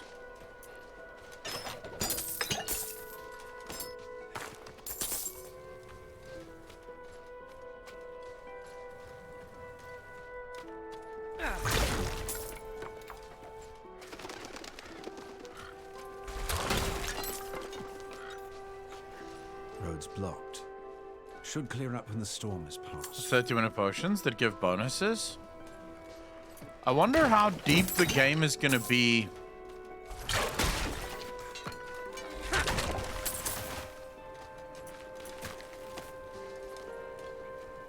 Like, how deep is the customization gonna be?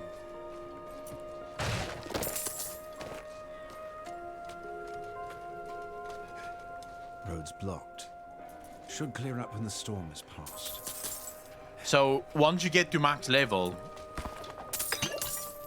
what's the customization game gonna look like? Or is it just gonna be, you know, the same old nonsense as it used to be? Actually, I should probably not say that the beast escaped from the trap but didn't make it far. Whoever was hunting this creature is nowhere in sight. So in Diablo 3, for example, the only real upgrade you have is gear, which is fine. You know, it's very, like, Diablo-esque game, obviously. But I'm wondering if this game offers even more.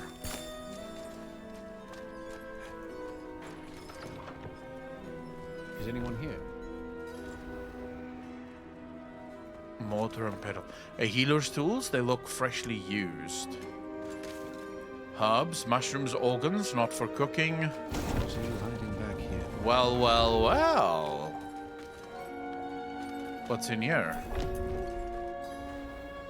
Scattered books. Specimen notes. Fibers. Young. Freshly turned. An easy kill. Further south than the others. They're spreading. Man, that voice actor is good.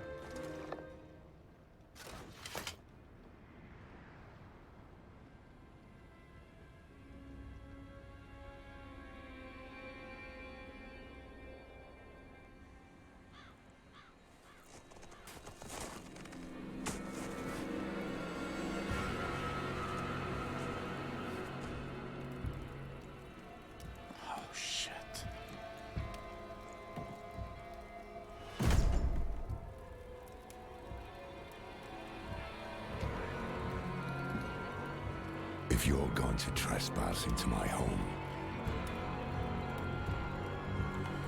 rifle through my things, then at least have the decency to join me for supper. I'm bloody hungry.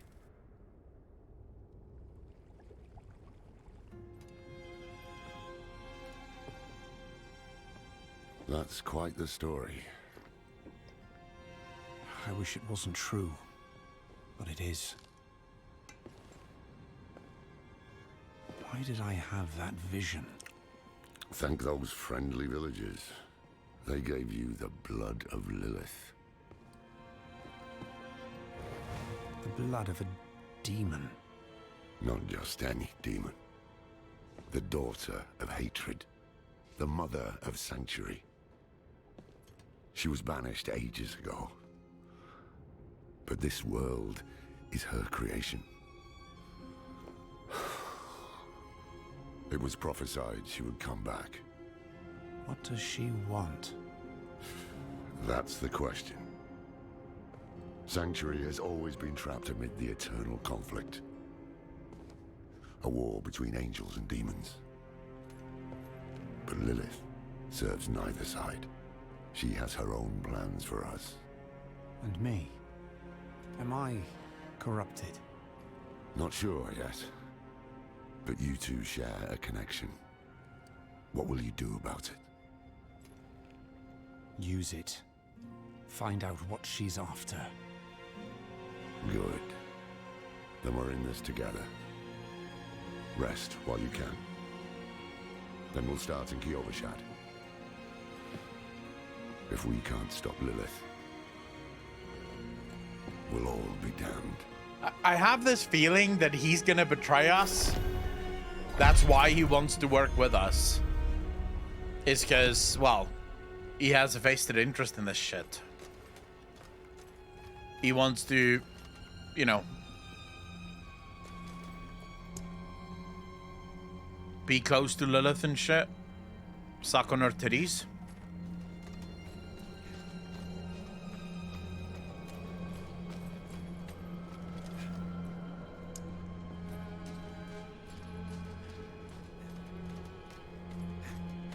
It's not about being spoilers. That's just how Diablo has always been, Mike.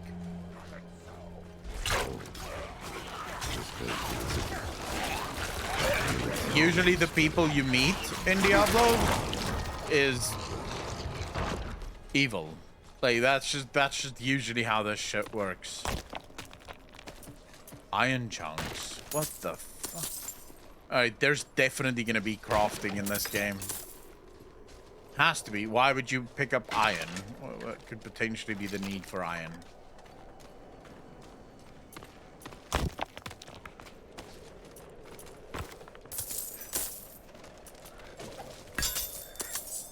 I cannot carry more. Yeah, fuck me. We should probably go through this and see I can wear that. I don't need that, so mark that for junk. Mark that for junk. Whoa, no. This actually gives plus lucky hit chance. I'm sure this is better than that. Yeah, I don't fuck it. Keep that. Sell.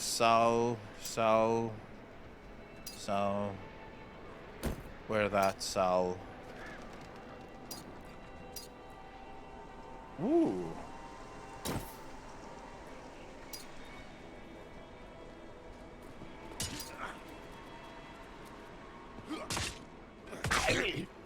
What the fuck? Come on, boys. Skellies, why are you guys not attacking? Let's pick up the short sword. Okay, now I have no more space. If titty sucking is spoilers, I'll keep watching.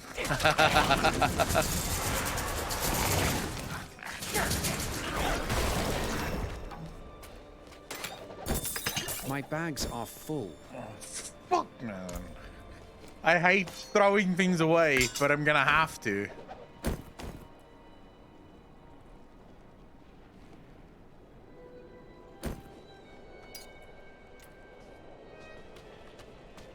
Okay.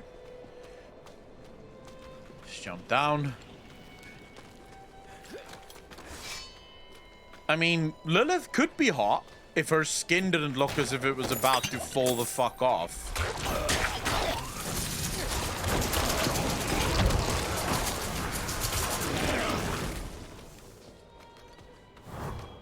Like, I can see people shipping Lilith.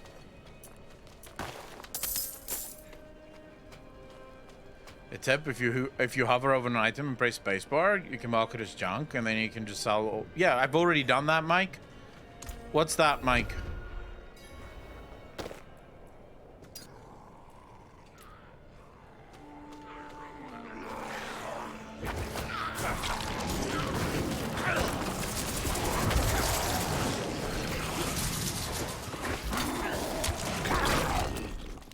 Screw yourself, bastard.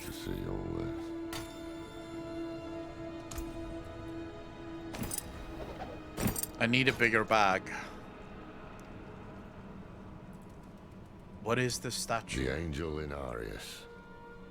I'm sure you've heard the Cathedral of Light babbling about their Holy Father. Well, he's real. An angel walks among us. And when he learns that Lilith is here, blood will flow. They are ancient enemies. They'll drag the whole damn world into their feud unless we can stop it. If he's the father... Let's not linger. And she's the mother. Just ahead. Does that mean that they once angry fucked? The inscription is badly marred by claw marks. May light of Father in Arius do upon all... Yeah, I don't know what the fuck that says, but, you know, let's just go with that.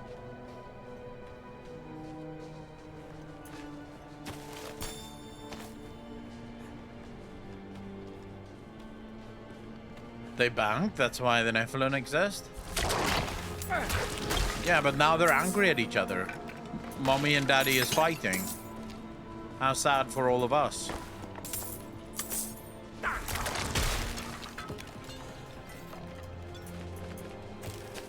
Okay, this game is gonna trigger me.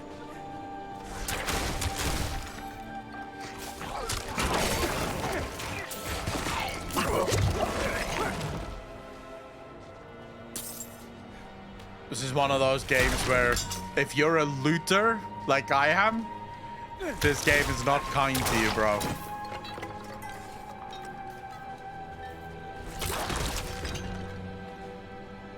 What's back there?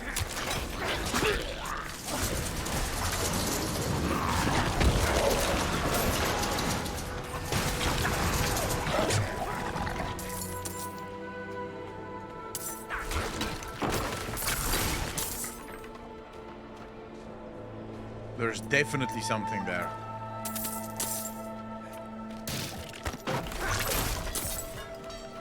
Fiendish folio. What the hell is fiendish folio?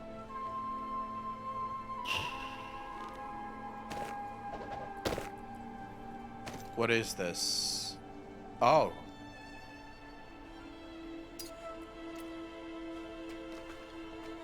I think you mean hoarder? A looter. Thank you very much, by God Waste. I'm not a hoarder. I don't have some sickness. I just like looting stuff. Not in real life. I don't. That's too much effort. But in games, I like looting stuff. There's definitely something here. What is it? Oh, it's an event.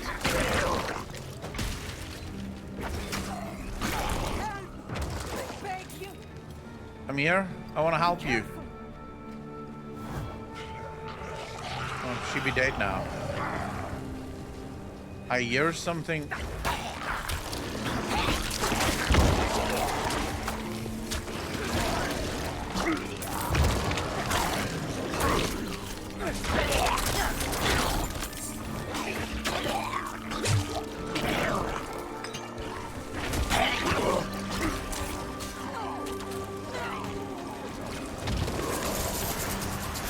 Oh shit, okay.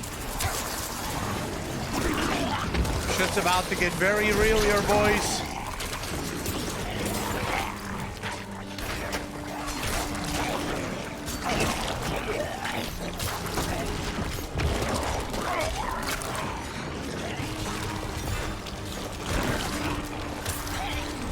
What the hell are my demons doing?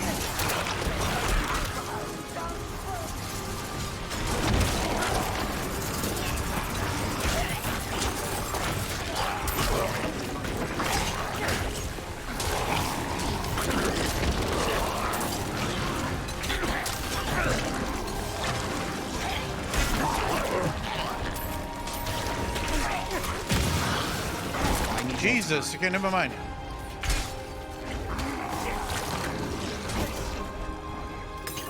I didn't even see that there was a big guy summoned there.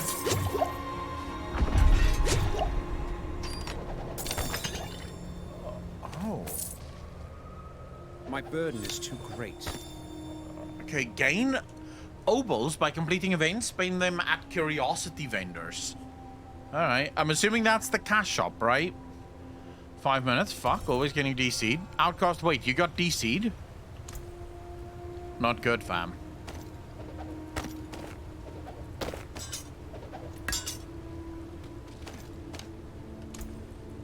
Okay, so this is a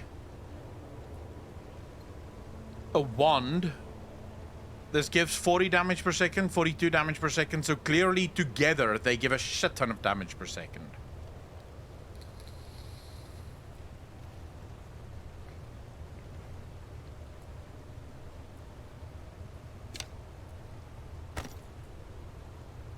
Yeah, this is definitely an upgrade, no?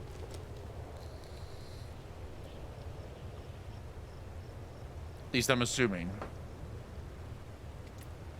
Has been in every Diablo game? Yeah, I mean that there will be a cash shop in this game. Or do you think I'm wrong? Did I save her or? I'm not even sure.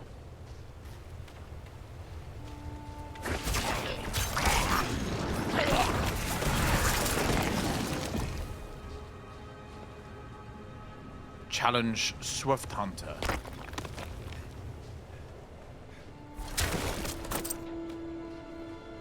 For the moment, only cosmetic. Yeah, I mean, cosmetic is fine. I'm just...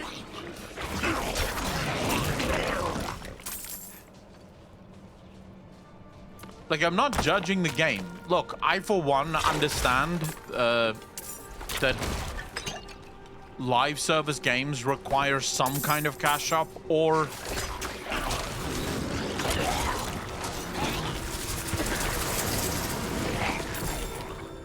if it's not gonna get a cash shop, then it needs to have a what's it called?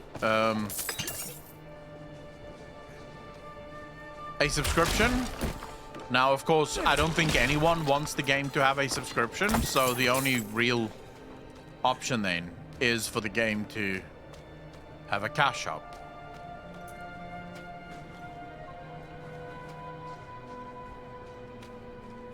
Yeah, I don't know if I like the battle pass bit.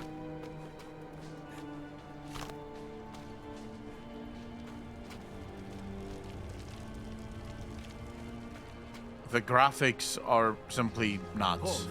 To enter the city, you must We have no time for this.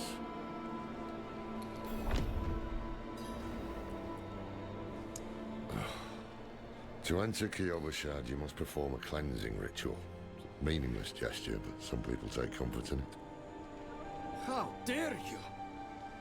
Just let him through, lad. I've tried for years to get Lorath to do the ritual. Fine, but this one stays. I'll meet you inside.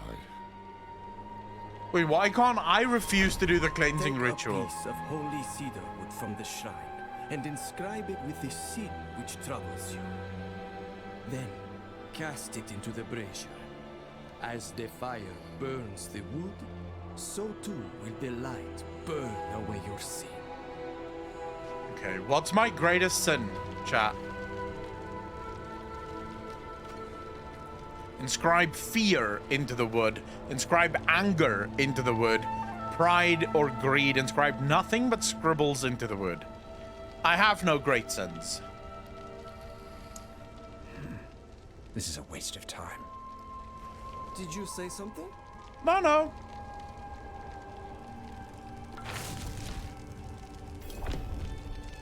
Not finishing Subnautica on stream.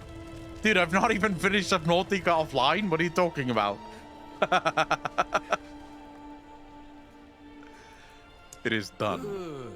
You must feel as though a great weight has been lifted from you. Yeah, I feel so much better now. Welcome to Kyovashad. Look at the size of this guy. No way that's a normal human. Look at the size of this man.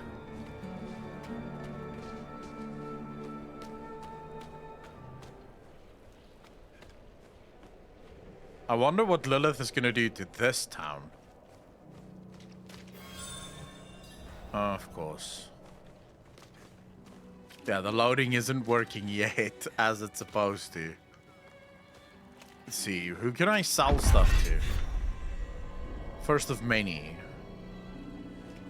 Okay.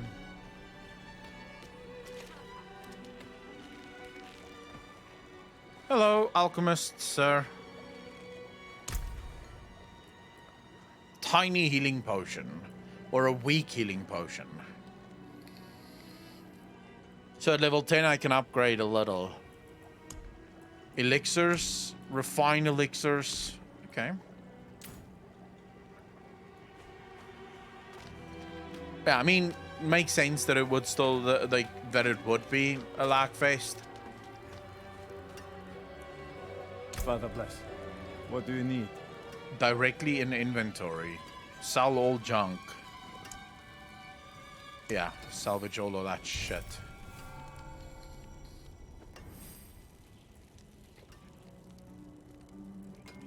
I could probably salvage this as well, right? Yeah, salvage that too. Repair. Never mind. So yeah, you can upgrade items. You can't craft items, but you can upgrade them. Okay, that's good to know. What else do we have? These are the vendors. So how many of you are actually playing Diablo? Or maybe I should ask the following instead. How many of you are planning on playing Diablo? just take the bread, stubborn fool. It was free. I don't need a handout from those cathedral bastards.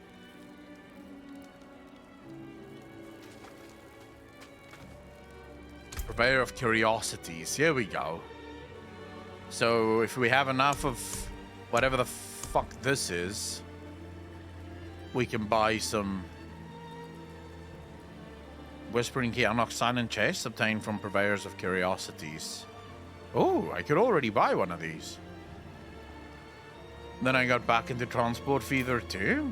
Yeah, but by God Waste, I mean the game isn't coming out yet, so technically speaking, you could still play it now. Or can play it once it comes out, which is only in June.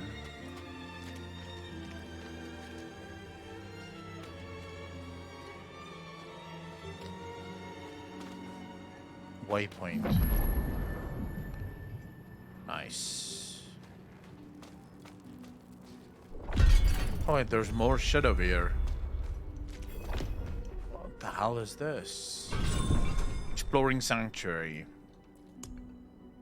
You can earn renown by completing various activities across the continent, and obtaining renown will grant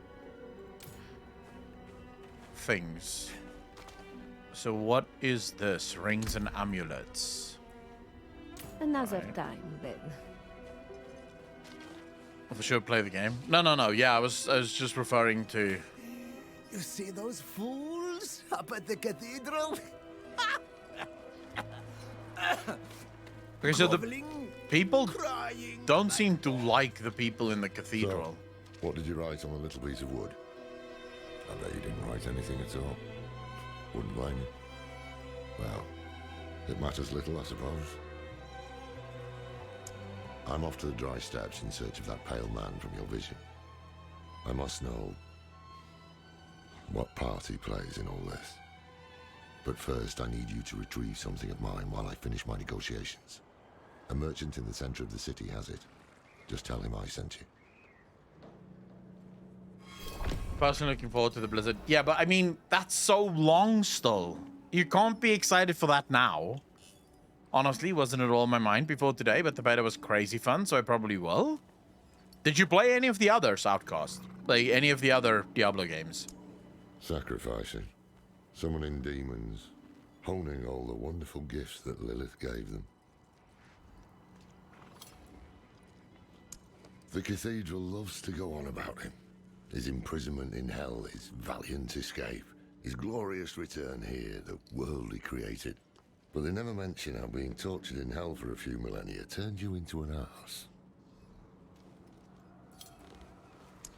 There was a prophecy, yes. It foretold the rise of the primevals, the return of Lilith and Inarius, the doom of our world. Inarius adopted the prophecy for his own selfish purposes. Put it in the Cathedral of Light's gospel, and made it seem like he would be the hero to save us.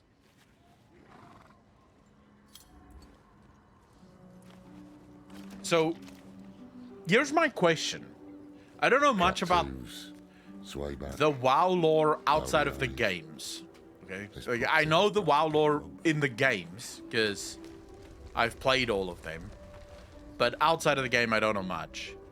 Do we ever actually get an explanation for why the same primevals consistently return? Or is Diablo kind of like Spider-Man, where it just starts over the whole time and just tells a different kind of story in a different kind of way, but it's the same characters every single time? Because I'm assuming we're gonna fight Diablo here again. I'm assuming Mephisto and Bale is gonna be in this game again. So why do they just always come back? How do we not kill them and then they're dead forever? Or can you not kill the primevals? Is it physically impossible to kill the primevals? You can kill them, right? Kill them, but then they get locked up. Is that how it works, kind of?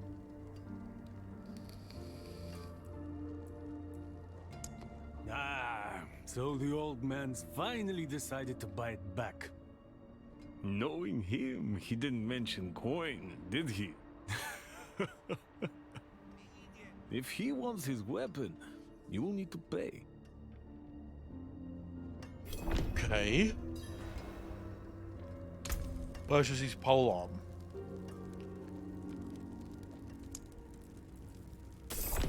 Wait. Notice if it makes any The old man difference. sold me this too. He said he didn't need it anymore, but I think he'd want it back all the same. No charge.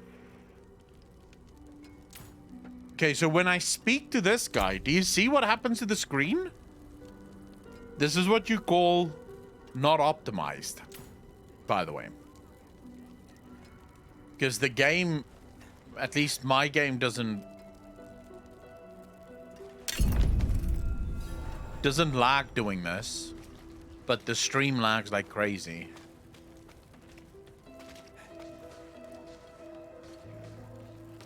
Oh yeah, that's actually true, Oterdross, because we did shatter the Soul Stone, didn't we? I'm pretty sure. So in number 1, the hero of number 1 becomes Diablo in number 2 by taking the Soul Stone and pushing it against their head, and basically turns into what would ultimately become Diablo. But I think, if I remember correctly, at the end of number 2, we do shatter their Soul Stones, and they still literally just come back.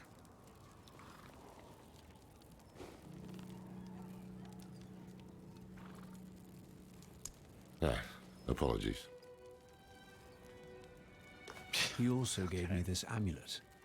What is it? The Mark of the Haradrim. An ancient order of scholars and mages, sworn to protect Sanctuary from demons. These days, we are few in number. There is another Haradrim, Donan. His breadth of knowledge about demons is equal only to his hubris. Sounds like he could help us. You should seek him out in Skosgland. But don't forget about the cathedral. They'll be expecting you, and they might prove to be useful allies too. You're not coming with me? I'm going to the Dry Steppes to find out who that pale man is. Join me when you can, just be careful. Your ties to Lilith, the visions you see. You are the key to finding her and stopping whatever she has planned. Alright, no problem. Sometimes our paths in life are set to collide. We just don't know it. Whether it is by accident or fate's hand, there is nothing we can do about it. The wanderer lost in the storm, fed the blood of Lilith, saved by a lone monk. Different lives and incidents drawn together. By what? Destiny? Or some greater power pulling the strings? I did not know. But at the time, I thought I had the chance to protect humanity from the daughter of hatred. The Wanderer's connection to her gave me hope. Imagine that.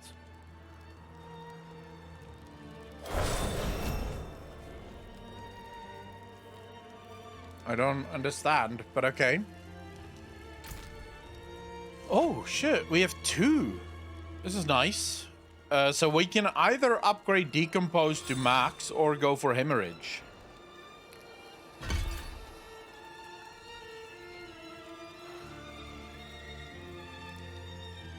And we can already go... Welcome to the beta. Why, thank you. The Primevals need an anchor to set foot on Sanctuary. I should actually learn more about the...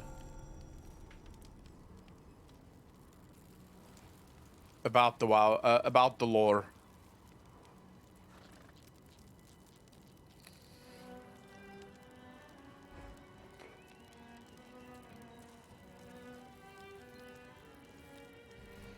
I wonder if we shouldn't do another... No, let's do this. Yeah, so if I pick up a blood orb, which barely ever fucking spawns, but when I pick up a blood orb, that's gonna be helpful. Mouthfeel, slice the primeval shard, and everything went loose. I mean, it's as good as anything, right? The hell are my skeletons doing? Like, are you guys see this? The skeleton's just fucking blinking.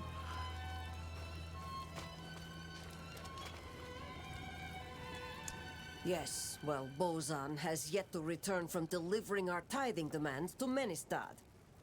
Perhaps you could sweep the roads and see what's taking him so long. The cathedral must receive its dues. Yeah, I could probably do that for you. But before I do, when am I supposed to go to the cathedral? I'm assuming this is where the story ends then, is it?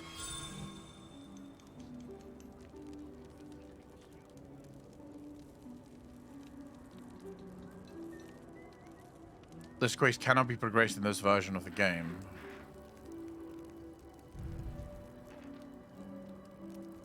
Okay, so this is where we have to go next.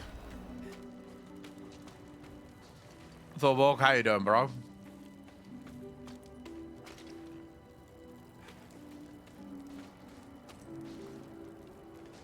Oh, these poor bastards. What did you do, fam?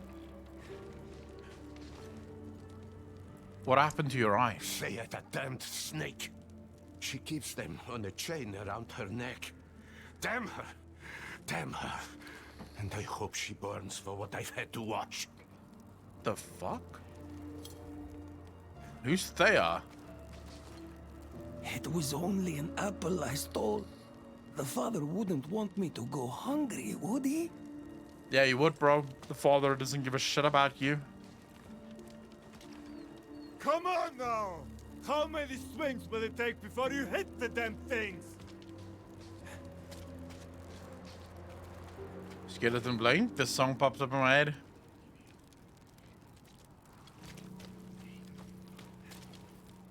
For 100 generations, hell itself imprisoned Father Inarius.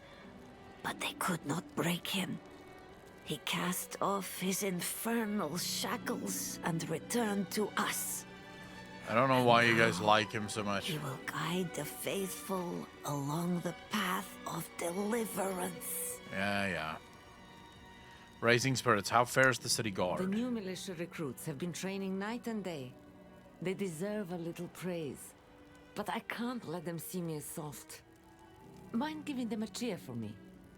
Easy coin for you, a boost of confidence for the recruits, and I get to go on being the hard ass. Everybody wins. I'll handle it.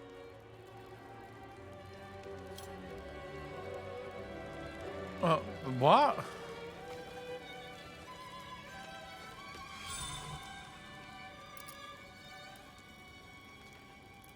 So now I...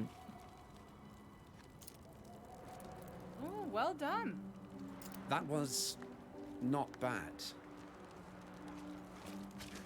Did I do it? I'm assuming that's what I wanted. That's all I had to do. Thanks. I hope they don't get used to it. Also, spoiler in the beta, Blizz forgot to hide. Maybe they didn't forget to hide it.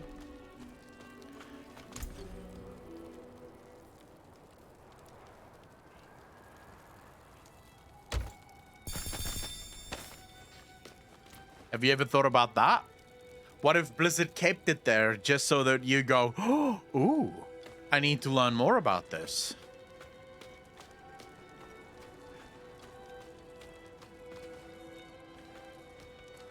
I have a feeling the church is going to be out. For the love of God.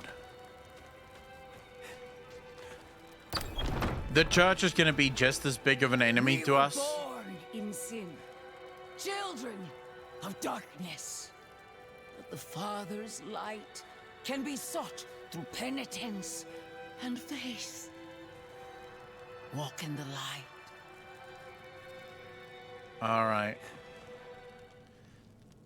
We must be ever vigilant against sin, brother. Yes, Reverend Mother. Let the light of Inarius burn away wickedness. Let not temptation lead you from his holy radiance. Let righteousness sear away corruption and sin. Cast out thy darkness, for only light must remain. Cast out thine darkness, for only light must remain. Is this the one from the west? Yes, Reverend Mother.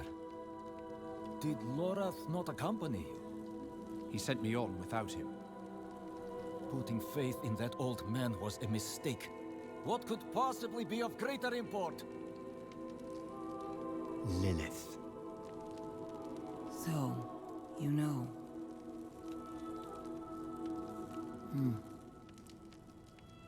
We have received word from one of our knights of a demon sighting in Gale Valley.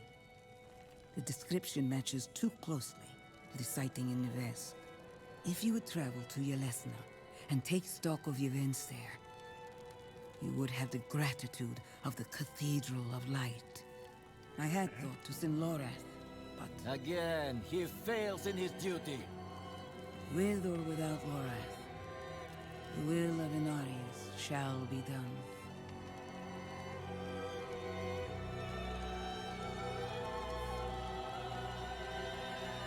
Here, take the knight's report before you go.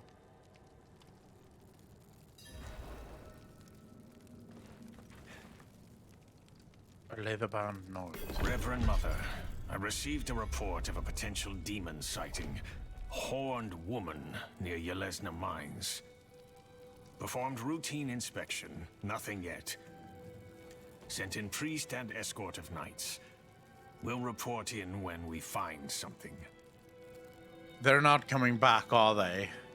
I mean, to be fair, voice acting in Diablo has always been phenomenal. His skill is unmatched. But as you can see, he's not so reliable. It's not out of indifference. He went off searching for a pale man who accompanied Lilith. So someone is helping her. How easily the souls of men sink to darkness. She is spawn of a prime evil. Mark my words, Nevesk was but the beginning. She will kill again. But our father, the angel Inarius, is prophesied to defeat her. Where there is faith, there need not be fear. We'll see when Lilith comes for this fucking cathedral. One of our flock, the watch commander, Vigo, sent word of a demon sighting. A girl claimed to see a horned woman. The risk is too great to dismiss. Seek him out. He should be well into his search. Very well. Lilith, Akoth, is Nathanos all over again? What do you mean?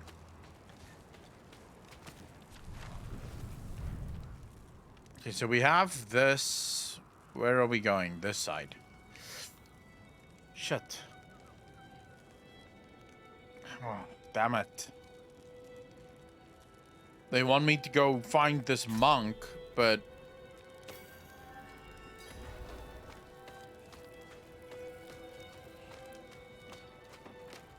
Dude, okay, the lag really is fucking something.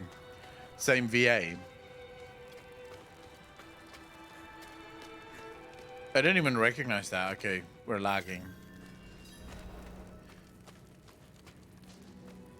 Can I leave the city along these roads? Yeah, I should be able to. Let's just get out of the city.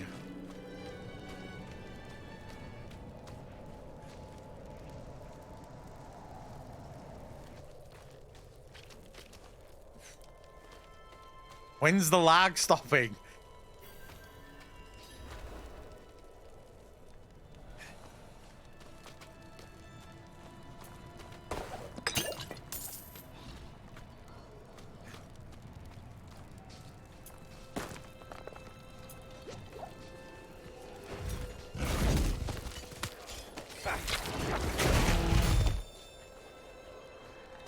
The hell is this?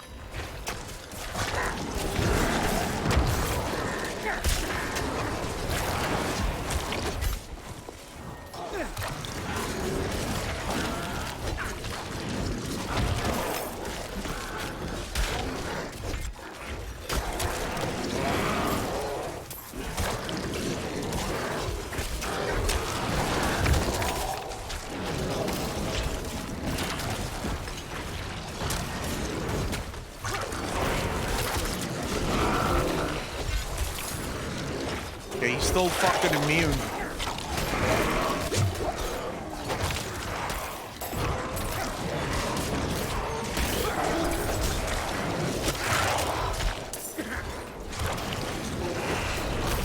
I'm not ready. Jesus.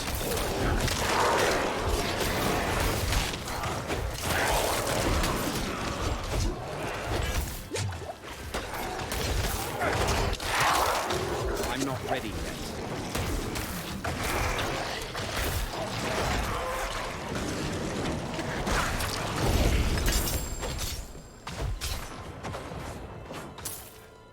Sharp sky.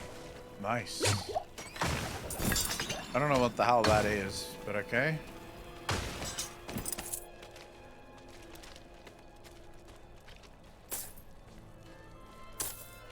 The combat feels... For those of you that's played it, do you find the combat feels a little slow? It might just be my build, but the combat really doesn't feel... I don't know. It just feels a little weird.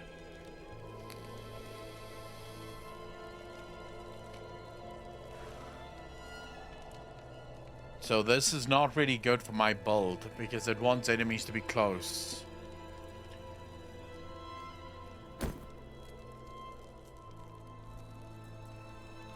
I mean, it's more damage per second. And I get some life. 4 damage to slowed enemies, but I don't really have slow abilities.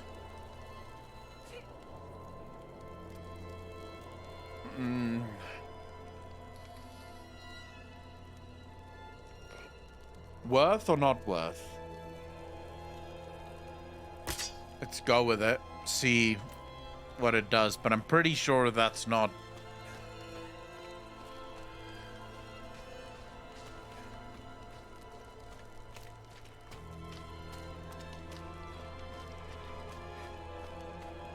What the hell happened here?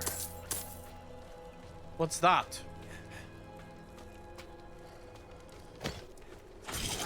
Oh, it's a guy fucking...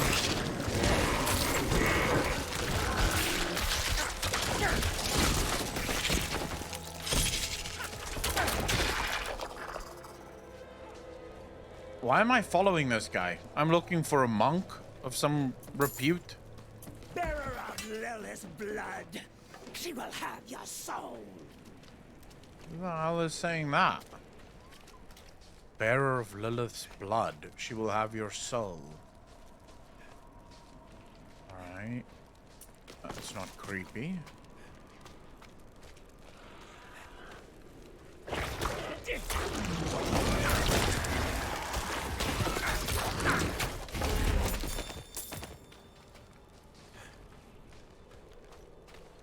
Okay, so where in the hell is this guy? Compared to other RPGs, yes, it feels slower, but I think that is what they want. Also, when you get some Lego, it speeds up as well. Yeah, I'm assuming that's exactly why it feels a little slower, is first and foremost, the character that I'm playing, right? Necro might just feel a little slower. And also the build that I have. Because, yeah, my build is very ranged focused. And very much focused around my skeletons doing the damage.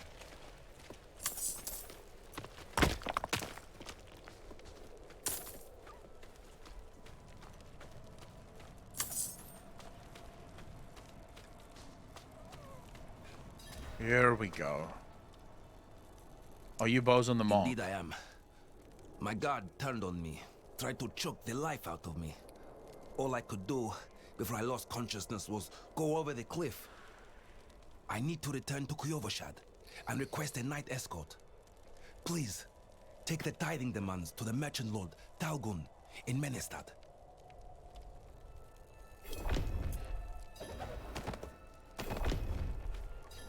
All right. In where? Menestad. Okay.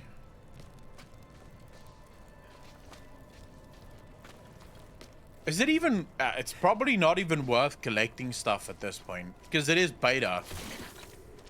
And... I mean, we're not... It's not like this is going to be... useful later in the game.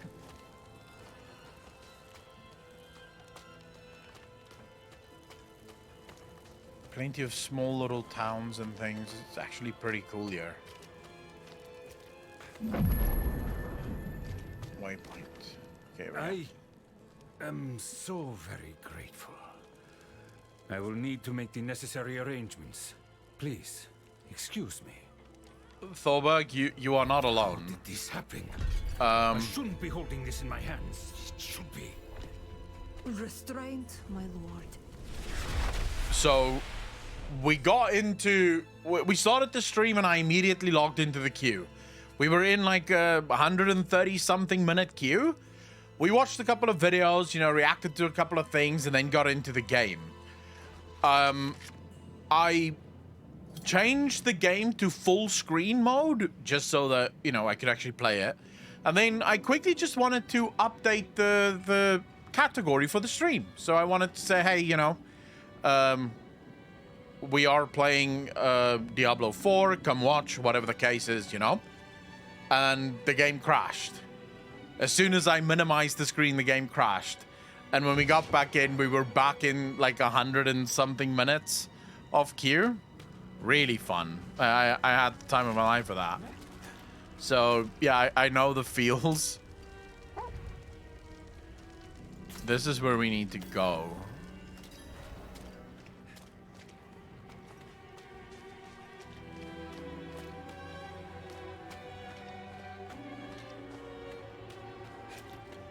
Last weekend, Ghost Girl and Rogue to 25. I didn't play last weekend, but now I'm actually kind of sad that I didn't play last weekend. Because I will admit, this is really fun. It makes me think of Diablo.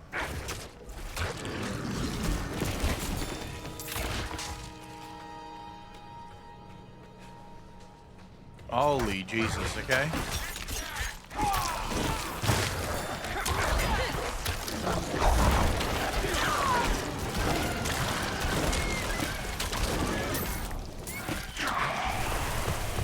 All right, it seems we're back in business, boys.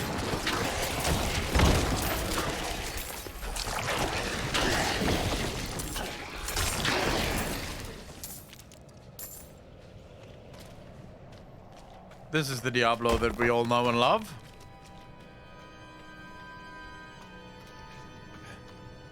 Many enemies everywhere.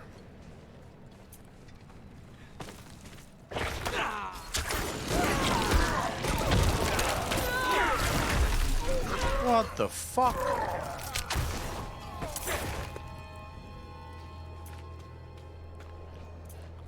That blind ability. Wow.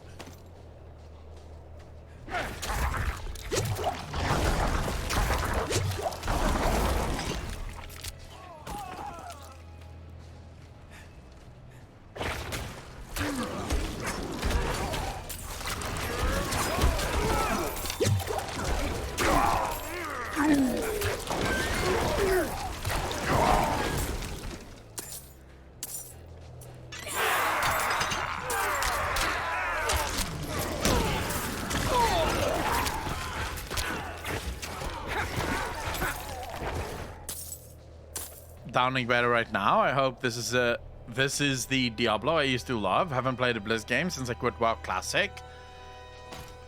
I can tell you that it's much better than D3. I don't know, P-Dog, how did you feel about D3?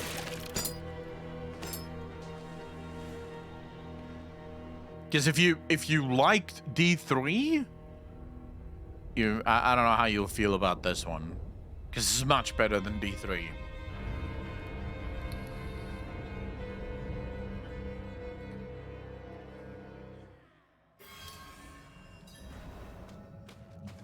I mean, I'm still early in the game, but I can tell you it feels like Diablo.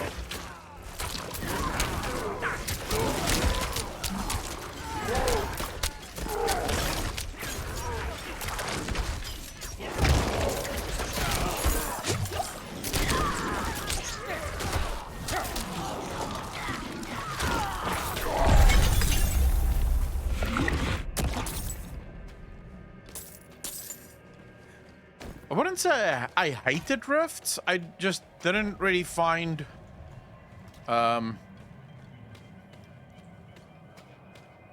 found the entire gameplay loop of Diablo 3 very unrewarding after a while. You know, so it was fine for like I liked the leveling of Diablo 3. I didn't mind that too much. But then you know, you got to like the gameplay loop, and that I did not enjoy. It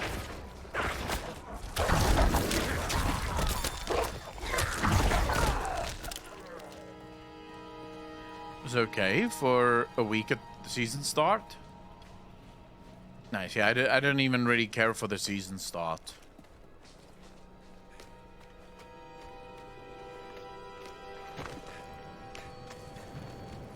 Am I even going the right way?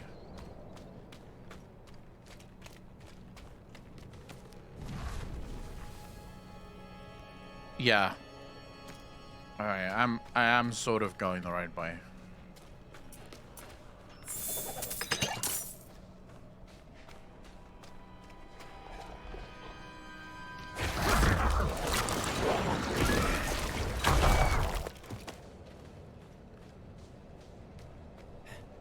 What is this? Pilgrim's Journal. Priest Matney says I am ready. I shall leave Margrave at dawn. The journey will be long, but my faith is endless. Light, grant me safe passage to the monastery, that I may better know your grace within its hallowed halls. Yeah, you did not make it, fam.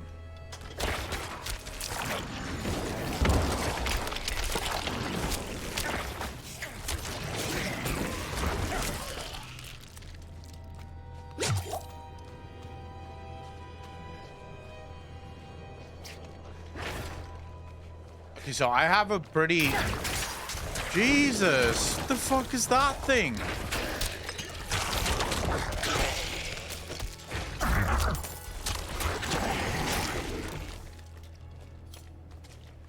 Ethelwolf, how you doing, bro?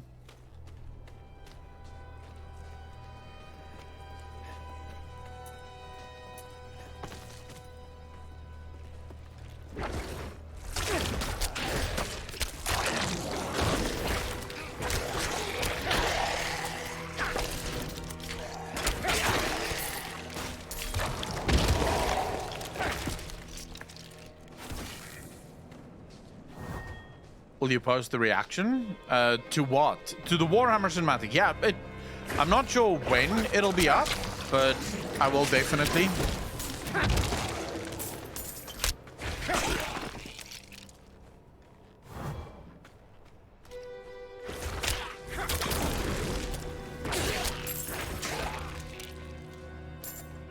I'm pretty sure Minuar is probably already working on it, Ethelwolf.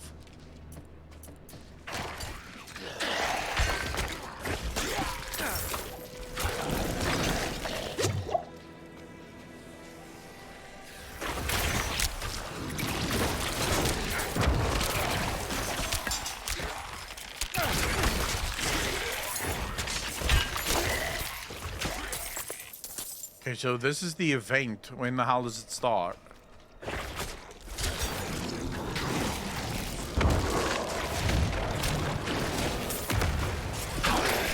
I need more time.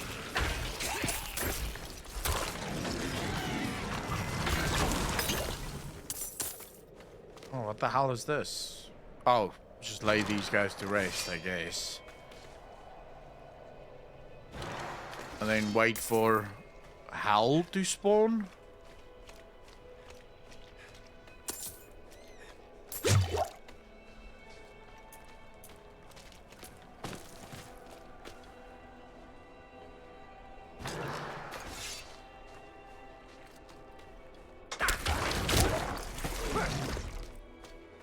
Gilliman was so sad. Poor lad has entire galaxy on his shoulders. Not for long.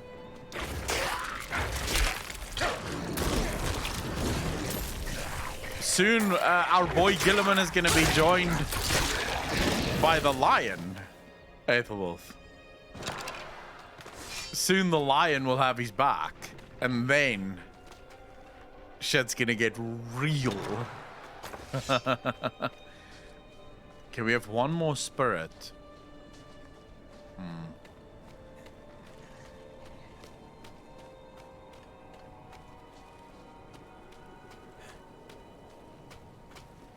Where?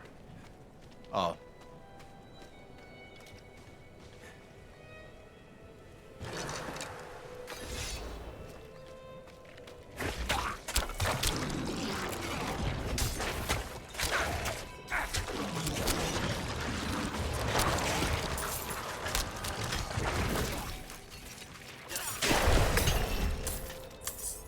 Easy enough. Oh shit! Here we go, boys! That good old sound. Woo-woo! Legendary boots, fam. Number of skeleton mages is increased by 2. I can have 7 skeletal mages now, boys. These are OP as shit.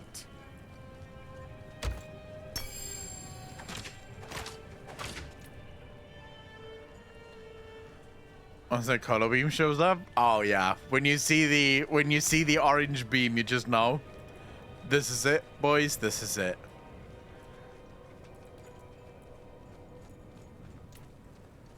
All right, that's our Lego.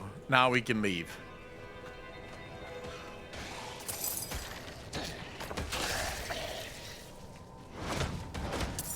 Look at that guy, just going apeshit.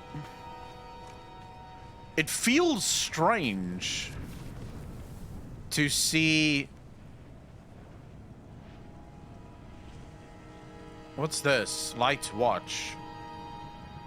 Aspect and conflagration. Oh, this is actually not bad. So it's a dungeon.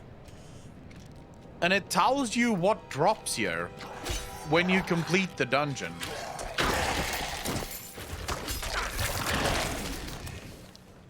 I wonder if that's the only shit you can get upon completing the dungeon.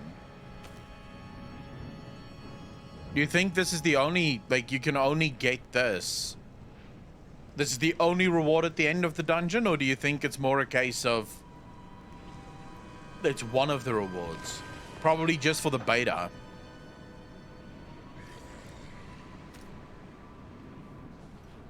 But I think we have to go the other way to get to that dungeon. I want to try the dungeon at least.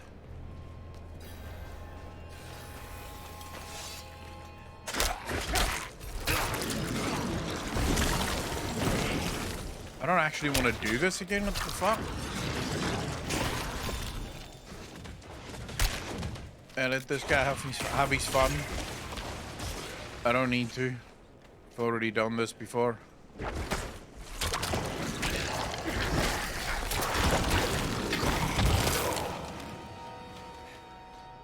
The aspects are for crafting. You can put them on rare. You can put what on rare? Let's go. Dungeons. Dude. Dungeon bosses drop loot? Okay, I get what you guys mean. Okay, so this is just, if you complete this dungeon, you get that aspect and you can put that on your gear, but the boss will still drop gear for your character. Okay, I get what you guys mean. I'm assuming, though, that once we get to live, it will be updated. Wow, the lag is very real here.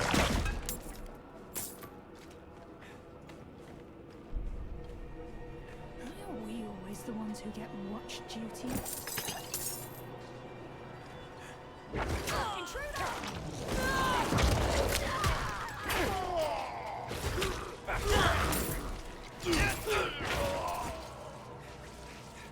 The hell is this? Dungeons in Diablo games. How do we feel about dungeons in Diablo games?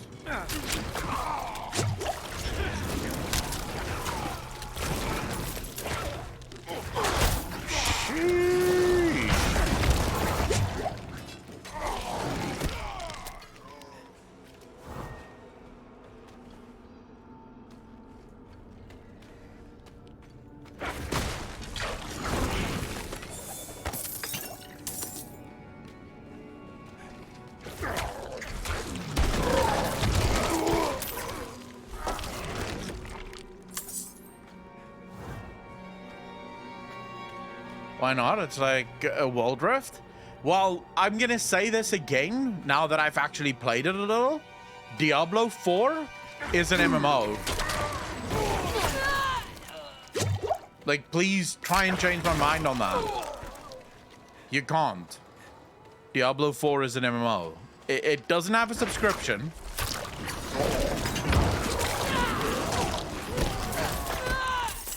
But it doesn't need a subscription. Not all MMOs have subscriptions.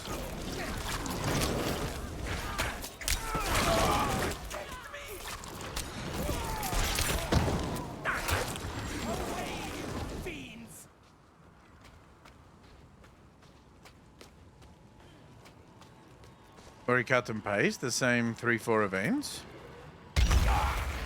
What the fuck?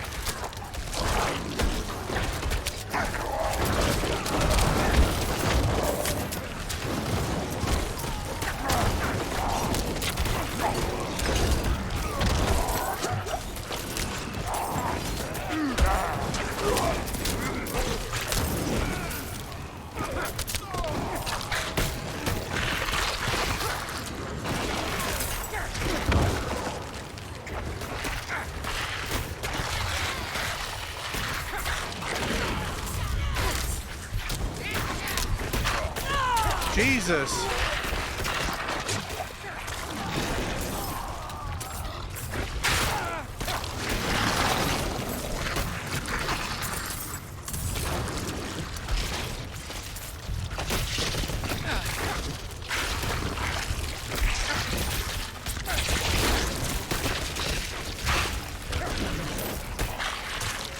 Dude, what the fuck? Shit, can I get out of here, please?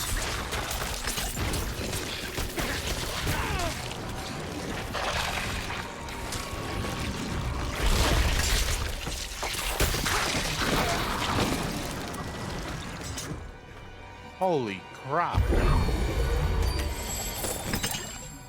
Alright, I was not expecting that fight to be that fucking hard, but okay.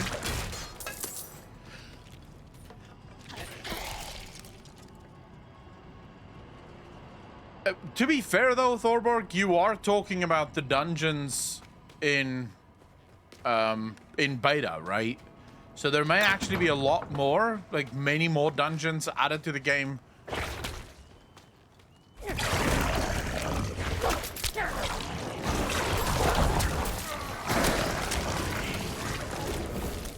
Later on.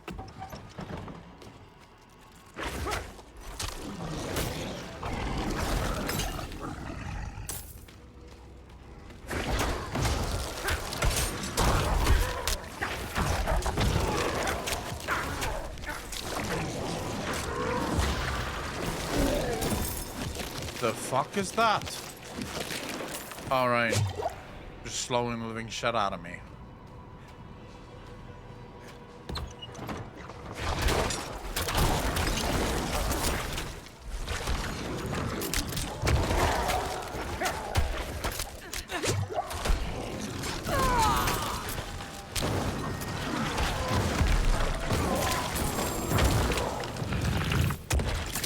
Fuck.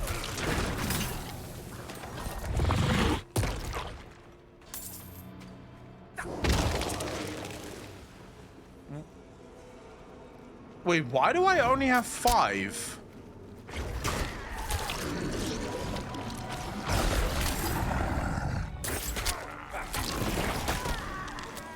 No, no! Wait, there's something I don't like. These boots say that my maximum number of oh, mages. I don't have mages yet. Fuck. When do I get skeleton mages? Level 15. Okay.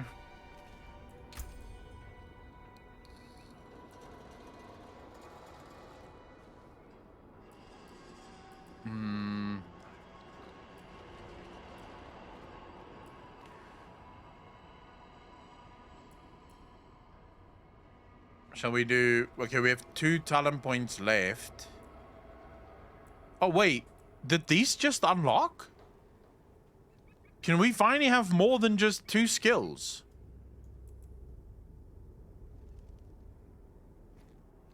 I think we can finally have more than just 2 skills. At least concentrate blight that deals... So this is throw a blood lance that lingers in an enemy for 3 seconds, dealing 58 damage to the enemy and all other lanced enemies.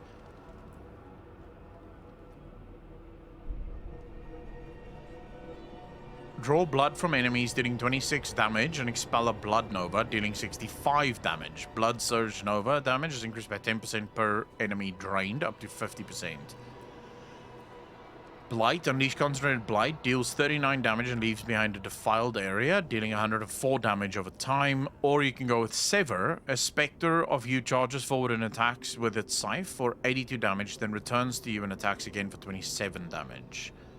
Or you go for the lucky hit stuff.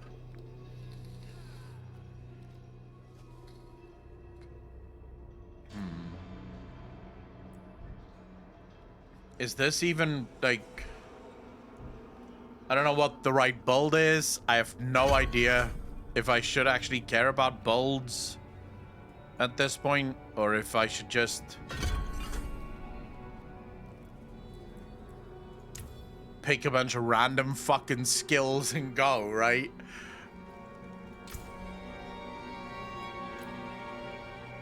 Okay, so this is... fuck.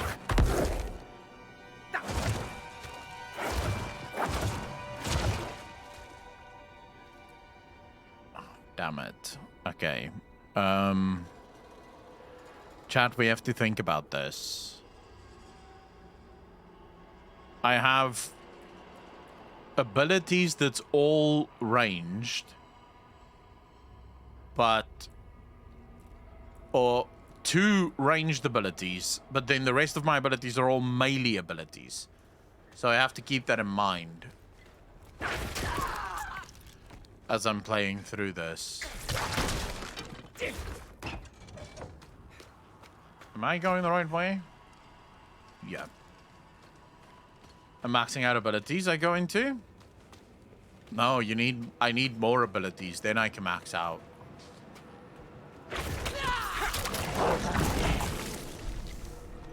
Okay, I will probably max out now.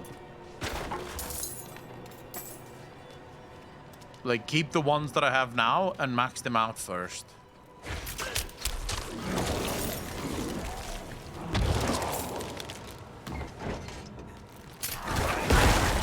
Jesus!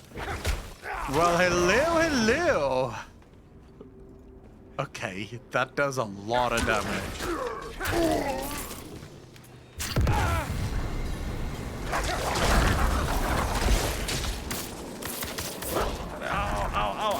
Ow.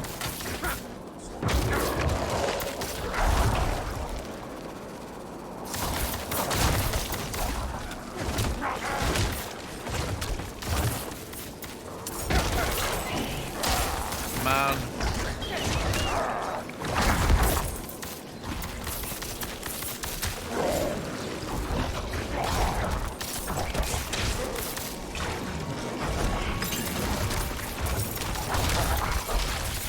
Stop running towards them. Fuck me. Holy crap. Okay, this is a fucking nightmare. I need more time.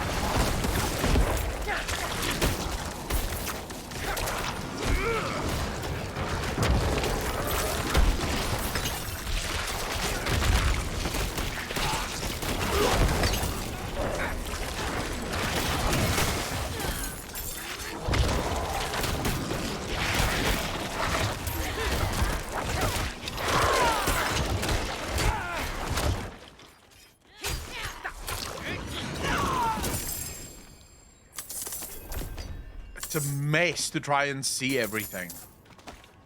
I'm so out of practice with fucking Diablo, man. I'm trying to keep track of enemies, and I used to be quite good at it. Man.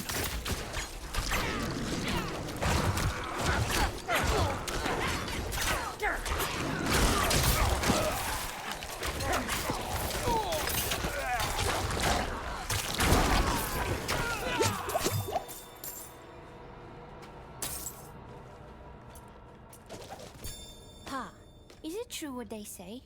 An angel walks among men? Oh. The knights marched to Cor Valar. If I were 2 years older, I'd have passed my trials and I'd be marching with them. Instead, I stay. A skeleton crew will guard the fort until the knights can return. You'll be proud. No more polishing shields for me. They gave me a sword. More death. All right, soon. Edmund. Hey. No, sadly there isn't. Your skeletons are fucking morons.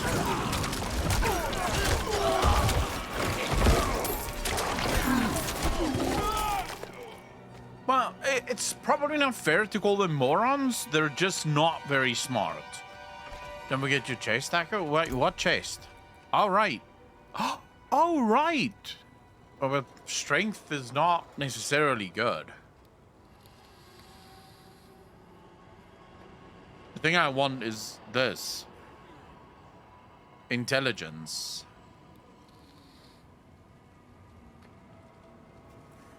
Wait, did I not open the chest? Could have sworn I opened the chest already.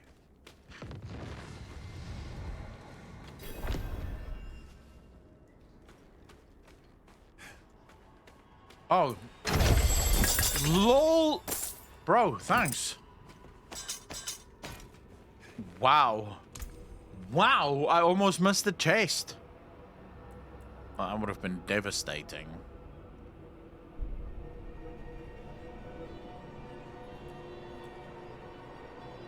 So this gives 4 dexterity. What the fuck does dexterity do for me? Critical strike, because it's not completely useless.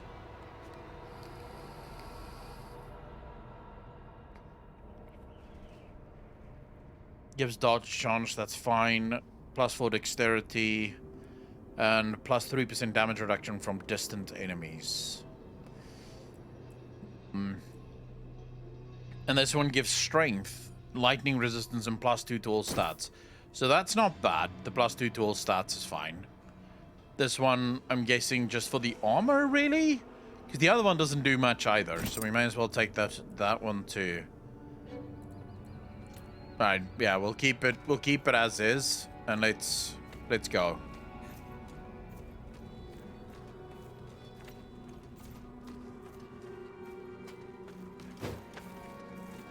I wonder if I will eventually unlock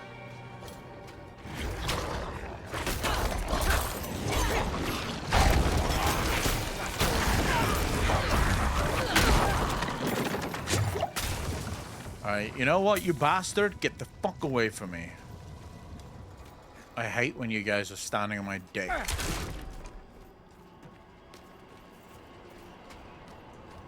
Where's that door? Over there.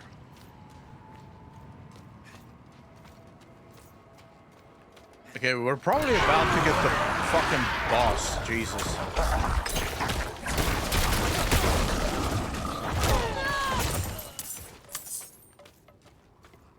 No. So where is the boss?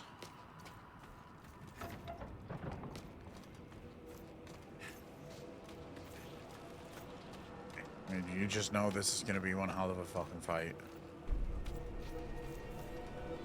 That's too quiet. When it's this quiet, it's just the build up in it. Yep, here we go. Boss room.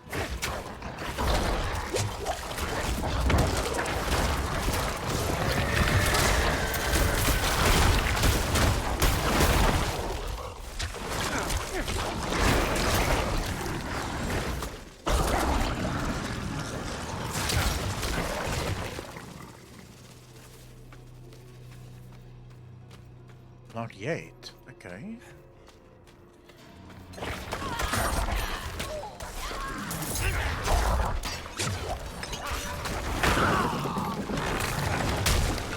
Fuck! Oh, that fucking hurt.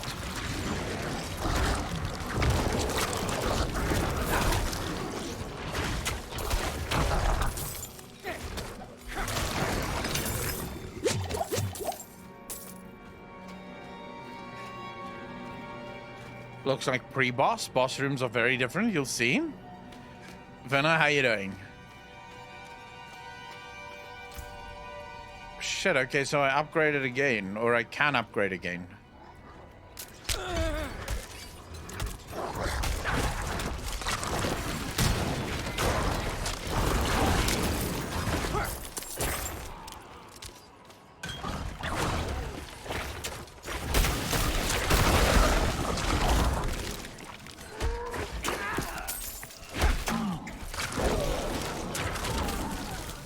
When the hell did I ding? I'm constantly being thrashed by a spider boss at the moment. Kizron, how you doing, bro? Thanks for the follow. Really appreciate that. Oh shit! I think I hit the boss, boys. I need more time. What the fuck? No, that's not the boss. Just a very big fuck.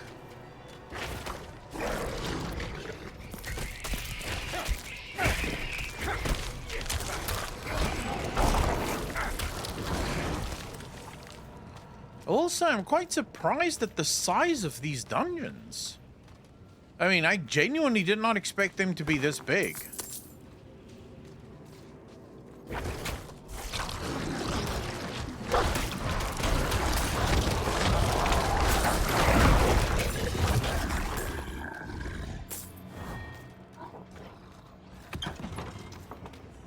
Huh.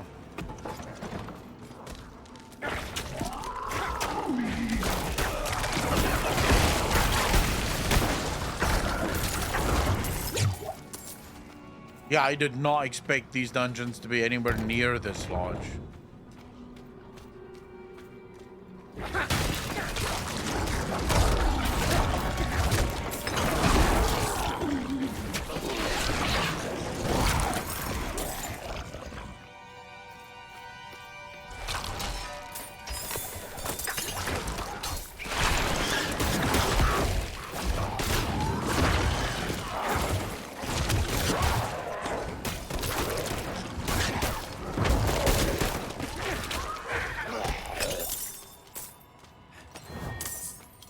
That's why I was saying it's just like a modern rift. I cannot carry more. I mean, I would call it more than just a modern rift, though, Demonic Dark, because it's much larger than the rifts are, like much larger than what the rifts were. Or am I just remembering wrong here?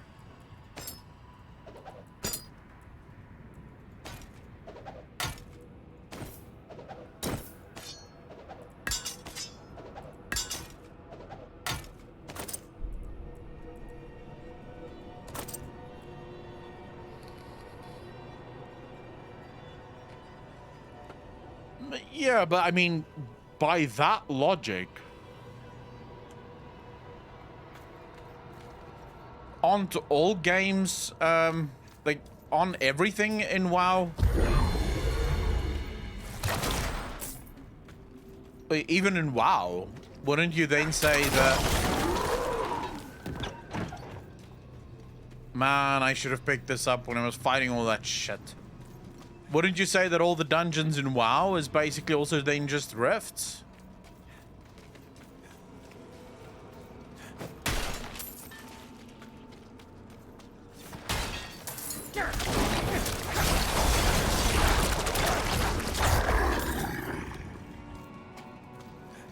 Where the hell is the boss?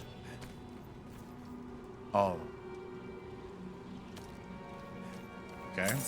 Not really have multiple levels you can go to, so it's as big as in D3.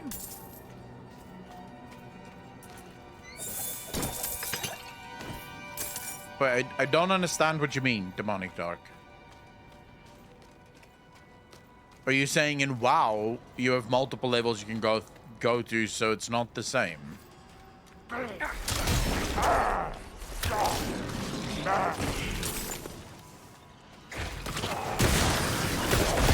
Jesus. No, don't do that.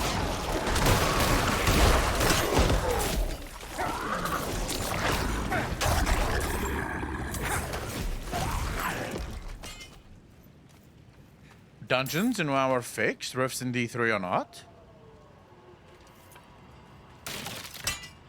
Yeah, I mean, but the procedurally generated thing I don't think matters at all.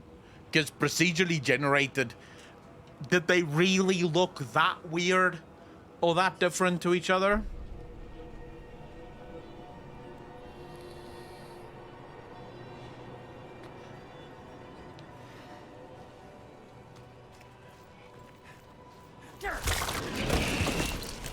I hate... Okay, so this is going to be a very minor problem. And you guys are going to say, Akalon, that's such a first world problem. But do you know what I currently despise about my keyboard? I absolutely hate about my keyboard.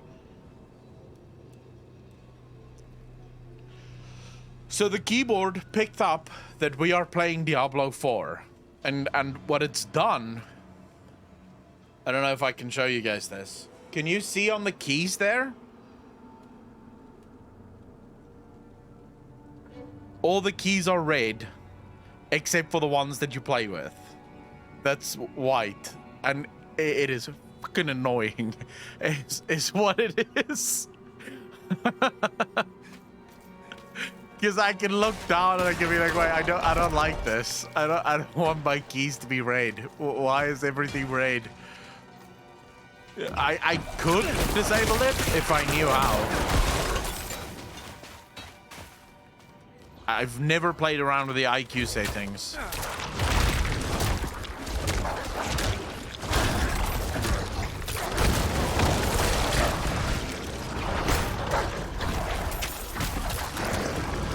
I'm not ready. I need to get the fuck away from this guy.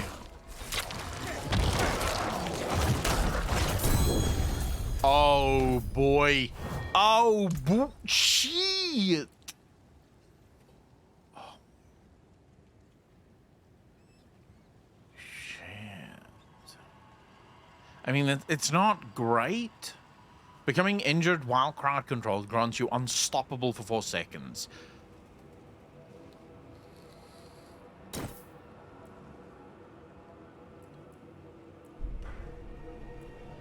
Oh, wow. Ring as well. I need gloves. Okay, that takes care of that. Problem solved.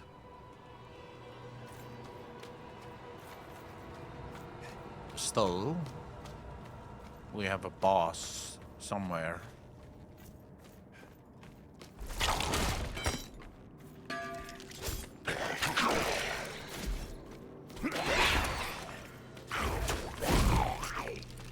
Look at this asshole just standing here.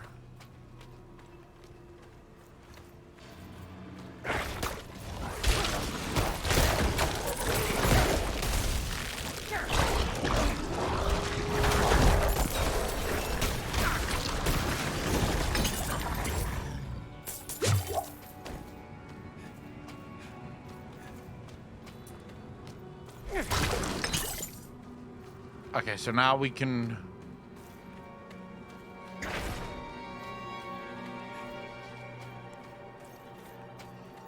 Okay, this is the boss room. This has to be, right? Yep. Hello, boss. Boss is doing much damage.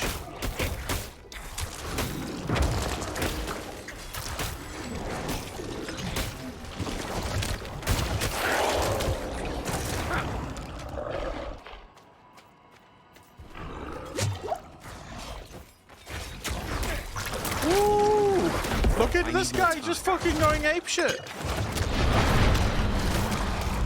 Whoa, Oh my god.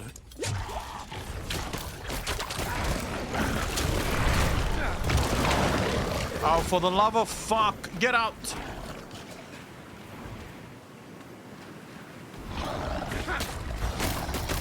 Whoa, bro. Let's not get hastier, right?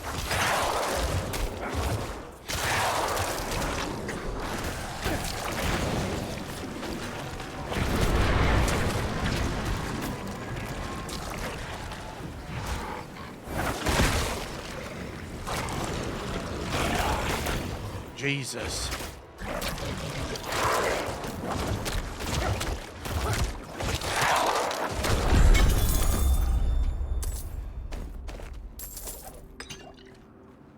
He killed all of my skeletons?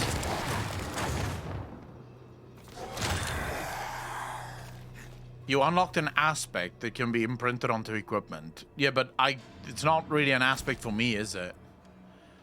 I kind of wish I could wipe my memory of playing Diablo 2 for 20 plus years so I could play it fresh and poorly like the good old days. Oh my god. Living in the past, bro.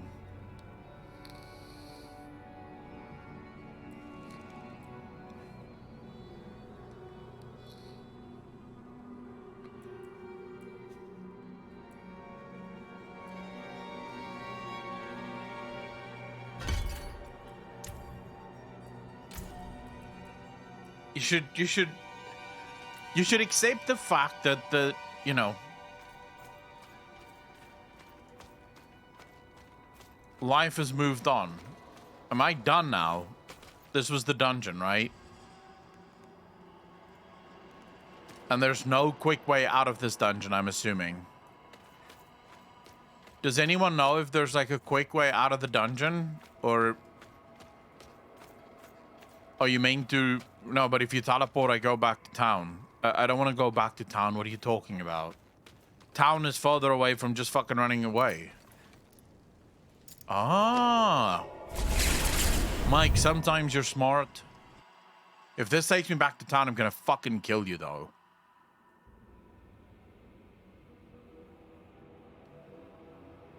Mike.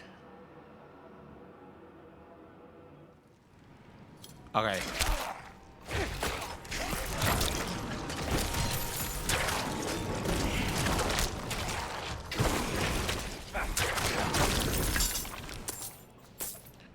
Did I get any real loot from there? I should actually go back to fucking town, though.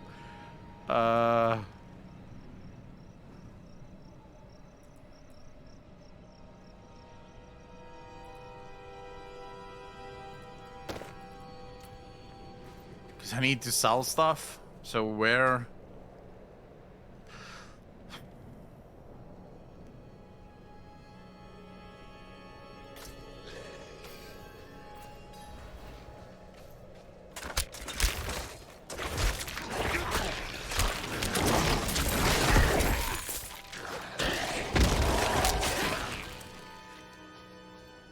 I need to get to a place where I can actually...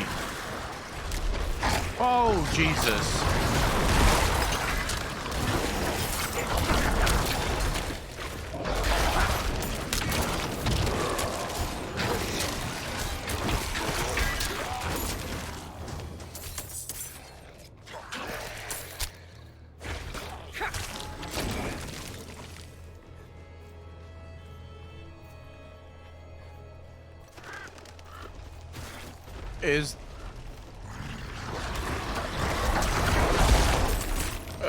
Can anyone tell me, is Diablo still the way that it always was, where if you teleport you can come back to your original location, or is that not actually how it works anymore? So if I were to teleport back to town...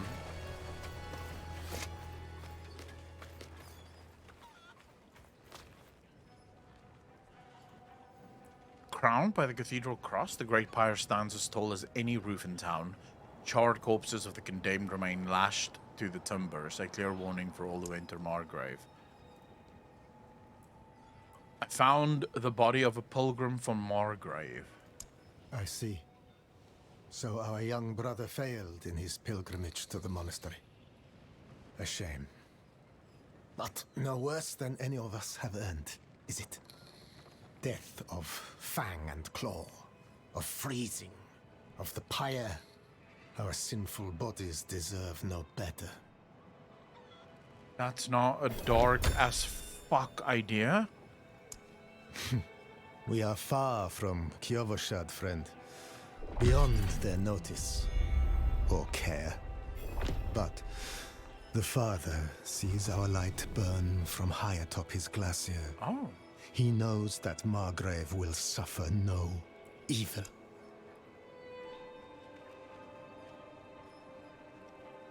Wow.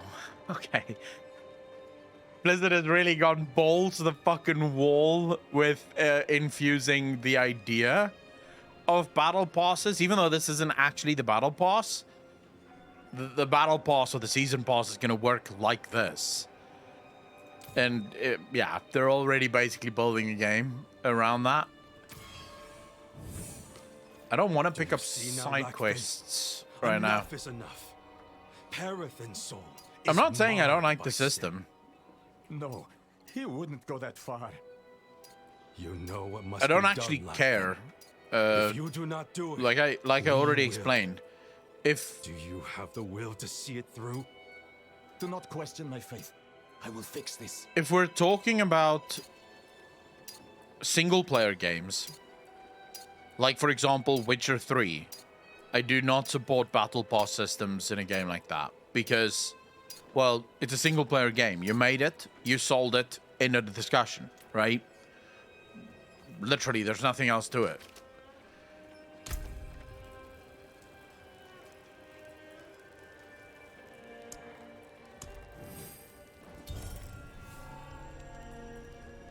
Why?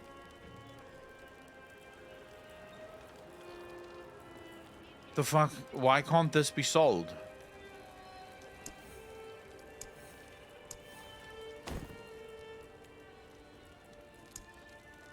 I cannot salvage that.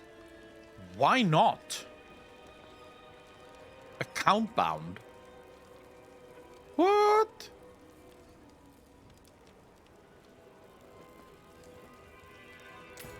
Why? Intrepid Reckoning. I don't understand why can't you salvage things like this? It's a bit stupid, but okay.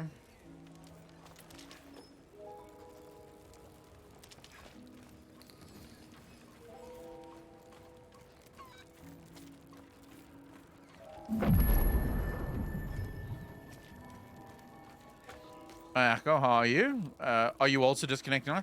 Jake, we have not disconnected yet. I heard that there's a bunch of people disconnecting and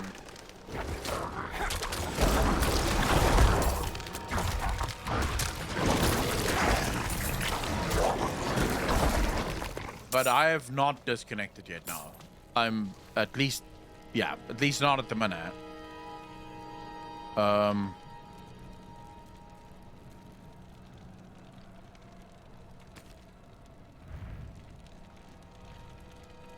Slaking aspect, barbarian only.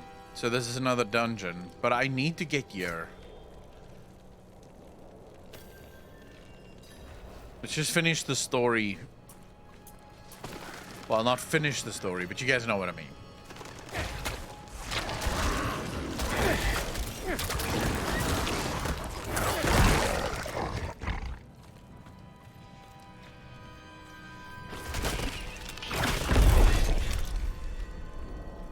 Kill 15 monsters within 15 seconds. 3 seconds. Nice.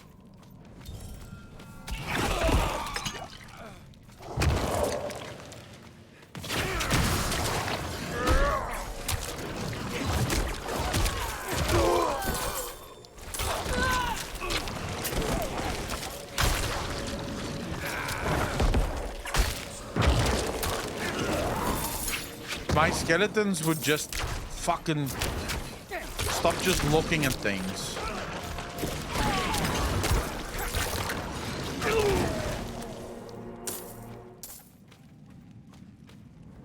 Wait, am I going the right way? I am actually. Okay, good. My only hope about the battle pass is they added...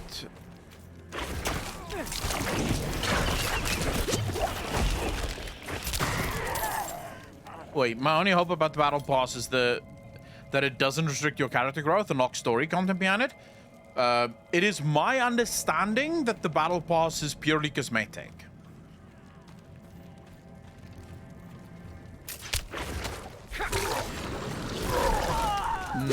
Not at the minute.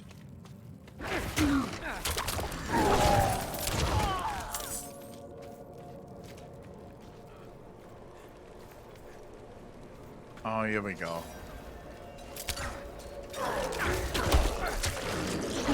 So, at level 15, I will unlock the skeleton mages.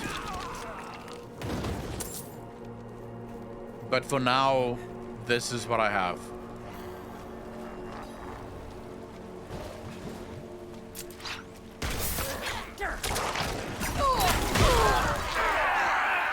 Get wrecked, boys.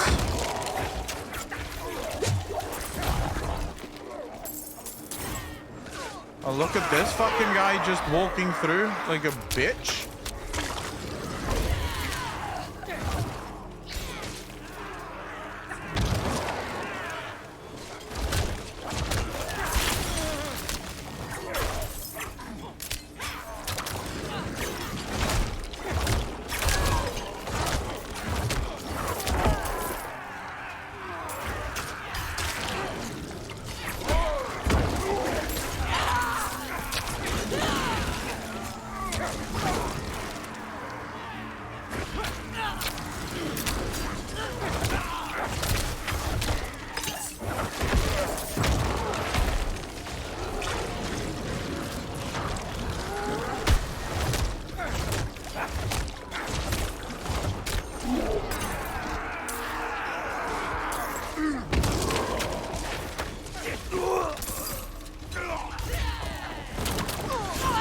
Arsonist. I love how that guy's name is just Arsonist.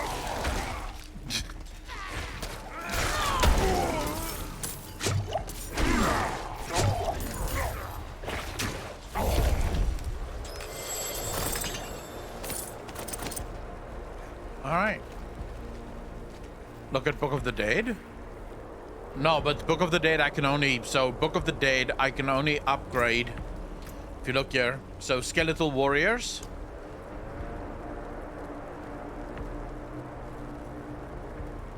So this is what you want me to do.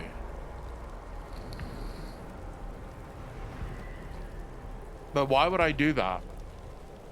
I think they're better as damage dealers.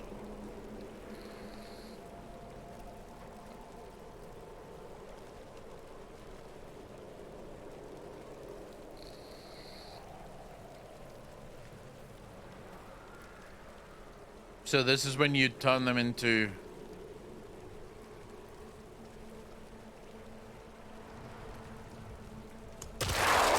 They're not really upgraded. DK Gaming, how you doing, bro? 2 months part of the DJ Nation. Appreciate you, fam. Thank you, thank you, thank you. Yes, we've watched the 10th edition. It should be up on YouTube at some point. This is not upgraded. You guys don't seem to understand. So this, look at this, right? Sword-wielding skeleton minions that deal 30% increased damage but have 15% reduced life. Or you can go for durable shield bearers with 15% increased health or life. But then they don't have the 30% increased damage. Right? Because they're now defenders. So they'll take your damage at least every 8 seconds. They'll take damage that was meant for you.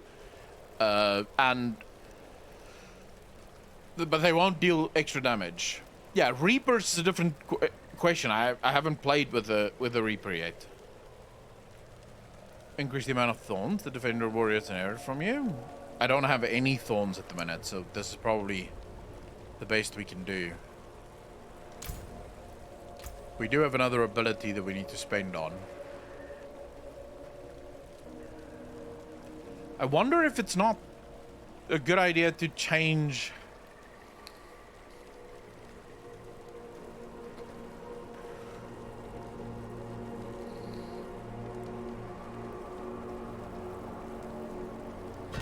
Fuck it. Let's just stick with this for now.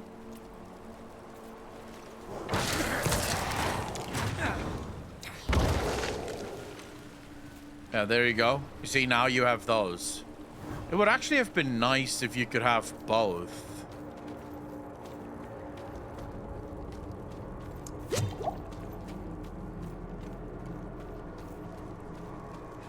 Just enter in the different types to see what they were. Oh, yeah, but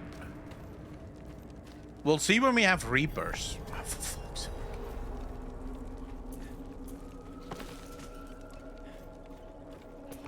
Well, like I said, it would have been cool if you could have all of them.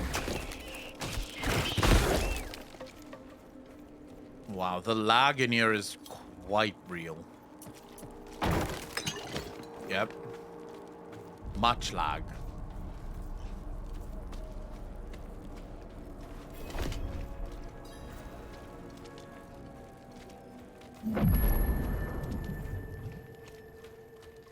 How you guys doing? What's up, big guards? Captain Anchors. What do you need? Prava sent me. I'm looking for Vigo. You and that nuisance of a child both. Girl's been nagging us about that demon woman all week. Vigo's gone, looking into her claims. He should be at the mining camp north of here. Whole escort of knights went missing there last week, along with the girl's mother and another woman. Watch yourself out there. Alright, bro. Don't worry about it. I'm good. I'm good.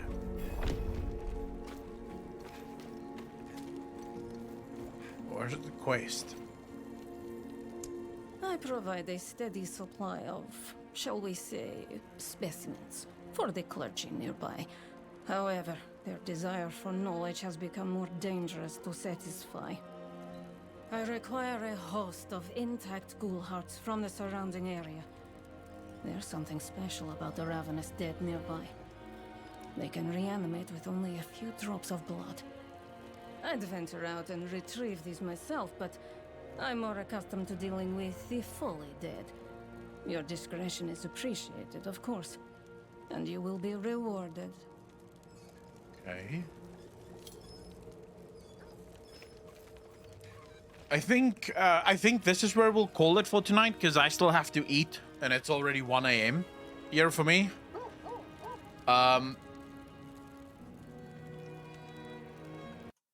So yeah, we'll probably call it here for tonight, and then tomorrow we'll be back, and we'll finish the story tomorrow. Well, I say finish the story. We'll probably finish the Necromancer story and then do some open world stuff, and then try a different class tomorrow. Hopefully we can get into the game this time without being kicked out of it again, which would obviously be super fun. Did you guys at least enjoy the stream? Did you enjoy the story? For those of you that probably couldn't see the game because, you couldn't get into the game or whatever the case might be. I hope it was a fun stream. I had a ton of fun. Always enjoy streams, Drexy. I'm very happy to hear that. Diablo 4 is going to do well. I agree with you, Mike. Like 100%. I think Diablo 4 hits everything that Diablo fans want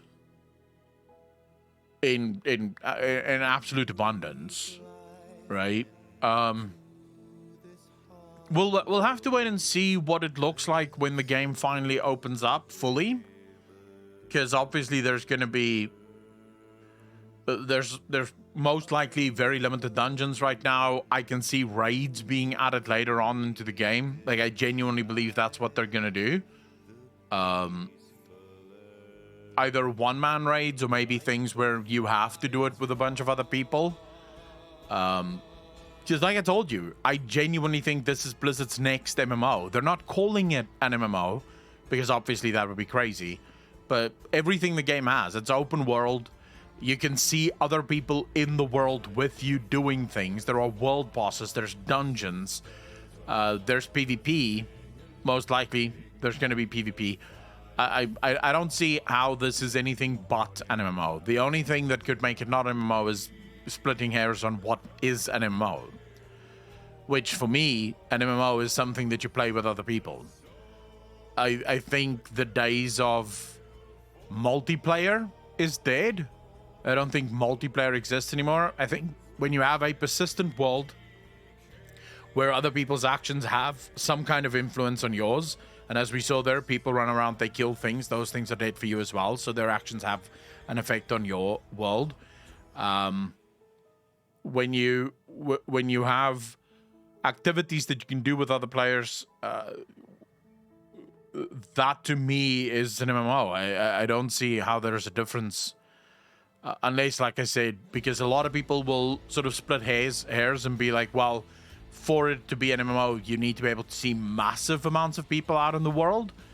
And to that, I would argue, not necessarily. When you play WoW and things are layered, you're not seeing thousands of players around you. You're only seeing 50 or maybe 100 at most. It's still an MMO, right? Expecting a Diablo version of Lost Ark? Thorborg, I would say, so I've played Lost Ark, and I did not really enjoy it. Diablo is definitely better than Lost Ark, in my opinion. The story of D4 already gripped. I want to see what the story plays out to be. I like the graphics also a lot more. It's very dark, which is what I want. The story for Lost Ark really felt... I don't want to say it felt childish, but it felt very copy pasta. Take any generic story, change the names a little, and bam, you've got yourself a story. Which I don't much give a shit. I'm getting max level tomorrow, Foul Smoke. Look, I'm tired, bro. It's 1 a.m. already here. I haven't eaten yet. Is today the fitness stream? Man of Fire, no. Of course not. But yeah, I'll be back tomorrow, same time, same place, you know, as always.